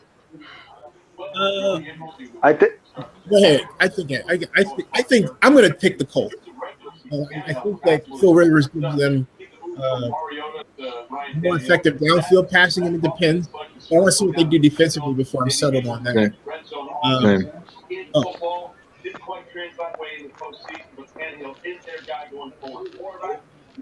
Mills is already off the board, right? There we go. Didn't quite translate way in the postseason, but Tannehill is their guy going forward. Quarterback, Did he change his outfit? No. There's Isaiah Wilson. There he goes. With the 29th pick. Isaiah Wilson, you called him. Yeah, there's Isaiah. Did Roger Goodell change his outfit, or am I crazy? Yeah. Let me see. All right. From Georgia. Yeah, like I said, that's why I was talking about Andrew Thomas during our show. Look at the running backs that they blocked for and everything else. You just took both tackles now in the first round. They're psychotic people. But to get back to Vinny's conversation, it all depends on Phillip Rivers. If Phillip Rivers comes to Indianapolis and connects well, now that they got Trey Burton to replace Eric Ebron and everything like that, and him and T.Y. Hilton hit the same page, then I think the Colts are going to win it. If Phillip Rivers struggles, then it's the Titans are going to run away with it, metaphorically and literally, because they're just going to run Derrick Henry till his legs fall off. Well, I think they also need to address the running back situation in the second or third round to the Titans, because Derrick Henry's on a 1-year deal, and after that 1 year, what are you going to do? Well, you know what? I was talking to a friend of mine. I was talking to JP. Zennie, you know JP.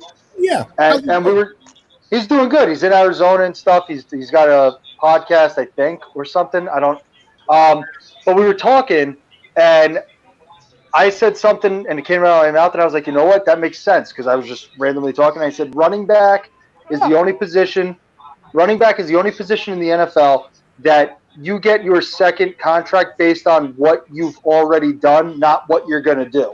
Great point. And that Derrick Henry, national high school rushing yards leader, all those carries at Alabama, all the carries now. Derrick Henry might have a lot of tread left on the tires, and if I'm wrong, then I'm wrong, but he's slowing down. And Vinny's right. You got to try to replace him with one of these running backs coming into the second or third round, and you got to start trying to spell carries from him. Like if he had 310 carries last year, I don't know the exact number, but he probably had upwards of 260. If you can get that number down to 200 or 180, then you're going to add longevity to him so that when you hit the playoffs and you get to those cold months, then you put in this bruising back that nobody wants to tackle in the cold. Mm-hmm. My thought basically is that I think Derrick Henry's best year we've already seen. And this is a year where he gets injured and they're going to have to finish the season without him. My thought, the Titans caught up and caught a lot of people by surprise, but now there's a full year's worth of offensive book on them, if you will.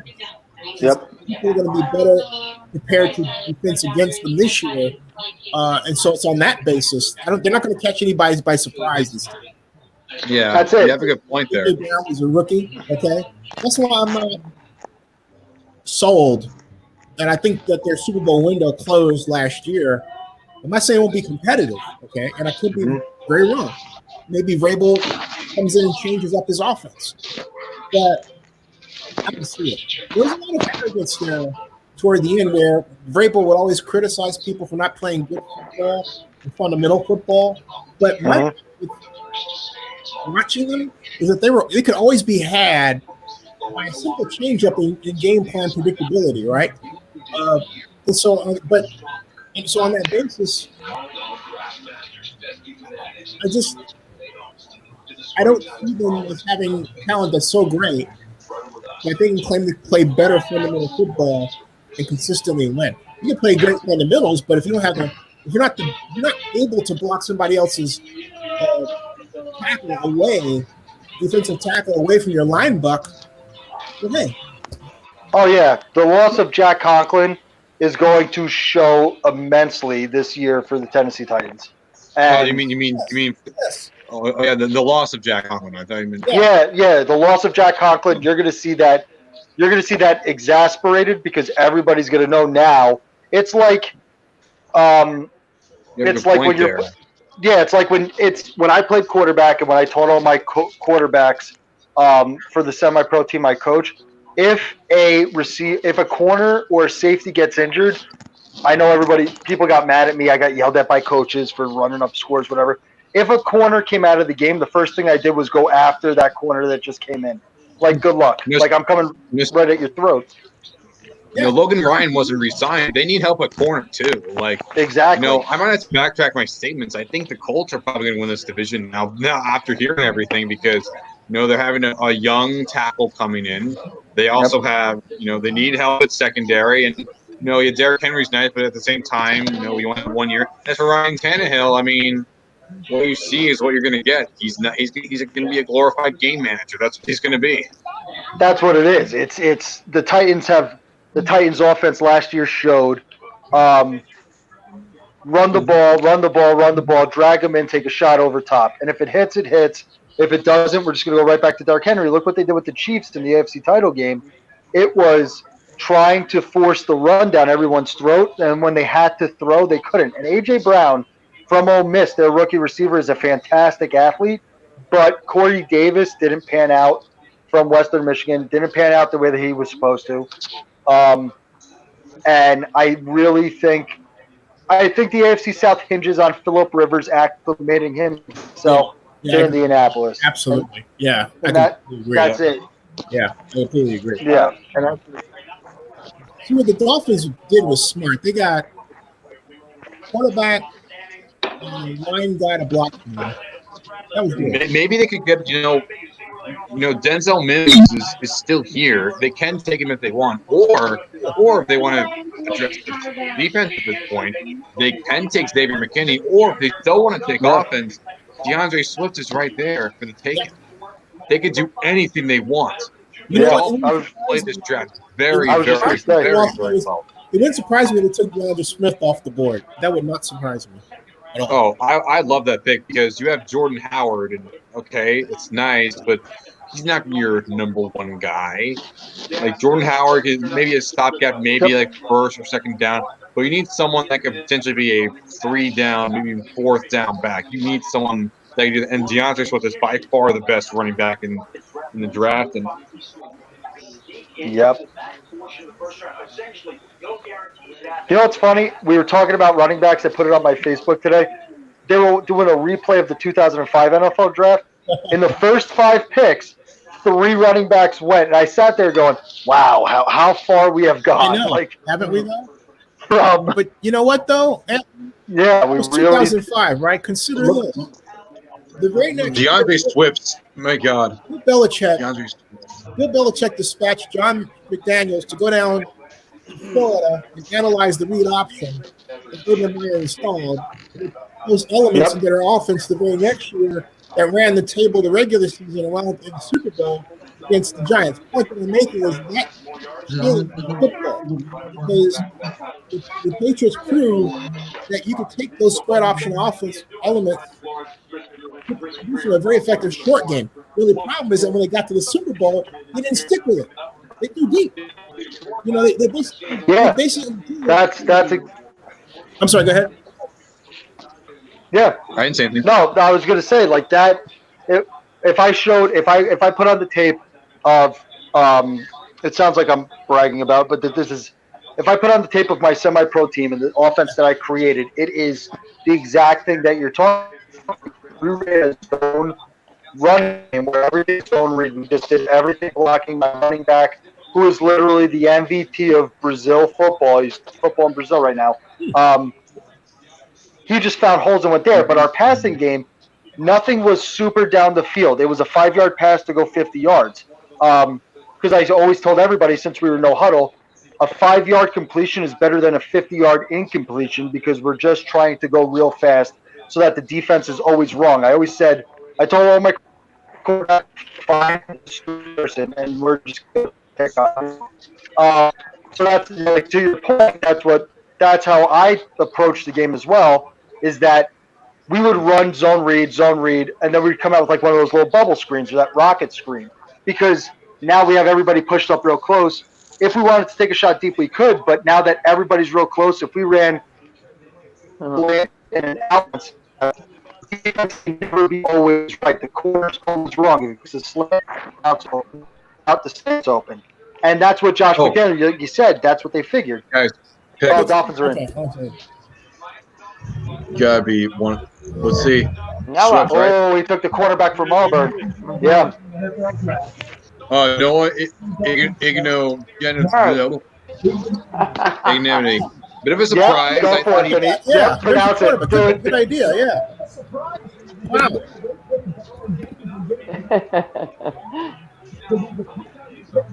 Noah Ganabini. Whatever. Sorry if I'm butchering your name. I'm not trying. You know what's interesting? I'm not trying. Christian Fulton has been dropping a lot. Jeff and yeah.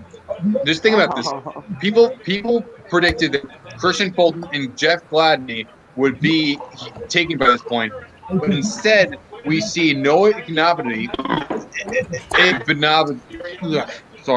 Noah I. Let's call him Noah I. Let's go for it. Noah I go Noah I and Damon Arnett instead of Christian Fulton and Jeff Gladney.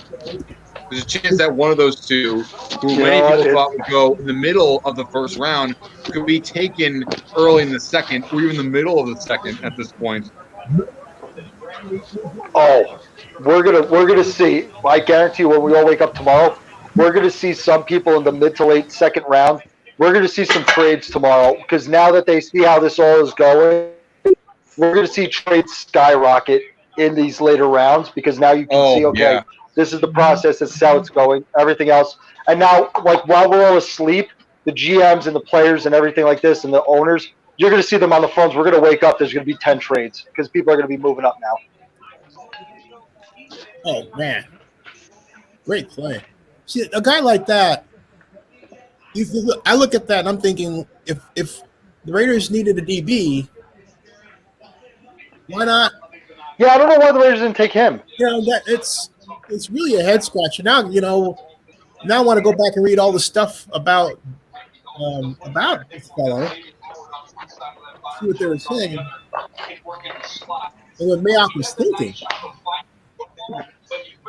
Yeah, you know what, Mayock took Clinton Farrell for that leadership thing last year, and you know what?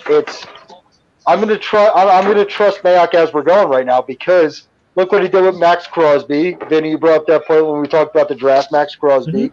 I'm gonna sit there and think about it. Now the only question is what's happening with Derek Carr. Like there's rumblings about that relationship with John Gruden and Derek Carr. They taken somebody else. They brought in Mariota. Like what's happening there? You have to solidify that. You have to solidify. Can you expand on that? When you said there were mutterings about his relationship with Derek Carr, what do you mean? Well, bringing in Marcus Mariota and things like that, it starts to create doubt that Derek Carr is the future there, even though they signed him to that long-term deal. Right. I thought maybe there was something specific that happened that, Oh no! This is me just looking at it and trying to crystal ball it. It's you brought in Marcus Mariota, who is still a good quarterback. He just had a rough time in Tennessee, like Tannehill had in Miami. He had a tough time in Miami. Came to Tennessee, now he flourished. Maybe just needs to change of scenery. But they just signed Derek Carr to this huge deal. Is everything okay in Las Vegas? And is the future moving forward with Derek Carr? The Vikings pick is in. Sorry. Oh, Vikings pick is in, guys. There's no future with Derek Carr. I want to hear. Here's Jeff Gladney. Okay. Finally. And people thought that Jeff Gladney would go pick 22. And here he's taken by the same team, but pick 31. Yeah. Wait, Donald, what do you want to... Oh, that's why. Gladney on the has knee Raiders? issues. Wow. That's why. People were scared about his knee issues. And that makes sense. Yeah. So is DeAndre Swift going to go to the Chiefs, or are they going to trade back?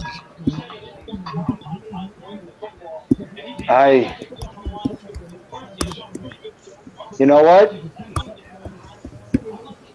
You could match Grant Delpit with Tyrann Mathieu. Or Xavier McKinney with... running backs go in the first round this year. You want to swing?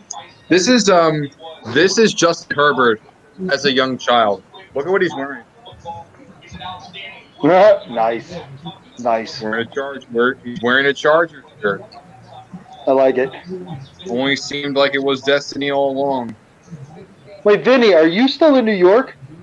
Yeah, I live in New York. I live in West Islip. You live where? West Islip. Oh, okay. I was going to say because like I said, I live in Warwick now. So. Where? Well, Warwick, New York, in Orange County. Ah, so you're closer to upstate. Like Middletown and Monroe. I'm right near there. Middletown, Monroe, Chester, like Woodbury Commons. If you go to the mall out there, I think you know what you could. There's so many people still on the board. I'm shocked McKinney or Delpit didn't go.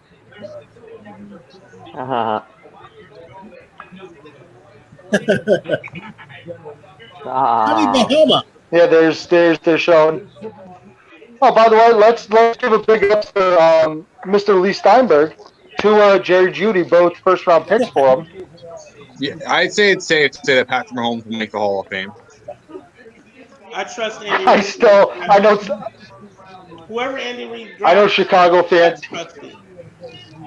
Bears fans on Twitter were furious. They were furious when they saw that Jordan Love was going to the Packers. They were furious because, oh man, here we go. Favre, Rodgers, Love, here we go again. And as the hatred against the ownership is only getting more and more extreme. But hey, at least you should be happy that Ed Sprinkle and Jimbo Covered made the Hall of Fame this year, guys. That is. Yeah.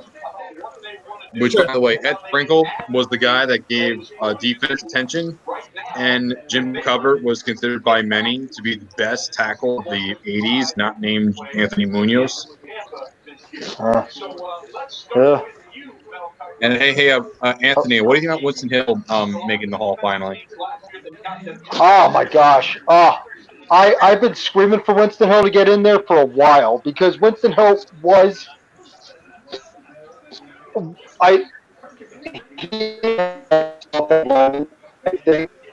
my opinion. I know that Nick Mangold's up there, I know Christian Ferguson's up there, Kevin Wise up there in the Hall of Famer. But Winston was just this mammoth of a man. And then, with Anthony, your connection's kind of bad right now. Your connection's kind of bad. Okay. Just repeat what you said. That's all. I heard what you said, though. My most wanted guy is William Heffelfinger, who was the first ever guy to play professional football. That's my number one. My number two is Charles Follis, who was the first ever African American to play professional football. In fact, the state of Ohio has, on February 3rd, every year on February 3rd is Charles Follis Day. And he was the guy that inspired Branch Rickey to select Jackie Robinson. Cool.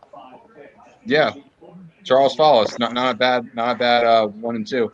And as for other guys, Laverne Dilwig, Chuck Howley, Ox Emerson, Ken Anderson, Randy Gradishar, Drew Pearson, Cliff Branch, Lester Hayes, Al Listertz, Tom Sestak, Maxie Bond, Walt Sweeney, Bob Kuchenberg, Roger Craig, Bruno Banducci, Kyle Harder.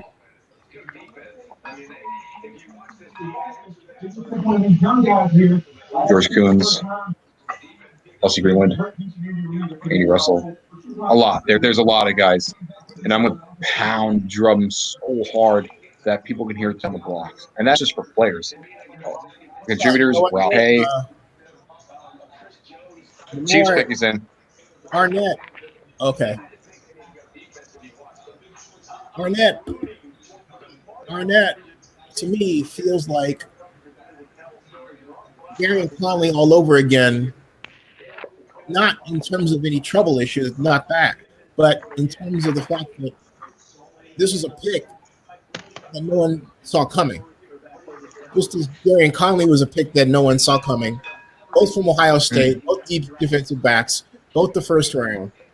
But the difference, Mike Mayock did it this time, Reggie McKenzie did it last time. And Gary and Conley's with the Texans. They didn't even care. They dealt him the week before they played the Texans to the Texans. Yeah. That was. And we know how well that pick went. And Carl Joseph, Sal Brown, who he was fine. It's better than Conley, and it could be worse. At least it wasn't as bad as Obi Melifonwu. Oh, here's Bill Carroll. Hold on a second. Remember that guy? Hey, Bill, how are you? Hey, Bill. Here we got. Hey, Bill. Hold on a second. We got Carrillo's back. We have 6. Hold on a second. Hey, Bill. I got it. Wait a minute. Let me do this. Hold on a second. Hey, Beth. Yeah. Can I bring in Joseph back for a second and switch you back? Oh yeah. All right. Do I need to sign out? Jonathan Taylor, right? It was Taylor, wasn't it? You're good. I'll put you in the queue. Oh, Edwards Alaire. Edwards Alaire. Bill, you probably see me on Twitter.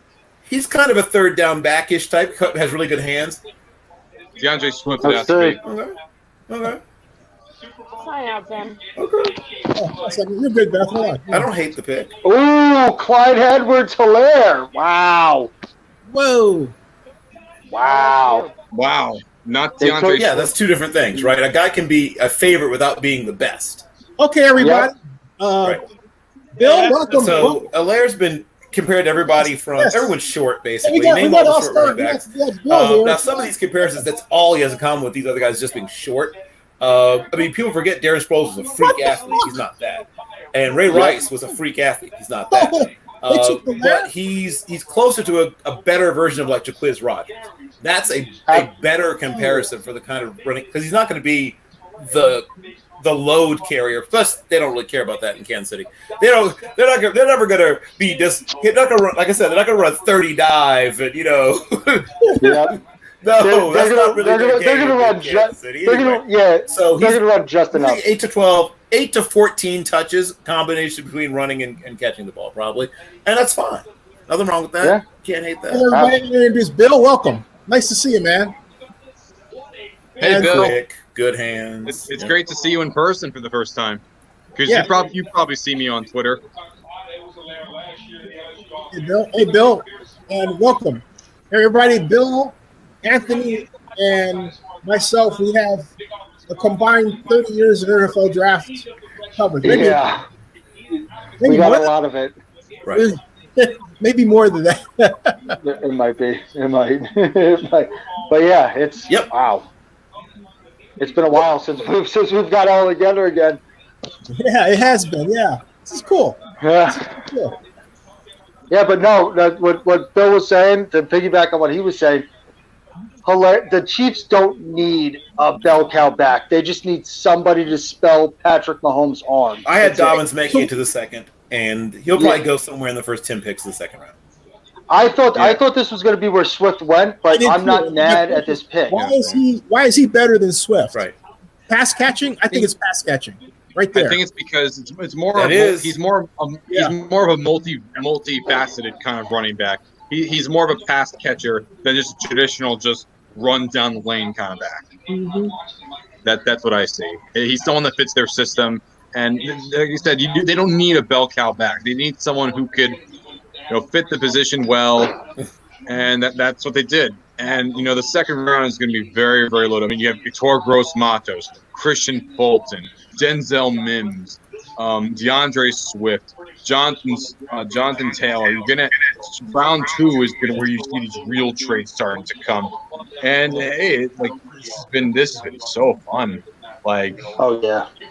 I mean, even though that if it wasn't for this, I'd be doing I'd be doing stuff. So I'm gonna knock out a the quick radio little best availables and email it, and you can do whatever you want with it. You could do something with it. You could, decide not to file it away. But yeah, I mean, there's going to be guys who are going to make it to the Pro Bowl. Even maybe guys who are going to be all pros who are going to be drafted somewhere in the 2nd to 5th round, and especially at wide receiver. We're going to see some wide receiver, who's going to go late, who's going to end up being terrific.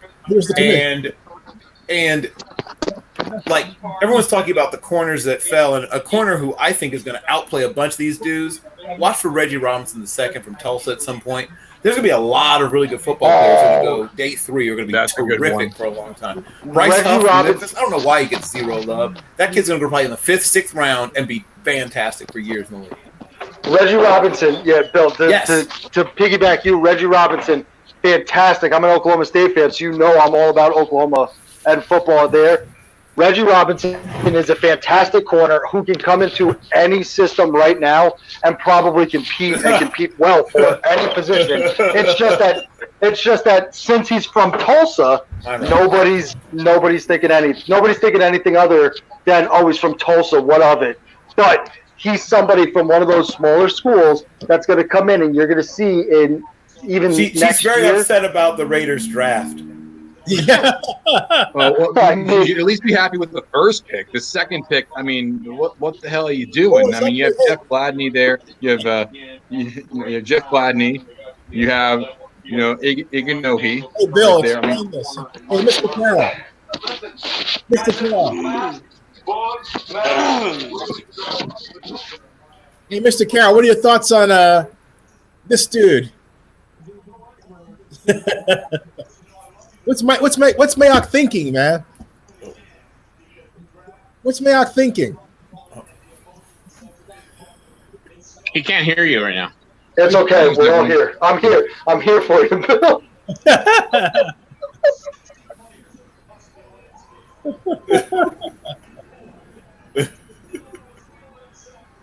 What's Mayock think?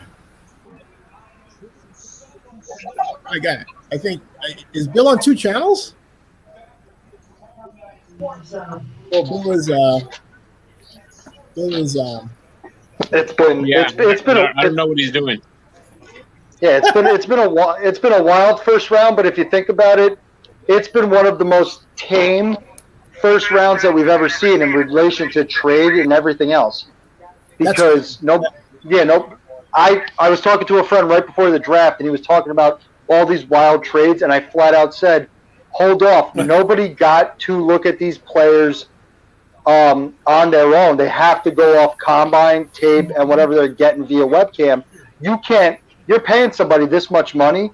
You're not going to start making these radical moves unless you absolutely know. Damon Arnett's thrilled with it, to be perfectly honest. Oh, yeah, no, you're 100% right. Damon Arnett's sitting there going, oh, I almost took a year off, whatever. Who cares? Somebody's paying me now.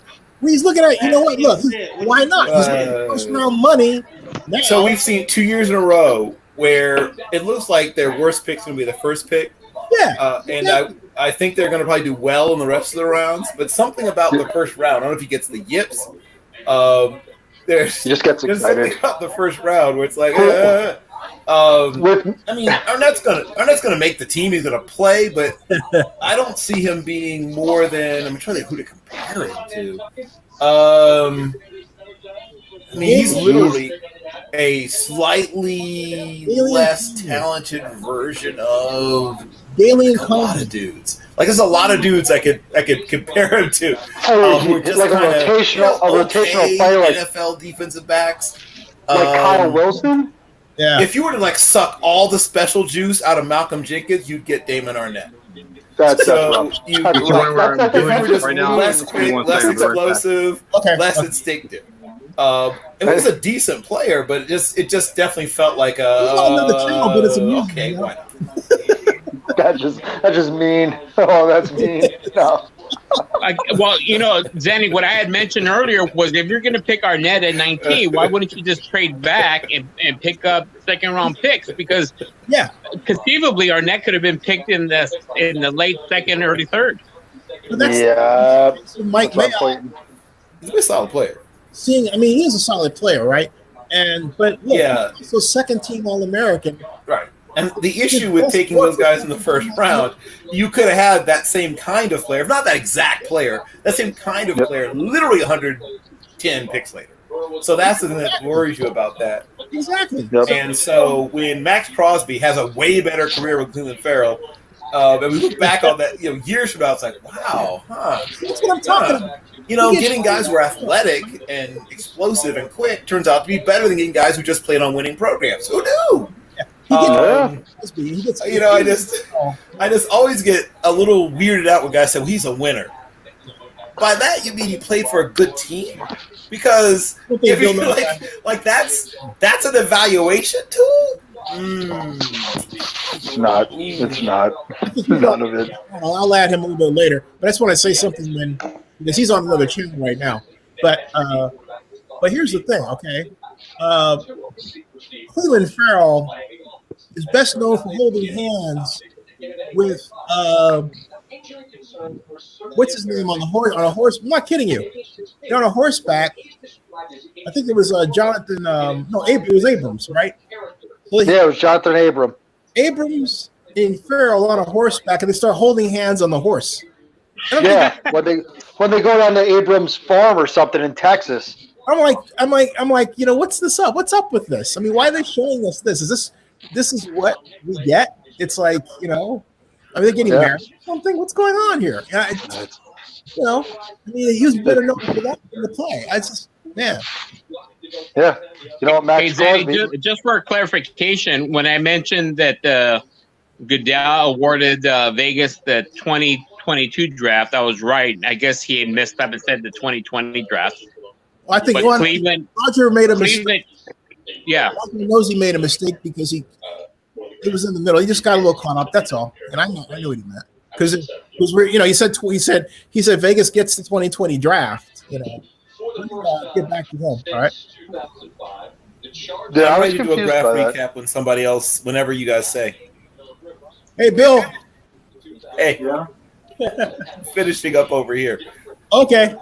Yeah, I was just making some food. Hey, Bill, I should mention, Bill, I've actually known you a while on Twitter.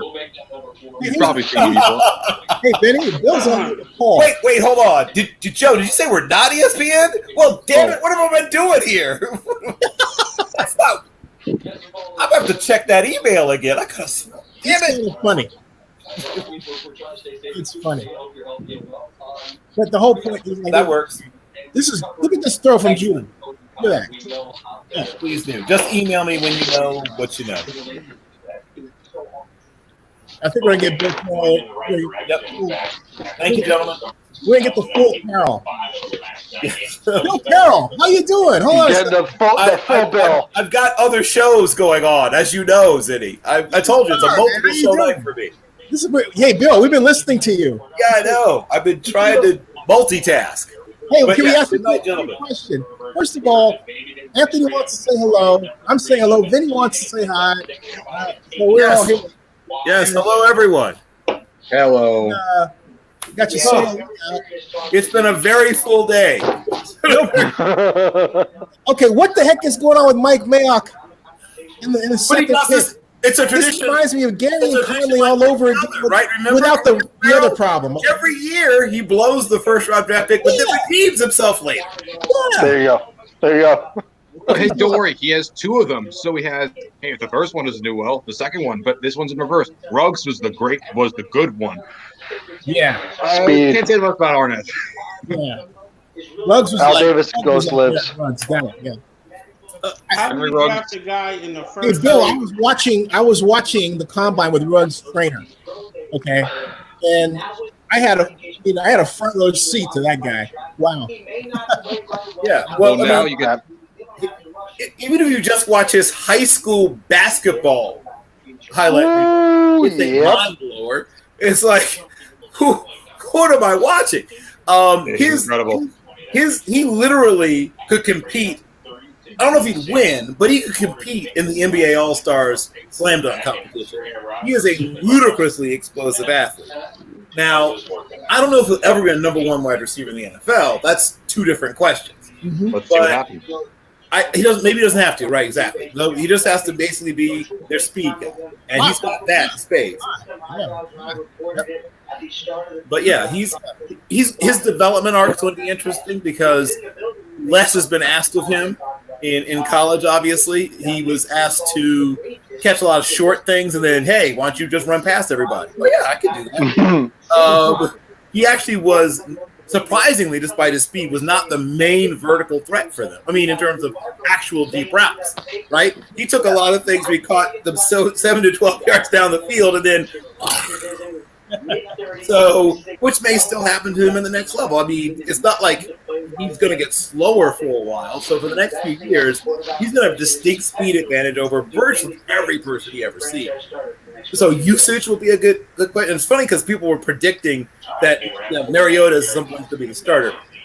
Who knows what will happen with that? But that hurts Ruggs, right? Because if he's your blazing speed guy, that's not really Mariota's kind of favorite guy to throw to if you sort of study his arc as a passer. Both in college and in his NFL career, he's a guy that finds a lot of possession guys. He finds a lot of guys running crossing routes. He's very accurate and good on timing up guys crossing his face and things like that. He throws the dig route fairly well.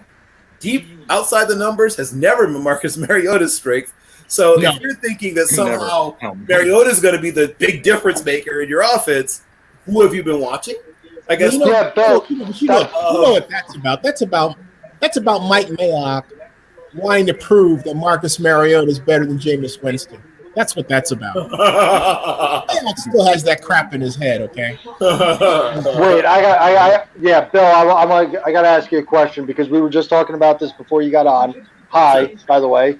A man, Anthony Carrillo. Yeah. We were talking about, I was telling Zenny about it, that I don't think John Gruden or anybody in Las Vegas is sold on Derek Carr even after giving that extension. That's why they brought Mariota in. What do you think about that? Well, I think that it's a decision year, right? They're going to make a decision. And they want to, if God forbid, well, we want injury, but two, if, yes, they decide we need to move on, they want to have a dependable guy. But if you think Mariota is the long-term answer, if your issue with Carr was that he was quote unquote too safe, and then you bring Marcus Mariota, it's like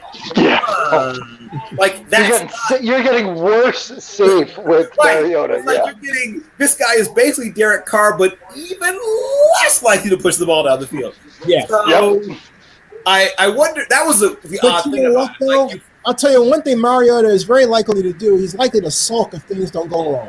Go well wrong. Okay. I don't know if he'll sulk necessarily. Don't do that. But the only real difference I would say is that if you wanted to put more RPOs in your offense, I mean, because he's a legitimate threat to run. The guy ran 4.52 at the combine. He may have lost a little bit off of that, but he's still in the upper 5 or 6 in terms of in terms of pure athletic ability in the whole NFL. So if that's the one thing I would say that he gives you that you didn't have before. Now, theoretically, you could have held on Terrell Pryor and play quarterback, but whatever. That's clearly a ship that they didn't want to even explore very much. That was, of course, back when the old man was still there. That was one of his last moves, right? Was Terrell Pryor, if I remember correctly? I think it was one of Al's last moves. But the question with the Raiders across the board is going to come down to two things. Gruden wants to really run the ball, right? He wants to be close to the Seahawks, sort of in terms of run, play action pass, right? He really likes that as an idea. Josh Jacobs, we talked about guys who suddenly had to increase their role. Josh Jacobs was a piece when he was at Alabama. All of a sudden, he got to Oakland, it's like, and now Las Vegas. Hey, how'd you like to get the ball 26 times? Oh, that sounds great. Until it halfway through the season, like, oh man, I hurt all over. This sucks, right? And so everything hurts. Oh my God, I can't brush my teeth in the morning. People don't understand. But people say, oh, it's great. He has so much tread on his tires. It's difficult to go from being a complimentary player to, oh, you're now the centerpiece of our offense. And to do it at the professional level, right? They're sending him on line bucks. I don't think, why are you sending a guy on line bucks that's known for off tackle and wide plays? I'm like,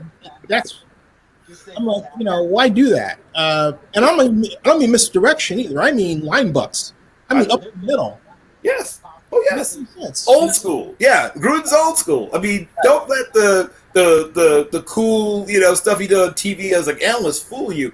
And he spent all this time with Chip Kelly and whatever. He's still Jim Gruden's son, right? Who was an old school football coach in Ohio for 50,000 years. And so he grew up loving like power run stuff and, a little bit of wing T mixed in for excitement. So he's going to build on what he knows about the passing game, but he really wants to run the football ball. Hence he brings back the fullbacks. Exactly, right? There's like 4 teams in the NFL that have actual fullbacks on the roster, and he's one of them. He loves fullbacks. He does. He loves fullbacks. So he really wants to be a power running team. We'll see how that works, because the rest of the NFL sort of moved off from that. So he'll either take advantage of, and I think he's thinking this, of the fact that people are going to lighter, faster defenders, particularly in the back half of their defenses. So conceivably, you get a good little gash there, and now you've got a powerful back who's going to be, matching up against a smaller linebacker who may have played safety at some point in his life, and you're hoping, he can just bust through that guy, and now you're in the secondary. It may work out. The thing. So, Bill, speaking on that with fullbacks or running backs, what's your thoughts on A.J. Dillon? Well, A.J. Dillon, if he goes, once again, situations everything with running backs, let's be honest, right? There are guys who would be great if they were a different team, and there's guys who are good who would be terrible if they're a different team. So if your line is bad, it doesn't matter how good you are, right? I mean, unless your name is Barry Sanders, almost every running back needs actual blocking to be successful, right? I mean, I can count on one hand the kind of guys in history who could make two guys miss in the backfield who actually get positive yardage. Barry Sanders is one of them. So where's that fan noise coming from? Right. So if you're not that, and nobody's that, basically, you now have to have something happen. Look at the Anthony's thing over here, over there. So what you want, the whole point of a lead blocker, that's what the fullback is, the whole point of a lead blocker is two things. One is this guy helps your running back to find it, right? Say your running back has okay vision, but not elite vision. The lead blocker is closer to, right? And therefore should sooner see what's happening with the line, hopefully, right? If they're a good lead blocker, I should put that in, if they're good. And so now, even if your actual running was a younger guy, maybe doesn't read things quite as well, I just follow that guy. Yeah, follow that guy. So that should help him in that area. And then two, if indeed there's a crease and you both make it through, right? Maybe he glances off a linebacker or glances off a guard, and now he's in the secondary too. Now the lead is out there free, and you've got the ball carrier. One more block, and you've got a potential touchdown situation. So you're hoping to set up situations where you force all these quote-unquote cover corners to tackle, right? And then a lot of these safeties in the league are now former corners, right? Because the big move nowadays is to take safeties, make them into linebackers or nickel backers, whatever you call them, and then start taking former corners and make them into safeties. Well, you may be giving up something in tackling. So that's why some people are saying bring back power running, right? So if you can catch somebody in that lighter personnel and come downhill, right? All that old 30 dive, all that old back on backer action, all that stuff that your dad used to love, right? If they can get that going, you're going to create a disadvantage for guys that are not about that tackling life, right? Because not everybody's about that life. And you're going to find out who is if you get a big back or a fullback even in who's running free. So yes, guys like A.J. Dillon. We just saw what Derrick Henry did, right? Yep.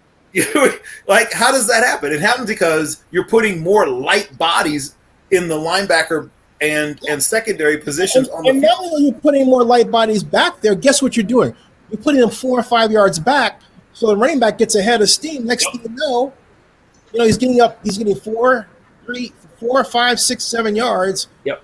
Maybe he gets a first down occasionally, but they're giving him that. And if the guy is big and fast, like Derrick Henry or A.J. Dillon, you break one tackle, and now somebody takes a bad angle, you're gone. Yeah. That's it. 88 out the gate. Yep. So that's why if he goes to the right situation. Funny, you should mention, we just talked about the Raiders, A.J. Dillon would be a great fit there. And as a bonus, Mike Mayock gets to add another BC Eagle. Always something he's looking to do. But I mean, literally, he fits what we just talked about Gruden wanting to create. In fact, he's a better fit for some of that even than Josh Jacobs is. Yeah. Here's the thing, though. What puzzles me, okay, is if you have the opportunity to get Henry Ruggs and then Justin Jefferson, take it. Or heck, flop the order, whatever. Whichever order. So, but Zennie, if you did that, you wouldn't get the steal of the draft in Arnett. That's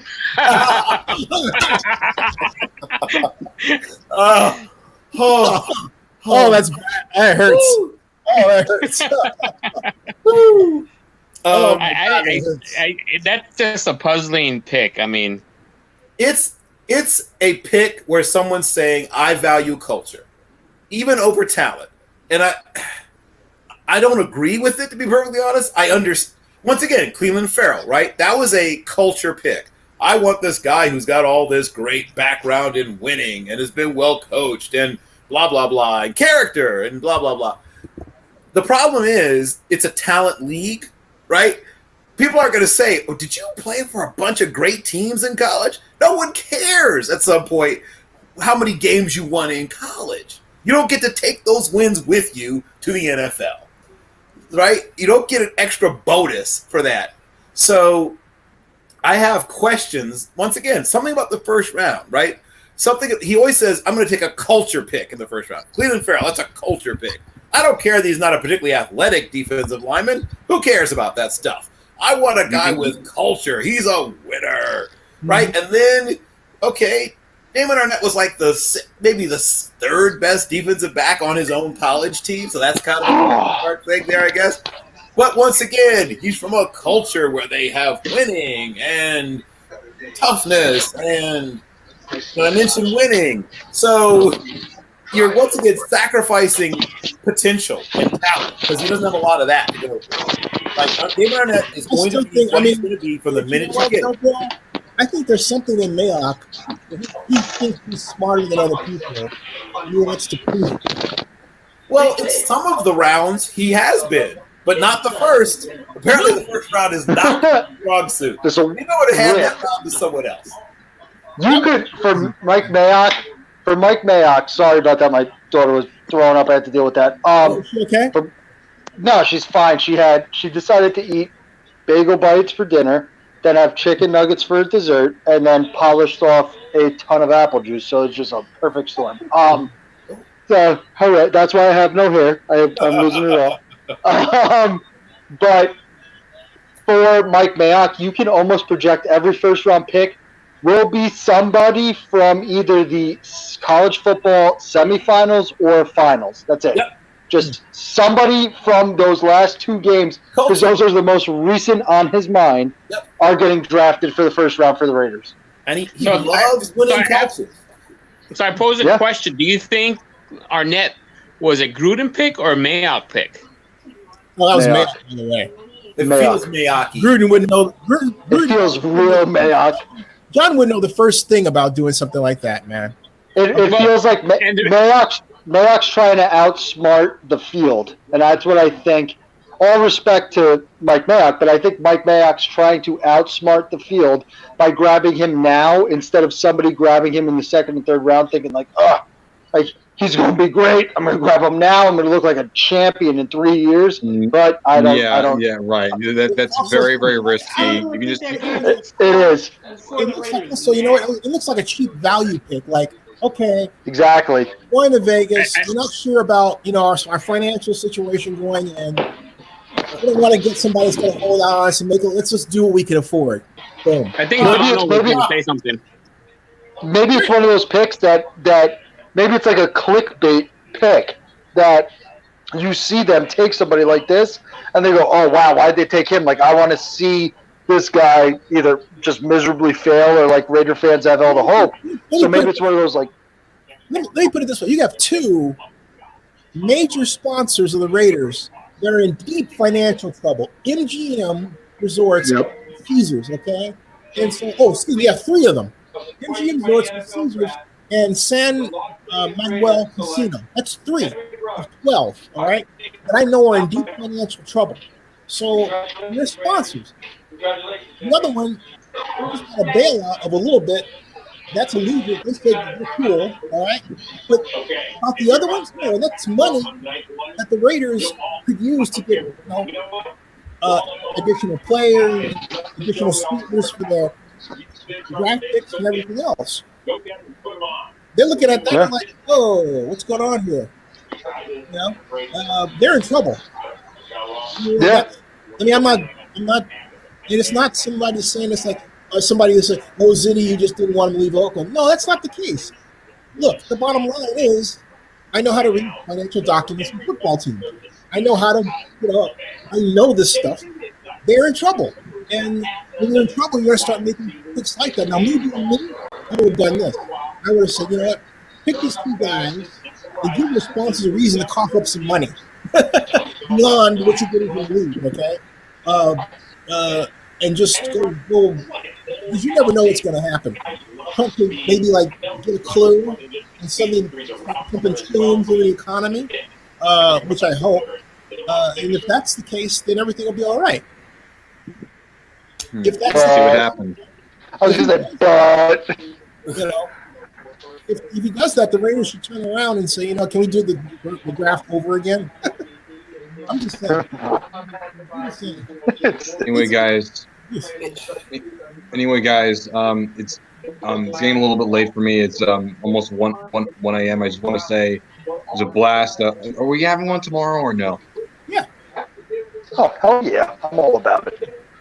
Sounds good to me, guys. Thanks so much. I'll see you guys tomorrow. Thanks. All right. Bye, Benny. See you tomorrow. You got it. Thanks. You got it. Cool. Definitely. So Now, who was surprised Xavier McKinney wasn't picked? Me. I thought that was going to Also, where's Grant Delpit? Grant Delpit, like David McKinney. Yeah. I thought McKinney was going to fly off the board. Honestly, I mean, wow. Hey, Bill, why do you think McKinney's still on the board? Because he's not great at any one thing. I think he's going to be a solid NFL player, but I think Antoine Winfield Jr. has better ability to close on things than he does. I think if you're looking for a freak athlete, you can get that in Duggar and Chin, which he isn't. And yes, I agree. Delpit last season, where he played hurt a lot and looked hurt, hurt him. I mean, nagging injuries, I think, brought him down some. I think McKinney is one of those guys that when he's pulled out of that Alabama environment and is asked to play where you don't have a decided talent advantage over 80% of your opponents, right? I mean, I'm not saying all Alabama players are overrated. I'm saying many Alabama players are overrated. The Saban effect is a real thing, people. So when Saban says, "Oh yeah, this guy's good," I got to ask you a question, Bill. Were you one of those people that contributed to the downslide of those 3 Alabama defensive guys in the second round 3 years ago? Well, once again, these are all solid dudes, but none of them are going to play up to where they were drafted, right? None of these guys are going to justify where they were drafted. They're going to be good players, but they're not going to be the kind of players you should have taken that early, right? Look at D. Milner. D. Milner was an Alabama defensive back taken by the Jets at 9th overall, and look where he is now. I think he's flipping burgers. I don't know. Like he might have an essential job right now, but yeah. D. Milner, no, you're absolutely right, Bill. With this Alabama thing, is that it's like playing high school football, being the best guy in your high school football league, is that you're the best. You're just going to use raw athletic ability to just overpower people. And if you can't, there's somebody on that team that can. But when you go to the NFL, everybody's real good. And you have to be good, right? Yeah. So you got if you're in Alabama, you play a team that's as talented as your team, or close at least. Maybe 3 times a year. Maybe. Yep. Right? At most. Yeah. At most. At most. So that means you're really tested in a very small number of games. Let's say you stay 4 years, which doesn't happen that often with a lot of these guys. And let's say you start 3 of those 4 years. That means that 9 times in those years, you really got tested, right? By guys who were as good as the guys you're practicing. Usually against better players than the guys you play against in actual games. Yep. Right? Absolutely. Now you get to the NFL, and as you said, every game's an all-star game. When you get to the NFL, everybody's the best anyone ever saw before they got here. So I believe Xavier King is going to be somewhere in that 36 to 42 range. It'll be a nice, solid NFL safety. But I think there's several safety in this class who have more star potential than a guy like Xavier. See, I always looked at the Swiss Army life. Man. That's what I thought. I mean, the versatility that he brought that I guess some may feel is a sort of an anathema, but I thought was a plus. Sure, but a lot of guys have that now. Antoine Winfield has all that and is slightly better, right? So he's just smaller. I mean, that's the only real knock on Winfield. He's, about his dad's size. So he's not a giant of a man, obviously. He's a very small safety, but he excels in slot coverage. He's better at that than McKinney. So all the things that you like about McKinney, I can find a guy who can do them better, is what I'm pointing at. In this That's my point. But my point is, if you're going to play multiple defenses, I want a guy, he can do a little bit of everything. But that's the point. Yeah, and I can get that in Jeremy Chin in a bigger, faster package. That's my point, is that there's all the things you like about McKinney. There's someone who do all those things, but probably do them slightly better. Lower, though. Yeah. Lower.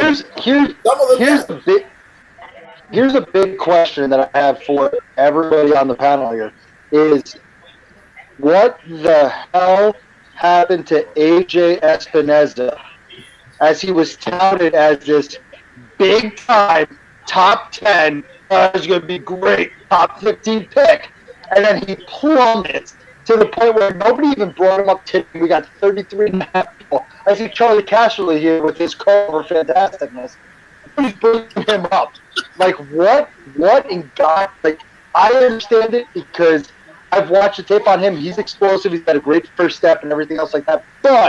But yeah, there's a huge but there. But how much of that was raw athletic ability and how much of that will translate into the NFL? Well, here's the issue. He's not super flexible, right? And he's not. He has a good first step, but the steps that follow that are just meh. So his best usage is at a 4-eye or 5 technique. He's never going to be a guy who's going to be a great pass rusher at the NFL level. So how do you value a guy who's, best usage is eating blocks, right? I mean, that's what he's like. He's a big great. Oh, he's an absolute situational defensive lineman. That's it. But here's the thing about him. I didn't feel that, as opposed to the guy that from Penn State, the guy Greater Moss. Just flying out of my mind. But Yetur Gross-Matos is an athlete. That guy's got, but Bill, that guy's got a weird hop step. Okay? That he ruined Austin Jackson with. He left Austin Jackson standing like the Statue of Liberty twice. Okay? Twice. Yes. I'm thinking, I want that guy. Vanessa, if I want a 2-gap, I take him. I think he's a great 2-gapper. But hardly anybody really 2-gaps anymore. Like that's apparently lost its sexiness because everybody now just wants to just get upfield. We but you know why though? We didn't mean it. Let's get upfield, right? You know it's lost it because you got guys like Mekhi Becton who can basically pull trucks and run as fast as they win. And you're telling a defensive lineman who has to 2-gap up against a person like that. And now you've answered your question. You've answered your own question about why Vanessa is lower. Yeah, I know. Yeah, you just answered your own question. Because but my point is, if I'm going to get somebody that's going to take on Becton, I'm going to 2-gap, which I happen to not value. I don't like the 2-gap, okay? But I'm saying that if somebody like Carroll does, or somebody else, then you do it. I hate the 2-gap. I think the 2-gap. You're looking at a guy who is 17 years old, was invited by the Dallas Cowboys to do nothing but watch film at 1616 North Central Expressway with the flex defense. So early on, I understand how the flex works. I diagnosed a play that Ernie Stotman said I was absolutely right about. He was the D coordinator at Kingman and asked me that. So that's the defense I know. Right? The other defenses don't make any sense to me. Why do you have 2? But they like to play them. They like to do them. it has been a long time since a pure 2-gap defense was run by anybody in the NFL. That's the first thing. And even the teams that do it are just, as Anthony pointed out, doing it just in fits and starts in little places, right? Because the game is really about getting to the quarterback nowadays, right? That's really absolutely. Let's not pretend, right? The game on defense really just get to the quarterback. Like if you start getting to the quarterback, nothing else matters. Yep. We don't care about really. I mean, we kind of care, but we don't really care. We really care about getting to the quarterback. All of us. I gotta check on my mom real quick. I'll be right back. Keep talking. That's it. So when AJ Epinesa, I mean, I'm not saying running a 5.0 340 killed him, but it sure as heck did. Right? I thought he was going to run somewhere in the 4.8s because he's not a great athlete, but he's not even an okay athlete for what you look for as an actual pass rusher. He's not going to be that. Like that's not what he can be. So you're now saying this guy is going to be in certain packages. He's going to play 3 technique in some packages. He'll play 4-eye. He'll play 5. We'll mix it up. We'll move him around. But there's nothing about him that screams, I've got to get this guy early, right? So he's going to have a Ryan McBean, Turk McBride, Frosty Rucker kind of role in the NFL. And there's nothing wrong with that. Those guys played for 7, 8, 9, 10 years in the NFL. There's nothing wrong with that. They have collected game checks for years and years and years. But that guy is not – you don't build a defense around that guy. That's not the guy that people go, how are we going to stop this guy? No, he's not that. He's not. No, you're absolutely right. That's what I was talking about. That everybody bought the hype of. Not everybody.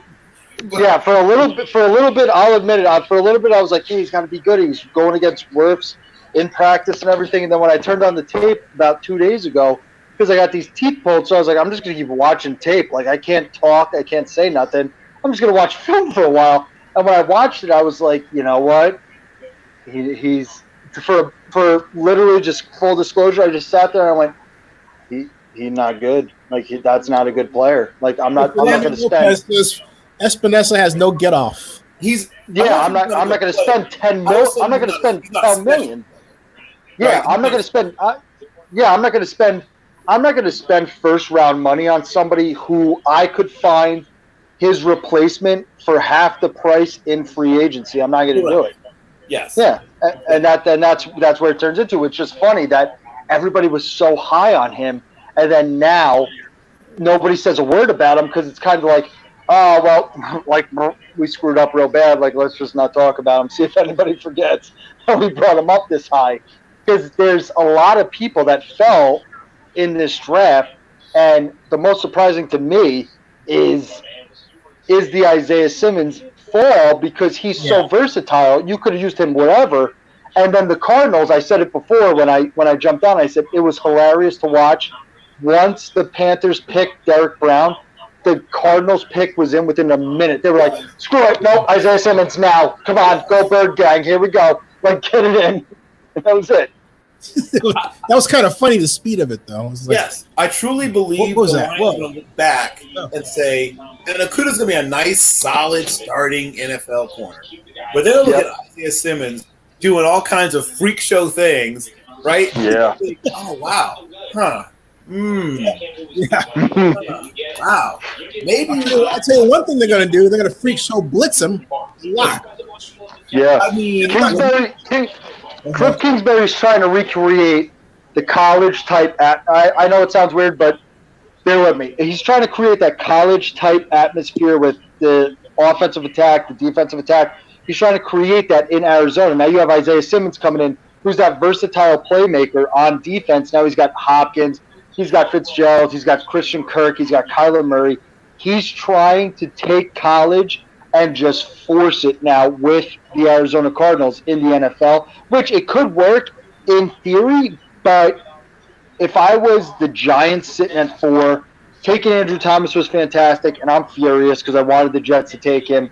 If I was the Giants, I would have taken Simmons over Andrew Thomas for the sheer fact that the Giants have so many holes on that defensive side that grab Isaiah Simmons, put him in somewhere. At some point, he'll figure it out, and then you could draft somebody else later.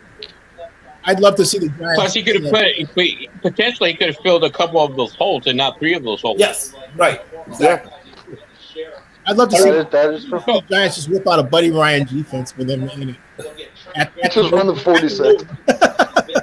So I have a potential question to everybody on the panel.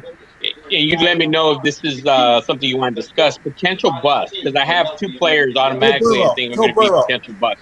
Joe Burrow. Yes. Mine was Joe Burrow and Justin Herbert. Joe Burrow. Ooh, you had double quarterback.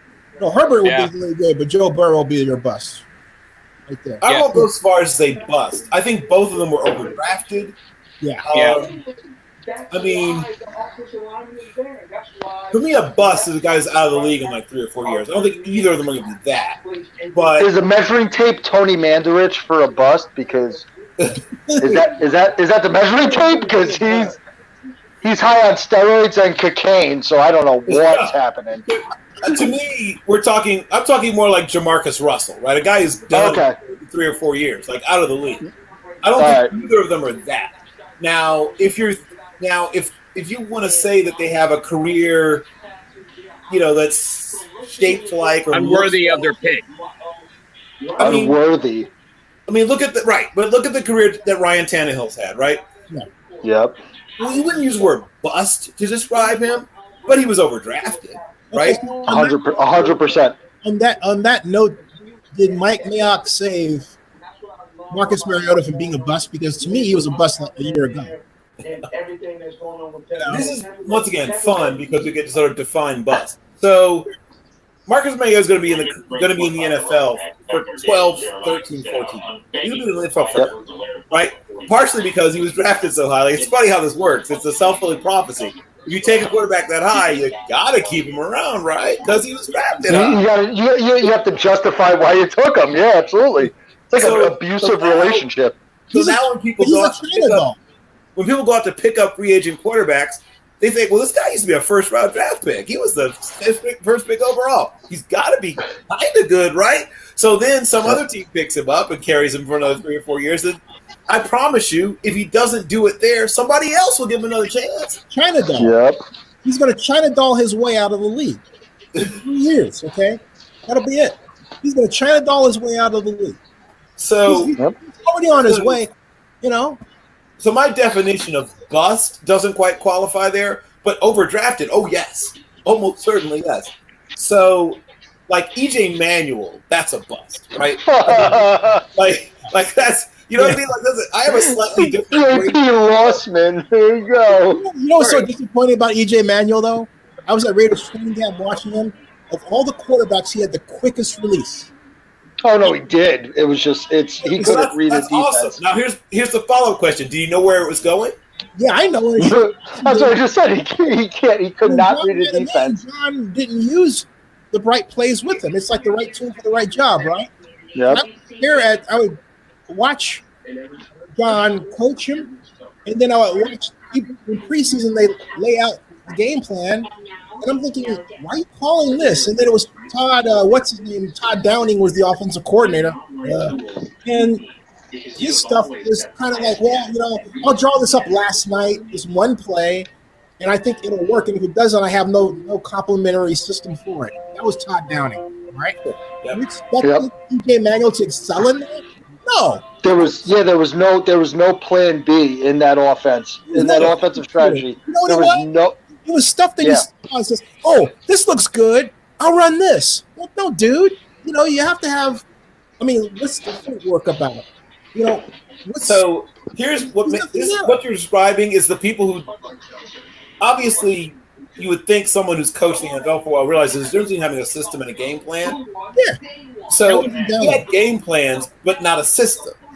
And somehow he thought that having a bunch of game plans meant there was a system. Yeah, the system is the thing that is there when everything else fails. Basically, like, he was a man without a country. Okay, a man without a country, and so you want Manuel to excel under a guy who doesn't have his own country? Of course not.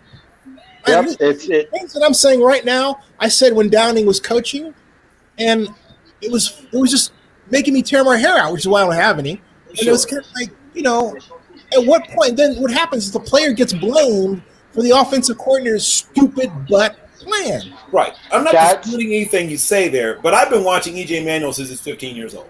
Right? Yep. I watched him play against Taj Boyd. Taj was a senior and he was a sophomore. Back in Virginia Beach. So I don't hate EJ Manuel. But people and once again, I love physical tools as much as the next guy, but he wasn't anywhere close to what people thought he was from here up, right? So he had a really great Senior Bowl, and people went nuts. He had a great week of practice and a really good game. I was one of them. Yeah. Oh, okay. And I tried to tell people. I got into so many Twitter fights with people who said, okay, this is cool and everything, but he's not a first rounder, people. I wouldn't touch him before the third round compensatory. I remember telling people that, and once again, some people got mad at me, and some of the same people came back to me later. It's like, oh, well, okay, and now I see what you're talking about. He could have been something, but he needed to be brought along slowly, which is not the right system. Because what happened was, look, okay, what happened was he got into the league. People looked at him and said, "Oh, big black guy, therefore we have to run him a lot." Stupid. All right. How many times have we seen that? You know what I'm talking about, Bill. I do, unfortunately, know exactly. I know what you're talking about, and you know what I'm talking about. Anthony, you know what I'm talking about. I know 100%. You know what? Stereotypes are still well alive in the NFL and things like that. That you see somebody like EJ Manuel, it's black quarterback. We're gonna run them, and we're gonna figure it out. And it's upsetting. And when like I'm an offensive coordinator, and I have a system, and my system, this is exactly what it is. There's no magic to it. It's just called embrace the crazy, because you could have a game plan A, B, C, but you're going to go from A to J, J to W, and W back to B. You have to figure out how to figure this out. And when I was coaching it, and I'm calling plays, and I'm screaming my guts out, and everybody knows how nuts I am, I would go in with the first 10 plays scripted. By the third play, I'd be like, well, throw this out, because now here we go. Like, I don't know what to do. But some coaches in the NFL and everything else, since they're at the pinnacle of where they are, they think they're just smarter than everybody else. And I'll sit here and tell you, I took a semi-pro team from nowhere to 7th in the country. We were averaging 40 points a game. We were blowing people out 62-0. I must have run the same run play literally 30 times in a game. And I was just like, screw you. You can't block it. I'm just going to run it down your throat till you die. Like, that's it. Yep. Some people, like with E.J. Manuel's experience, they tried to reinvent the wheel. There's no reinventing the wheel. Every offensive play has been created from now until the end of time. Just shut up and figure out when to run it the right way. And with people like that, like to go back to Joseph's question, with the bust, if you're talking about if they were drafted where they're supposed to be, there was no quarterback that was drafted where they were supposed to be. There's no quarterback in the top 6 that I think is getting a gold jacket, because in the top 10, you're trying to find gold jacket athletes. And Joe Burrow at number 1 overall, I don't think Joe Burrow's wearing a gold jacket at any point. And you can watch this in 20 years. I think Joe Burrow is going to have a serviceable, the word that I'm going to use is serviceable. They're all going to be serviceable quarterbacks, but none of them are going to be a gold jacket athlete. Tua is going to be good in Miami. Justin Herbert's going to be good in San Diego. Joe Burrow is going to be good in Cincinnati. But are we going to see any of them in the Super Bowl before the rookie contract is up? Absolutely not. I don't think so at all. If you're looking to say this for a long if you're looking for guys to have like a Nick Foles kind of career, a Keenum-ish kind of career, if you're looking for even some like Tua might have a Kirk Cousins. God, I'm so angry right now. I see I'm just saying, I've been waiting to say something for a long time. I love it. About Joe Burrow. Look, Joe Burrow is going to be one of the biggest busts ever in the NFL. Period. Ooh, hot take. Here we go. Look, think about it. The guy could not start at Ohio State. He could not beat out Dwayne Haskins. Think about it. And now he's going to come. I mean, he lucked into a situation at LSU. Yep. He pretty much lucked into a situation. Yeah, well, I mean, I get that, but remember when Joe Flacco couldn't beat out Tyler Palco at Pitt? I mean, you can't always do that. I mean, there have been several guys. I mean, Nick Foles couldn't beat out Kirk Cousins. Yeah, here's between Joe Burrow's situation going into the NFL and your guy from the Ravens. Joe Flacco. Joe Flacco went. You know, he went to Delaware. Yeah, from Delaware into to Baltimore. He had Ozzie Newsome making moves to fit his style of play. Yep. You know, that's a big point. It's a huge point. Yeah. Here's a question. Here's a question. I'm gonna help my mom with something real quick here, okay? Here's a big question for everybody. And Donna, you're 1,000% right that Ozzie Newsome, one of the best GMs in football, he was building around the talent that he had, and he was trying to get everything up. With Joe Burrow, here's a big question that I'm asking myself now. It's the Belichick Brady question in a sense. Was it Joe Brady who made Joe Burrow good, or was it Joe Burrow who made Joe Brady good? Because I think it's Joe Brady's offense that made Joe Burrow good, because you don't go from 18 touchdowns in 1 year to 65 the next year without having a coordinator to guide you that way. You don't get that good in a year. You do not. at all. And I played college football. I played semi-pro. You don't go plus 50 in your touchdowns in 1 year because you just took that step. You don't. The closest correlation we can find it in the history of college football, the closest someone's come to that, ironically enough, was another guy who was drafted by the Bengals, Carson Palmer. Look at the jump, right, from his junior to his senior. That's the closest. And even then, it wasn't quite as dramatic. But in the history of college, at least maybe the history, but 50 years. I went back 50 years to look. The closest I can find is Carson Palmer from junior. There are some things that Joe Burrow did himself that also helped that. Yes, I would 100% agree with that. Yep. He definitely improved his pocket presence dramatically. He improved his anticipation dramatically. He got more accurate.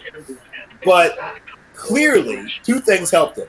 His wide receivers also got better. I mean, those guys were good the year prior. They were amazing this last season. Jamar Chase is a top 15 pick next year.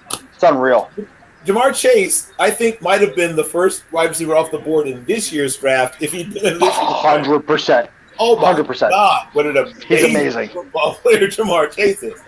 And you toss into the fact that he had, I mean, Torrance Marshall got hurt. You had Stephon Sullivan, who played both tight end and wide receiver at various points, and obviously Justin Jefferson. I mean, it's a ludicrous offense, right? They have, I mean, Thad Moss, who's, overrated in my book, but still a good player. And then you add onto that Edwards-Helaire. I mean, everyone can catch the football, right? Everyone in their offense can catch the football. The running backs, the fullbacks, the tight end, everyone catches the ball well. Everyone's a great hands catcher, right? You're not having to 100%. We're not having to worry about, if I throw it to him, will he catch it? No, everyone on that squad catches it. Like elite wide receiver catches the football. So that helped. And then last but not least, once people begin to see, this guy's a different dude this year, they played differently for him. Like, people sometimes forget the effect, right? If you don't believe in momentum and if you don't believe in confidence, and the confidence is a catchable thing that people can catch, you need to watch LSU. Because when they really bought in, like, oh man, this is a different Joe Burrow. This is not the Joe Burrow we had before. You could see the players around him look at him differently, right? Yeah. And so guys began trying harder for him than they tried the year before, quite frankly. So that 100%. Was part of it. Now, when you get to the NFL and guys' backs hurt, and they have kids and whatever, bills and problems, will that have the same effect on them? We'll see. It doesn't always work. I mean, it worked for Joe Montana, right? I mean, all of a sudden, about halfway through that, because, that first year, people forget, that first year wasn't so great. It was halfway through the second year that people were like, this kid's got something. Maybe old man Walsh isn't crazy, right? Because it's easy to forget. People forget how good Steve DeBerg was. Like, one of those things people have an etch-a-sketch memory about. That team was divided for a while when he pulled DeBerg from Montana. The people completely blocked this out of their memories. Some of the veterans are like, what are you doing? DeBerg's good. And this kid's this kid Montana? I mean, I know he, went to Notre Dame and whatnot, but him? DeBerg had a stronger arm. DeBerg, so it took a while for them to buy in. You could see it happen. When that about halfway the second season, they're like, oh, okay, I see what Walsh was thinking now. And everyone began to play differently and play better. So there is some of that with the rise of Joe Burrow, that you could see his teammates like, oh. Yeah, go ahead. On the topic of quarterback bust, everybody remembers Ryan Leaf. Wasn't he also a Heisman Trophy winner? No, Leaf didn't win. No. Charles Woodson Charles Woodson in '98 won it over Peyton Manning and Ryan Leaf. Yeah. But no, Bill, you got I thought he won it, but yeah. No, Bill, you got 1,000% point too. Steve DeBerg, that was a quarterback controversy nobody wants to talk about at all. And because nobody wants to remember Steve DeBerg at all. But Steve DeBerg had a stronger arm than Joe Montana. But the offense that Bill Walsh was trying to implement, it didn't need a rocket arm. It just needed somebody who made decisions like that. And that was exactly. Why, right? Because DeBerg was the guy who would kind of pat it and hope somebody would get open to you. He had the arm to do it, right? Yeah. Montana, one of my favorite Montana lines is him describing his own style of play. He said, "I don't throw darts at balloons. I throw balloons at darts." Exactly. That's it. He's fantastic. You know what? And we talked about Justin Jefferson, and Justin Jefferson, in my opinion, got drafted a little bit too high, but because he's going to be a fantastic receiver in this league because now he's got Adam Thielen next to him. He's got Dalvin Cook. He's got a good run game in Minnesota, but Jamar Chase is the LSU receiver to have. No, that's the alpha dog. Yes, Jamar Chase is the alpha dog. Yeah, Jamar Chase is Oh, one quick thing about Justin Jefferson. He's going to help him in the run game. He is a tremendous blocker. My God, yeah, no. He gets on you. If you just did a blocking tape of him, you'd be like, woo! No offense to Thad Moss, but Justin Jefferson has more knockdown blocks than Thad Moss. Yeah, no, 100%. And that's the funny thing. I think that Thad Moss will get drafted a lot higher than he's supposed to because his last name is Moss. And I think somebody's going to take him and go, okay, there's Randy Moss is somewhere around here. Let's figure this out. Like, that's it. Yeah. The track record of 6'1" tight ends in the NFL is a very checkered one. The most successful one, and I have to put successful in air quotes, the most successful tight end that height in the last 30 or so years is Aaron Hernandez. So, wow. Sorry. So, and Aaron Hernandez was a better all-around athlete also. So we'll see what happens. He's a okay athlete. He's a 6'1" tight end. Yep. So what was Moss' prediction to go? What round was he predicted to go? I mean, I think he'll go somewhere around the third. He could go earlier, but I think if you take him before the third, you're probably going to hate yourself later. Yep. I was going to say it's going to be a third, early to mid fourth round pick. Yep. Something like that, because I think but that's what I'm talking about. I think somebody's going to reach, and they're going to go late second, early third, because you're going to see tight ends start to get taken. Then somebody's going to go, oh crap, there's Thaddeus Moss, Randy Moss's kid. Somewhere Randy Moss is in that body. I'm going to take him, and we're going to make good with it. And somebody's going to reach on him. But yeah, it's late third, early to mid fourth, and then there you go. I mean, a white when we're talking about white is I like Michael Pittman. Michael Pittman's fantastic. Fantastic. Do you think he'll early second or late second? He's going to go somewhere in the second. I think somewhere between the beginning and the middle of the second. Yeah, if he does not get taken before pick 20 in the second round, I will be shocked. He's 6'4". He's my number 49 prospect, and he could go earlier. I mean, if you look at his tape and you watch Brandon Marshall at UCF, those are very similar dudes. Very similar dudes. Now, Marshall lasted to the fourth round because in those days nobody respected UCF. But this kid, Michael Pittman, once again, we just talked about the extra added value of Justin Jefferson. A plus blocker again, right? Very good blocker. Smart as heck. Tough. Will go wherever he has to go to catch the football. He doesn't care, right? He doesn't care. Yep. Safeties, whatever, right? So he's going to be so good. And once again, he can do the power slot thing for teams that like the power slot. He can play all the receiver positions at a high level. And I think people are undervaluing him even as a deep threat. Look at how many guys that Larry Fitzgerald ran past in his career, right? Mid-4 5, ran past a lot of dudes in his career. And Pittman's a little bigger and a little faster. I think he's going to burn more people because he doesn't look that fast as long-legged guys can want to. But I've seen a lot of dudes get embarrassed by Michael Pittman. Yeah, no, absolutely. And it's something. It's the deceptive speed that he's 6'4". He's a big body frame. Nobody thinks that he's going to run past you, but he's going to be somebody that you can see complement a big number one receiver, even if it's a smaller type person. Like I could see off the top of my head, I don't know where the Packers pick, put him next to Devontae Adams. God. Fantastic. Get out of my brain. Yeah, right. There you go.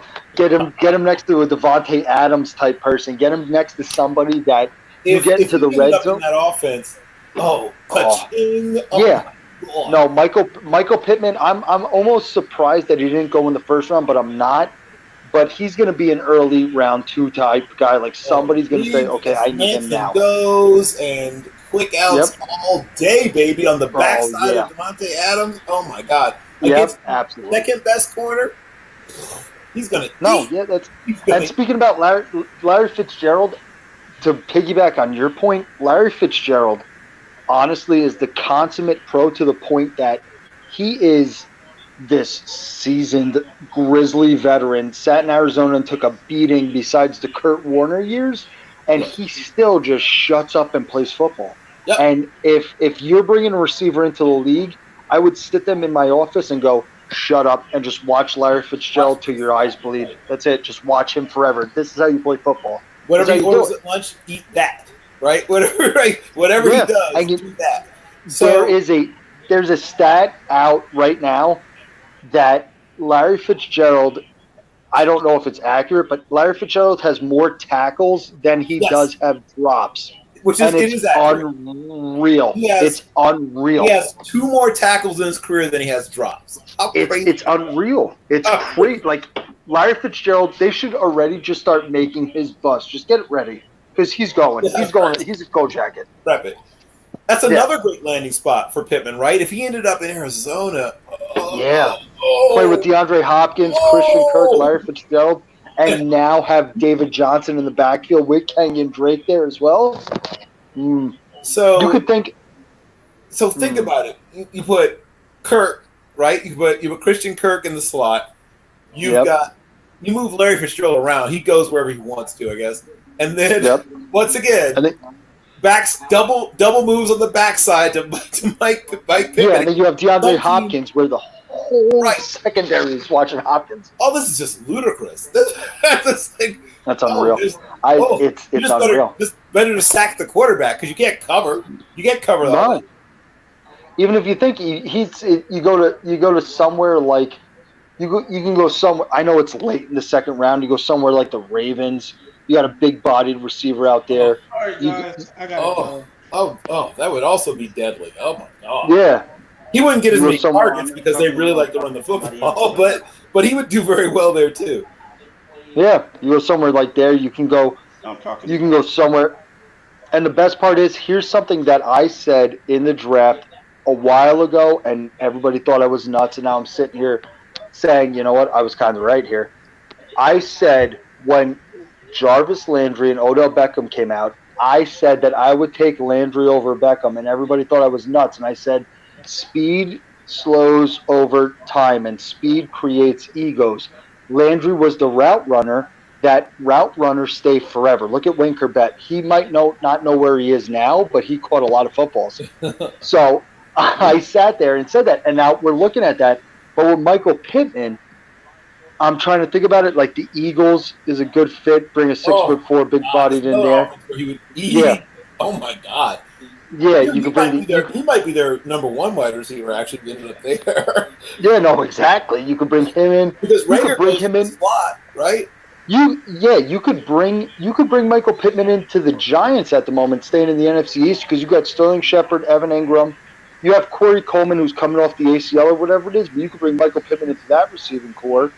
You could put him almost in every NFL team besides a select few, and he would flourish because he's a great athlete. And to make your point, Bill, he can block like a tight end, but he has that wide receiver speed going. Yep. I mean, he's going to be whoever it is, wherever he goes, he's going to make that wide receiver core immediately better, and he can help you run it. 1,000%. I mean, there's so many teams that could use it, but you brought up Green Bay right away, and that was exactly what I was thinking of. Like, oh my gosh, because he fits what they haven't had in a while, right? Think about the last big receiver they've had. And you have to go back a way, right? I mean, Jordy was 6'2" and an 1/8 or whatever. That's a decent size. But, I mean, he's a big wide receiver. He is. No, he's huge. He's big. Those Pac-12 receivers don't come like Pac-12 receivers come like nobody else, and that was my first thought, which was hilarious that we all had the same thought, that put him in green, because I thought, because in my mock draft I had the Packers taking a receiver, and all I wrote was, and every single one with Denzel Mims and all, and Jalen Reagor and all these people, and Michael Pittman, I put somebody needs to help Devontae Adams. Somebody has to. And it's this is that whole raw talent beats everything else type thing that Aaron Rodgers is sitting there throwing to Devontae Adams, and just based off raw talent, Devontae Adams is going to get 100 catches a year. Just off raw talent and off raw route running. Right? I mean, no offense to Jake Kumaro or young Mr. St. Brown or Geronimo Allison. I think Allison left via offseason also. I think. So they had kind of a bunch of, guys at the other wide receiver spot. They weren't terrible, but everyone always talks about with the Patriots, like, but Tom doesn't trust so-and-so. Well, I mean, Aaron Rodgers had exactly one dude he could trust, too. I mean, no offense to the ghost of Jimmy Graham, and no offense to all the other guys that they were trotting out there at these other receiver spots, but he had one dude he counted. Now, that's it. Yeah. So you don't have to be the world's greatest defensive mind to devise a defense to take away one guy. You don't have to be a genius, right? Mm-hmm. Okay, we're rolling all the safeties your way. We're going to bracket this guy all day long. Yeah. That's it. If they beat us with Geronimo Allison, we deserve to lose.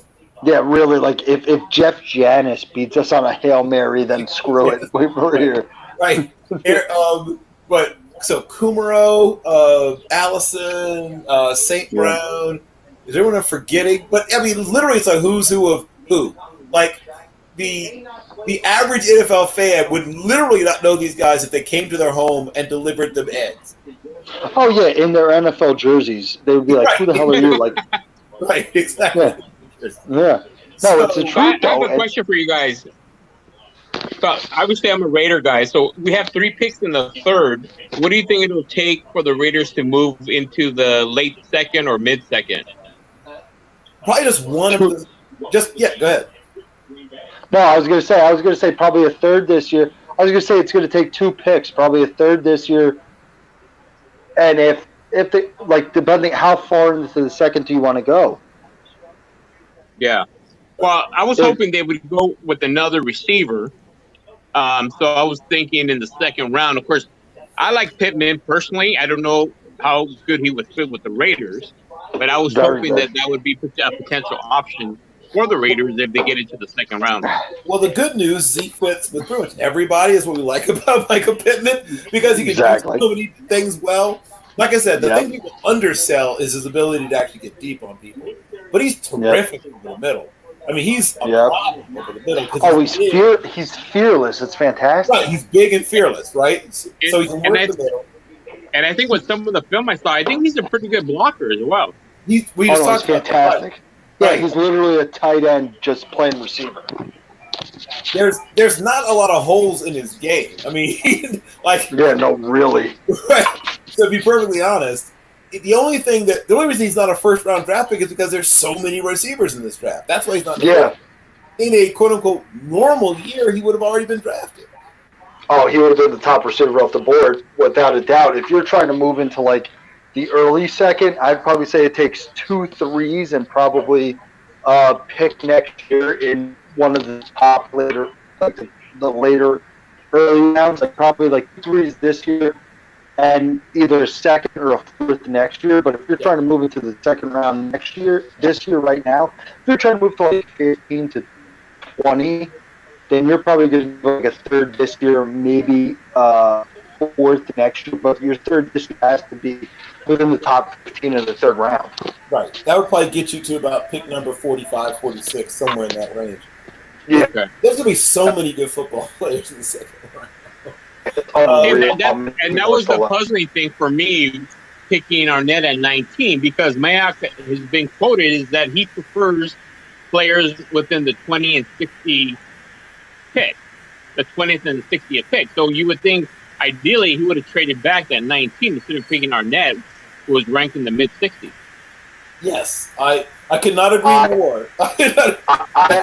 We should start going and fund and pull all of our money together to buy Mike Mayock's draft report to see exactly where these people are on his report. Because if it's going to take Arnett at 19, just take Pittman. You took Henry Ruggs, now take Pittman. Now you got a guy that blows the roof off the top of the secondary, and now you got Pittman who's going to be able to go across the middle, across the field. Now you have a receiving core to go against everybody else in that league because remember, the Raiders have to play the Chiefs twice, and the Chiefs are a team that they're going to just not care about defense. They're just going to outscore you. Yeah, That's it. They made me score 52 points to win that game. And the fact is, and I'm going to stop piling on to young Mr. Arnett after this, but he's exactly the kind of player that if, let's say you absolutely love him and you're desperate to have him, he's exactly the player you trade down to still get. So, yeah, it's a puzzle, right? It's clearly a head scratcher, but the good news, right, is that you guys still have a lot of picks, and it seems that Mike Mayock does a better job the further he gets away from the first round. So he's probably going to do if he keeps all those third rounders, he's probably going to do a good job of actually using them. And you just have to kind of, I guess, try to block out your memory of the last two first or at least your first pick in the first rounds from 2019. But like I said, the only way I could make it make sense in my mind is it's a culture thing. He really believed into trying to quote unquote change the culture.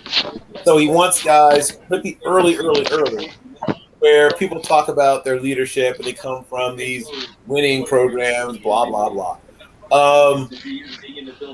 So as Anthony said, like you want to find your next first round draft pick, watch the college football playoffs, and it'll be. Especially if it's on defense. Watch the defenses of the college football playoffs. You'll probably one of those. You are in a good situation, like I said, in that you do have a lot of picks in what I think will be the money rounds, right?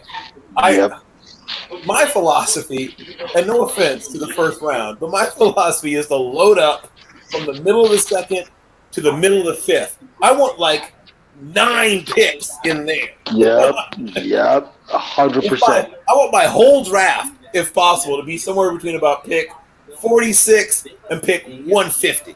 Give me all those in there. And I think you flourish that way, quite frankly. I think that's how you really build it and build it quickly. If you have to turn a team around, that's how you turn it around quickly. 100%, because you know what? It's in the first round. This is.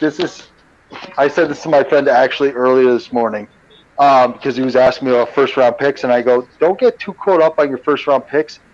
You draft a first round pick, that's always the girl you can't get. Then you get between picks the second to the fourth round. That's the woman you're going to marry, because you know what? The first round pick's the woman you're not going to get, but the second to fourth round pick, you're going to get a lot of value there. And in that value, you're going to find somebody that you're going to latch onto for a while. And if you look at the progression arc of every Pro Bowler and everything else like that, and you get the aggregate average of all of those things, you're going to find most of them came in the middle rounds, because your first round picks, I could sit here and rattle off first round picks that were absolute disasters, but I'm going to sit here from the second to fourth round pick. Like this year, I can guarantee you in about 3 years, we can revisit this. In 3 years, there will be more Pro Bowlers or all pros from the second to fourth round of this year than there are in the first round. Because you're finding, like Bill said, you're finding the value in those rounds. That's where you build your team around. You go in the first round, like the top 10, like I said, to get your gold jacket people. But if you can't find, like, the absolute extreme is like when the Bears drafted Butkus and Sayers back in like 74 or whatever it was. Like, there you go. But you're off by 10 years, but I'll yeah, accept. I was gonna say, you know, I'm an old man. So you know what? Now, 74 was the year that the Steelers drafted 4 and then picked up a fifth Hall of Famer in the undrafted free agent signing year when they got Donnie Shell. Is 74 where Mean Joe Green came, or is that 72? No, Mean Joe Green was on the team in 69. Was he? Yeah, he was on the team before they got good.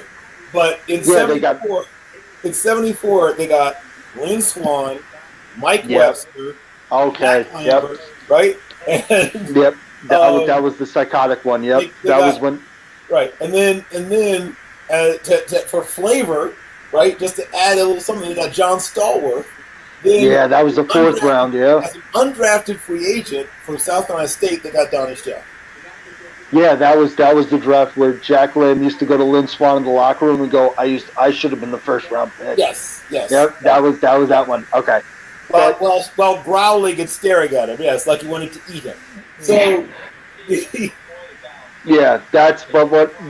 the point I'm trying to make is I'm trying to pretend like I'm wise beyond my years, but whatever.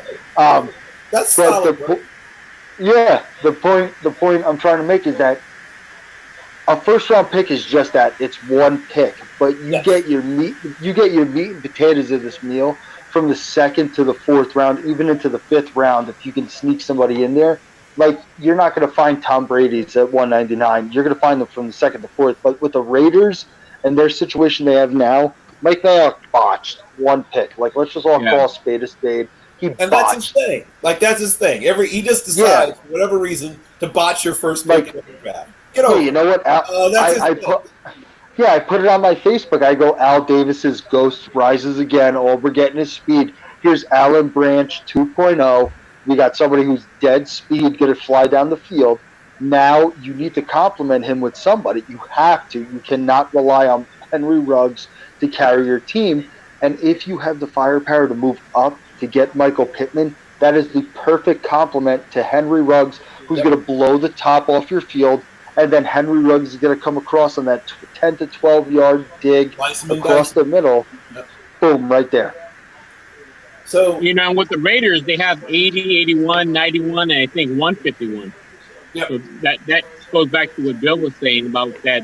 So many good football players are going to be found there. Oh, my God. This draft, everybody focused so hard on the 1st round that nobody besides us, because we're all lunatics with this, we're all sitting here going, there's so much meat here in these later rounds that you don't need to freak out to press up to get somebody, because you can get somebody. Because what about Johnson from Minnesota? That receiver from Minnesota. There's another guy that nobody's talking about that you can pick up later in the draft. Omar Billis from Arkansas State. There's going to be so many receivers. So I've been running a bunch of draft projections, and on the low end, 32 receivers. Yeah. Think about this. DeAndre Swift, who was one of the consensus #1 backs in this draft class, is still on the board. J.K. Dobbins is still on the board.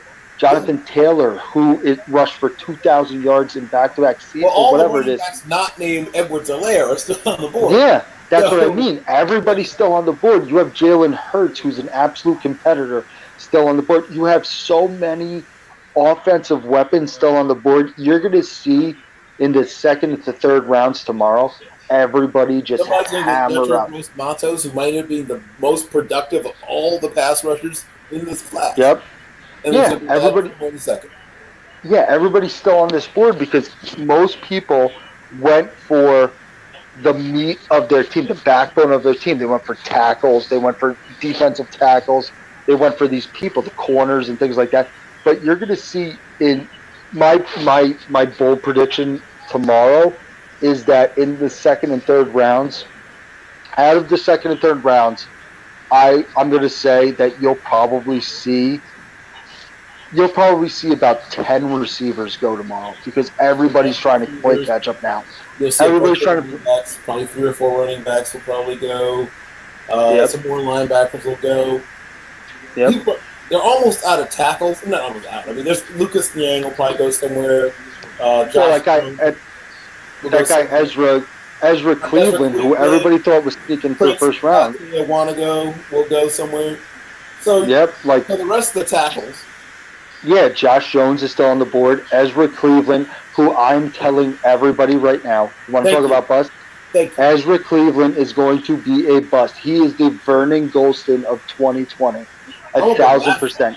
No, I'm just talking about bust because he played at Boise State. I've watched Boise State tape because I'm a lunatic. And he's not good. He's not good. He tests real well. He's got that slip. Here's a fun fact. For 10 years, you have to go back 10 years, every single 2 year, guy who started 2 years or more, tackle at Boise State has managed to hang around the NFL for at least 6 seasons. Reese Audiambo, with the Bears. There's a bunch of Boise State. You don't realize how many Boise State tackles in the league. Yeah. But they always hang around. So I don't think he's bust in the sense that like Golston was, where he's out of the league. That's a true bust. He's out of the league in 3 or 4 years. He's not. I'm talking about. It's not a bust like Golston, like that, like out of the league. I'm talking about a bust that you're drafting somebody about their combine statistics, and I am a huge proponent of. And I've always been for a long time, you cannot look at somebody's combine statistics and think that, oh, they ran this, and this, and you can take their numbers and project them to be good. You need to, A, know how to watch tape, B, watch the tape, and C, understand how that correlates to the NFL. Ezra Cleveland, I've watched his tape, and he may be fast, he may be agile, he may bench press a lot, he may do all these things and blah, blah, blah, blah, blah. But he doesn't project to the NFL to a point where he's somebody that's going to sneak in real quick. He may be a serviceable tackle or something like that somebody's going to come in and they're going to say, oh, I need a tackle, here you go.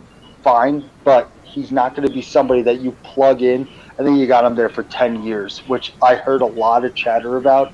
And I got a lot of backlash on Twitter about it, and I was just like, no, you're wrong. Like, you're just wrong. Like, the end.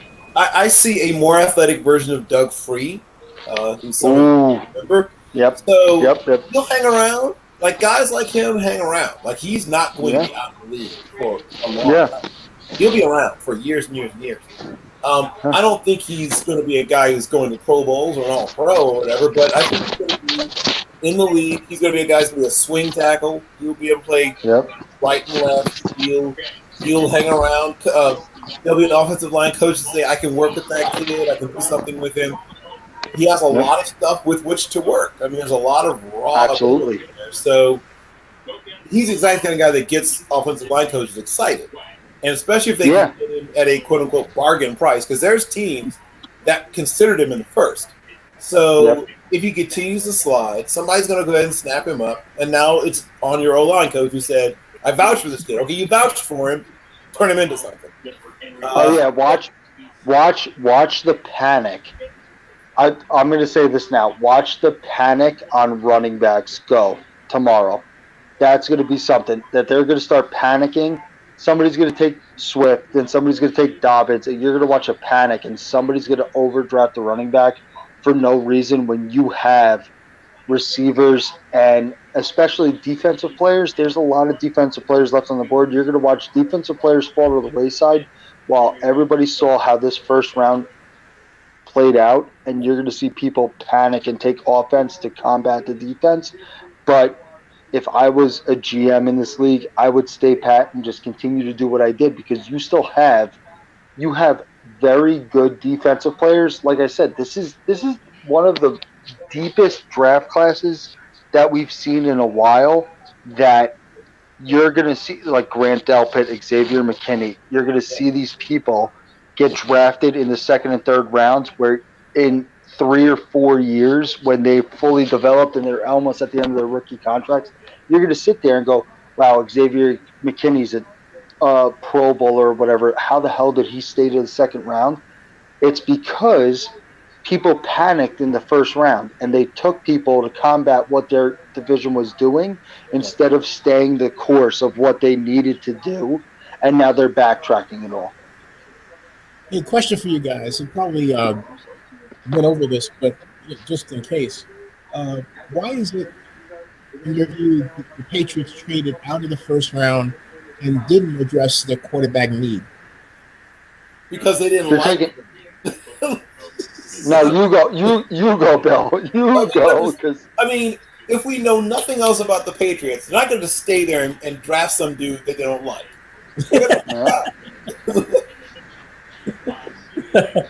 So no, go ahead. Oh, okay. I honestly think that the Patriots got enough firepower that they're going to try to draft somebody, and then they're going to take the firepower they have, and they're going to try to see where Jalen Hurts is, and then they're going to try to move up to try to grab Jalen Hurts before he's gone, because the fact that Jalen Hurts, from what he showed at Oklahoma this past year, is the consummate Patriot. He doesn't say a lot. He doesn't say a lot.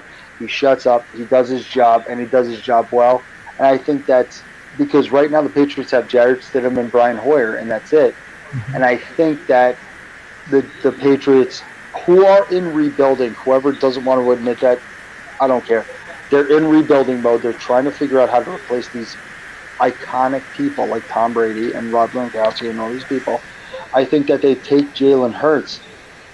I don't think in the second. I think they try to move either to the back of the second or early third and try to grab him real quick and say, okay, here you go, because Jalen Hurts is a competitor. I'm an Oklahoma State fan. I freaking hated watching him play against us because he just torched us. That's fine. But I think that either they take Jalen Hurts this year or they deal with what they have and then they just tank for Trevor Lawrence, and that's it. Like, screw it. Screw it. Here comes sunshine. Remember the Titans is getting replayed again, and here comes Trevor Lawrence. And then me as a Jet fan, I am just going to jump off the roof of my house because I'm going to be furious. And that's it. I'm just going to swan dive off my house going, well, this is it. Another 15 years of this. I'm not dealing with it. And that's it. Hey, Anthony, you guys should have kept Teddy. I had a ball when I got into a Twitter rant, which I turned into a vlog and an article. I've been screaming about that. He insisted that Sam Darnold was better than Teddy Bridgewater. You know what? Sam Darnold is a good quarterback, and now I have to deal with that.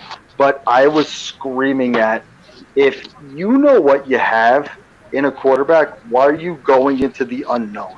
And Teddy Bridgewater, literally, if you want to talk about moxie and toughness and everything else in between, Teddy Bridgewater has all of it. And this is, unfortunately, that profiling that I am talking about. That Teddy Bridgewater, if I was a Jet, I would have sat there at third overall, whatever we were when we drafted Darnold, and I would have taken somebody else and said, we have Teddy Bridgewater, we can get him on a dirt cheap contract and extend his contract for a few years, whatever it was, and we could have kept Teddy Bridgewater, who was very good in Minnesota, but since his knee got destroyed in some practice at some point, it's fine. He fought back, and now he's good enough to get a third-round pick. Why would you not keep him? You kept Josh McCown, who's 1,000 years old, teaching history at some point in a high school. Why would you not keep Teddy Bridgewater, let him compete with Sam Darnold, even if you took Sam Darnold? But I really, honestly, in my mind, thought that Teddy Bridgewater was the future of us because he was still young. He can still play, and you know what? Teddy Bridgewater's in a great situation right now. He's studying, if I'm not mistaken, he's still in New Orleans. Or no, he's in Carolina. He got 3 years. Yeah, he got 3 years. His offensive coordinator. Yeah, he got 3 years, $60 million, I think, in Carolina.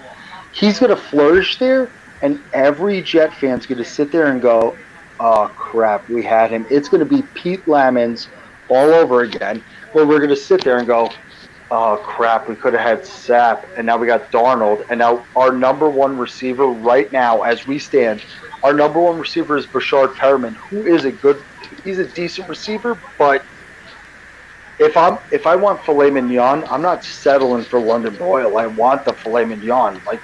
That's how it works. And it's just the problem with the Jets is that they fall in love with USC quarterbacks. Oh yeah, Mark no. Sanchez, Sam Darnold. Yeah, it's bad. Here's the good news. The next one, Keaton Slovis, he's going to be good. You just got to wait for one more to get to the good one. We'll tank for Trevor Lawrence. Where do you guys think Zach Moss is going tomorrow? I think Moss is on the board at least into the third round. Mm-hmm. Yep. I wouldn't be shocked if Eno Benjamin goes before him. The reason I ask is I'm going through guys that I interviewed at the Combine who are still on the board. Like for example, Raekwon Davis is still on the board from Alabama. Yeah, well, Raekwon Davis isn't. Once again, if football was just based on how you looked, Raekwon Davis would have been drafted quite some time ago. But he's one of those guys that's always near the play, but never quite in the play most of the time. I mean, that's nice that you're close. I was there. If you look, you'll see I was right next to the play. It's Raekwon Davis is like, for lack of a better term, Raekwon Davis is like being the world's tallest midget. Doesn't matter. You're just average. That's it. That's it. Like Bill said, it's like being that friend that something fun happens, but he's the friend that runs in once the camera starts and is like, oh, I was right there. Like, yeah, what's up, dude? Like, no, that's not true. Like, yeah, Jim Coburn used the phrase, as a defensive lineman, he shoots blanks in that he gets penetration but doesn't make any babies. I got 3 kids. So going, I know about it. That's why I got no hair. I had hair 2 years ago. But yeah, it's the truth. It's the truth. Feel free to use it. It's a gift from Jim to me to you. I will 100%. I tell everybody. A good answer. I'll consider that. Yeah, no, I tell everybody I can't. Yeah, I tell everybody I can't pull out of my voice. So why am I gonna pull out of my wife? And that's it. And there you go. So Mike Silvers has been reporting, Zenny, that they're shopping Gabe Jackson, either Bill or Anthony as well. What's the likelihood the Raiders get any draft picks from? Possibly, what, a 4th or 5th? Or maybe. Probably a little lower. I think if you're willing to wait for a next year draft pick, then yes, you might get a 5th. If you're riddle me this: if the Raiders are shopping these guys, why didn't they pick up an offensive lineman instead of reaching for the genius level? Okay, so I've already done my rant, I think, about draft philosophies. I hope I did. So there are certain teams that don't realize what the draft is really for, right? You know that old thing people don't shop when you're hungry. Don't call your ex when you're horny. There's certain things you probably shouldn't do. So when you have a specific, when you have a very specific need, now I want to tell you that did draft board, and you're saying, "Oh, I should take this guy because I was very specific." No, don't do that. Nope. The draft is to raise the total level of talent on your team. If you have a specific need, that sucker in free agency. Right. So the only good thing about Gabe Jackson is that if he can actually hit the guy he's blocking, he will block the crap out of him. Now, the other half of that issue is he doesn't hit the guy he's supposed to be blocking about 45% of the time. So, probably before your time, Anthony, but the rest of you might remember Dave Kingman, where Dave Kingman's slash line would look like. Was he on the Redskins? Batting average, 251 on base percentage, but 37 home runs and 99 RBIs, right? So when he makes contact, he's killing it, but he rarely makes contact. Pittsburgh Pirates, David Kingman. Okay, was he was on the Pirates with? Was that with Barry Bonds Sr.? Barry Bonds Sr. and also Dave Kingman, and who was the other guy? He played for everybody. He played for the Mets. He played for the Cubs. He played for a lot of people. Dave Kingman got passed around the league. Oh, God. Okay. His heyday with the Pirates. He played for a lot of teams.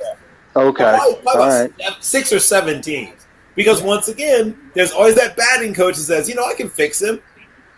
And then they find out, the issue isn't his hand-eye coordination or technique. He just only cares about hitting home runs. Yep. It's like Chris Davis. It's like the Chris Davis of today. Right. So that's the Gabe Jackson issue, right? He's so interested in like winding up and smashing someone that he often misses, right? He gets too far out. He's too aggressive. And now when he misses this dude, now you've got this nice little channel for linebackers to come flowing through and blow up the play in the backfield. Yep. So if you want to get more than a 5th rounder next year or a 6th rounder this year, you need to find some team that once again has that coach, that offensive line coach is convinced, I can fix it. So we'll see if there's somebody who's that convinced in their offensive line coach that they're saying, you know what? This guy keeps doing these things. He's doing these his entire career, but we believe you can fix it. Hey, how about another fellow I interviewed at the Combine, Eno Benjamin, out of Arizona State? Big fan. I think he's going to be one of the best values at running back in this draft class. He'll probably go somewhere in the 3rd and outperform a lot of the guys that got drafted ahead of him. Oh yeah, he's absolutely a early to mid 3rd round pick, and he is going to outperform people like J.K. Dobbins. I think that J.K. Dobbins, he has a lot of hype to him, but I think Dobbins is going to fizzle out quicker than a Benjamin, and I think Benjamin is going to sit there and just fill needs of whatever team he comes to and just continue to produce, honestly. Yeah, and once again, I'm not trying to rub salt in the wounds, but everything you got in Josh Jacobs, you can get in Eno Benjamin. He frankly insulted by the first tackle. Like, why would you bother? You know you can't take me down. He has okay. I would give the one place where I think Jacobs is superior is as a route runner and a hands catcher. I think that's where. But every place else, I'd give a slight edge to Benjamin. Benjamin's a little quicker, a little faster, better second gear, and just flat out refuses to be tackled by the first guy. Just thinks it's impossible that the first guy's going to take him down. So I think you're looking at a guy who's going to come in quickly into the classic running back by committee situation. I think eventually he's going to start eating up carries from the other guys because, especially if he goes to, let's just say Tampa Bay. Let's throw Tampa Bay out there. Let's say Tampa Bay gets him. And their plan was to have him just sort of be in the mix. And then Ronald Johnson, pulls a hamstring or whatever. And now slowly but surely, when Ronald Johnson's feeling better, it's like, I'm feeling better. Yeah, that's fine, Ronald. Which, by the way, will happen in that offense. Have you actually bothered to look at the run schemes of Bruce Arians? Oh, I have. It sucks. Yes. It's like, it's bad. What are you trying to do? You have one person going one way, another person going the other. Do you actually work on coordination at all? Nope. Let me ask you. I just want to know. There's so much misdirection. It's in Bruce Arians' run game that's unreal. That it's just like I think that any running back in Bruce Arians' offense is just wants a gluttony for punishment because you're taking on linebackers and safeties trying to fill that hole. You're going one-on-one with almost every run play that you can think of. Correct. That even the guards and things like that, like you're pulling to kick out an end, but the run play is going inside the tackle. So you're having a guard like dummy pull, and then you're running through trying to hit a linebacker, and it's like, what the hell for? Just have him pull until hit the linebacker. The safety's out by the boundary. Who cares? He's going to get water. Just figure it out. Just go get 6 yards. But no, yeah, Bruce Arians, his whole offensive run scheme it's Bruce Arians' offensive run scheme is like being a blackjack dealer. They're just throwing cards trying to see which way you're going to go, and it's unreal. It's crazy. How does he get jobs? I mean, Well, he gets jobs because people vouch for him, right? Yep. People always say one of the it's like when they describe where Batman lives, it seems by law they have to say stately Wayne Manor. So when they talk about Bruce Arians, they always say one of the most respected offensive minds. It's like stately Wayne Manor. They feel like they have to say it. So his reputation. They call him genius. I'm saying, wait a minute. I know what Bill Walsh is called a genius because he adopted an approach that other people didn't use or want to use. Jan didn't refine it, and it worked. But Bruce Arians, you can't make that claim for it. Why is he a genius? Nope. What Bruce Arians does is very talent specific. If you have elite talent at the right positions, it can work. We've seen it work. But one little thing isn't there where it needs to be, and the house of cards, right, comes down. Right. And the other thing, then he turns around and blames Jameis. I'm thinking, you fool! You're the one who put him in there and didn't give him enough time to learn it. the other thing you asked about, clearly when he manages to win Coach of the Year while filling in for another coach, I think a lot of that sort of followed him, right? When Pagano was battling, was it non-Hodgkin's lymphoma? Yeah, it was. Yeah. Okay, so all of a sudden he's thrust back into he's thrust into head coaching, and the team played out of their minds. I mean, let's just be honest. The team played out of their minds. That wasn't that good a football team, and so not at all. People assigned some of that to Bruce Arians. Now, I don't know how much of that was Bruce Arians, but the team played above their talent level, and people said, "Oh, well, Bruce Arians and Pagano got sick is a great story, heartwarming, Coach of the Year." And look how respected he is. He wears Kangol. So, right? Oh, my God. Like, how could you not like a guy that wears Kangols? So, right. It's a black thing. It's a black thing. Now, somewhere in America, right? Somewhere, there's coaches like Jim Caldwell leaps to mind, who has a very similar, in fact, superior coaching record to Bruce Arians, who must be saying to himself, maybe I should wear a Kangol. Why didn't I think of that? Where's Samuel L. Jackson when you need him? Right now. There it is. But, no. You're not wrong at all. Bruce Arians is pandering to what people want, and that's it. That's all he's doing. He does that also. And that's how he keeps his jobs, by pandering. Yeah, Bill O'Brien does the same thing.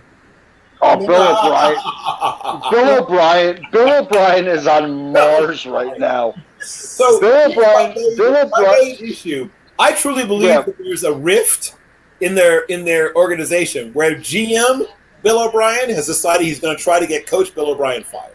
That's what I think. Oh yeah, no. Bill O'Brien is Harvey Dent, Mr. Two-Face. One Bill O'Brien's on the frickin' moon, and the other one's sitting here going like, "What are you doing?" And some of the best coaches to me at getting jobs are the ones that tell you exactly what you want to hear in an interview as a press guy. Okay, and I said about Bill O'Brien, he'll tell you exactly what you want to hear. He's very smooth, and you come out thinking, "Oh, hey, yeah," and all of this can be attributed to going back at Tom Brady, right? He didn't just decide to take it. He decided to go back at Tom Brady. Hey, that guy's got moxie. We should give him a job. Yeah, exactly. Yeah. So, like, branding matters. Now, it probably shouldn't matter as much as it does, but we talked about Kangols. So Bill O'Brien's whole thing is, besides, rugged left chin, the whole thing with Bill O'Brien is he's the guy that yelled back at Brady. So he gets the job at Penn State, and he's not setting the world on fire, but he had a nice couple of years there, which leads to him getting, of all things, the head coaching job with Houston. He's not doing a terrible job at that, but I didn't see anything that said to me that guy also needs to be running the front office. So now you've put this man who's an okay football coach into a position where he's essentially the one voice in your organization. Well, the last time that worked out was Bill Belichick. And then before that, you got to go back to, like, I don't know, Marty? I mean, it rarely works out. Paul Brown had a nice little run doing that, but it's like three dudes in the history of football who really made that probably we would count, like, Hallis and Lambeau back in the 30s and 40s. But I gotta go to bed early and take care of stuff for my mom in the morning. So you're all welcome to stick around, or we can pick it up tomorrow. Whichever. Yeah, I mean, at some point, I do eventually have to do some writing. So Okay. Why don't we wrap it up, Zenny? So I can take care of my stuff as well. Yep. Yeah, cool. So, tomorrow, same bat time, same bat channel. Yeah, I'm going to ask you to re-email me because I will not remember otherwise. Yep. I'll do that for everybody, brand new. Yeah, we're a brand new show. Okay. And a quick note for tomorrow. On day 2, the Patriots have the most picks with 5 picks. So I predict they're going to go after Jalen Hurts. They're going to go after a lot of things. That's why you want all those picks. You can go after a lot. They ought to bring in. They don't announce they're bringing in O.J. Howard and Jameis Winston just to stick it to the Bucks. I keep thinking, oh my God, what happens if they get Yotra Gross Matos? I mean, yeah, it's just unfair. Or Antoine Winfield Jr. Like that's why you want a bunch of picks in this area. I just talked about it earlier because there's going to be players that you're going to have top 50, top 30, sometimes even top grades on are going to make it to pick 60 something, pick 70 something. And now, if it's a little far away, you can move to go get it. Hey, so guys, thanks a lot, Bill. A pleasure always, sir. Thank you, guys. Classic show. All right, Anthony. Total run. I don't think I have your current cell number, so I'll see you guys. Give me your information. My email has not changed, so email me your stuff. And absolutely. More, sir. Cool. I'll do that. You guys, I think you're on the same email list, but I'll make sure you guys are connected. Yes.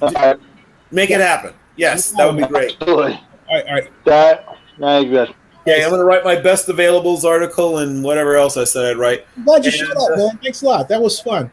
It was. I'll talk to you soon, sir. Before you go, you still talk to Bill Chakas? Is he okay? Or define okay. It's a wide open one. I mean, the last conversation we had, he was very embittered about a lot of things. Let me do this one thing. Yeah. Let me end the broadcast. Yeah. But no, let me. I'm trying to figure out how to do this so that we talk offline. I think you can just click. Let's see. Wait, hold on. Let me the broadcast. No. How do I do this? Well, let me see. If you stop. No, wait. Let me think. I know there's ought to be a way to do that. Let's see here. There's a way. Yes, there's got to be. I'm going to go offline or not live. Let's see here. Well, let me see. If you stop, have you already stopped recording? No, we're going. We're going. It's still. Oh, we're still going. Okay. Yeah. Then I won't start messing around with the options. Let me end the broadcast, and I think if I end the broadcast, it'll still be up. I think. Hold on a second. All right.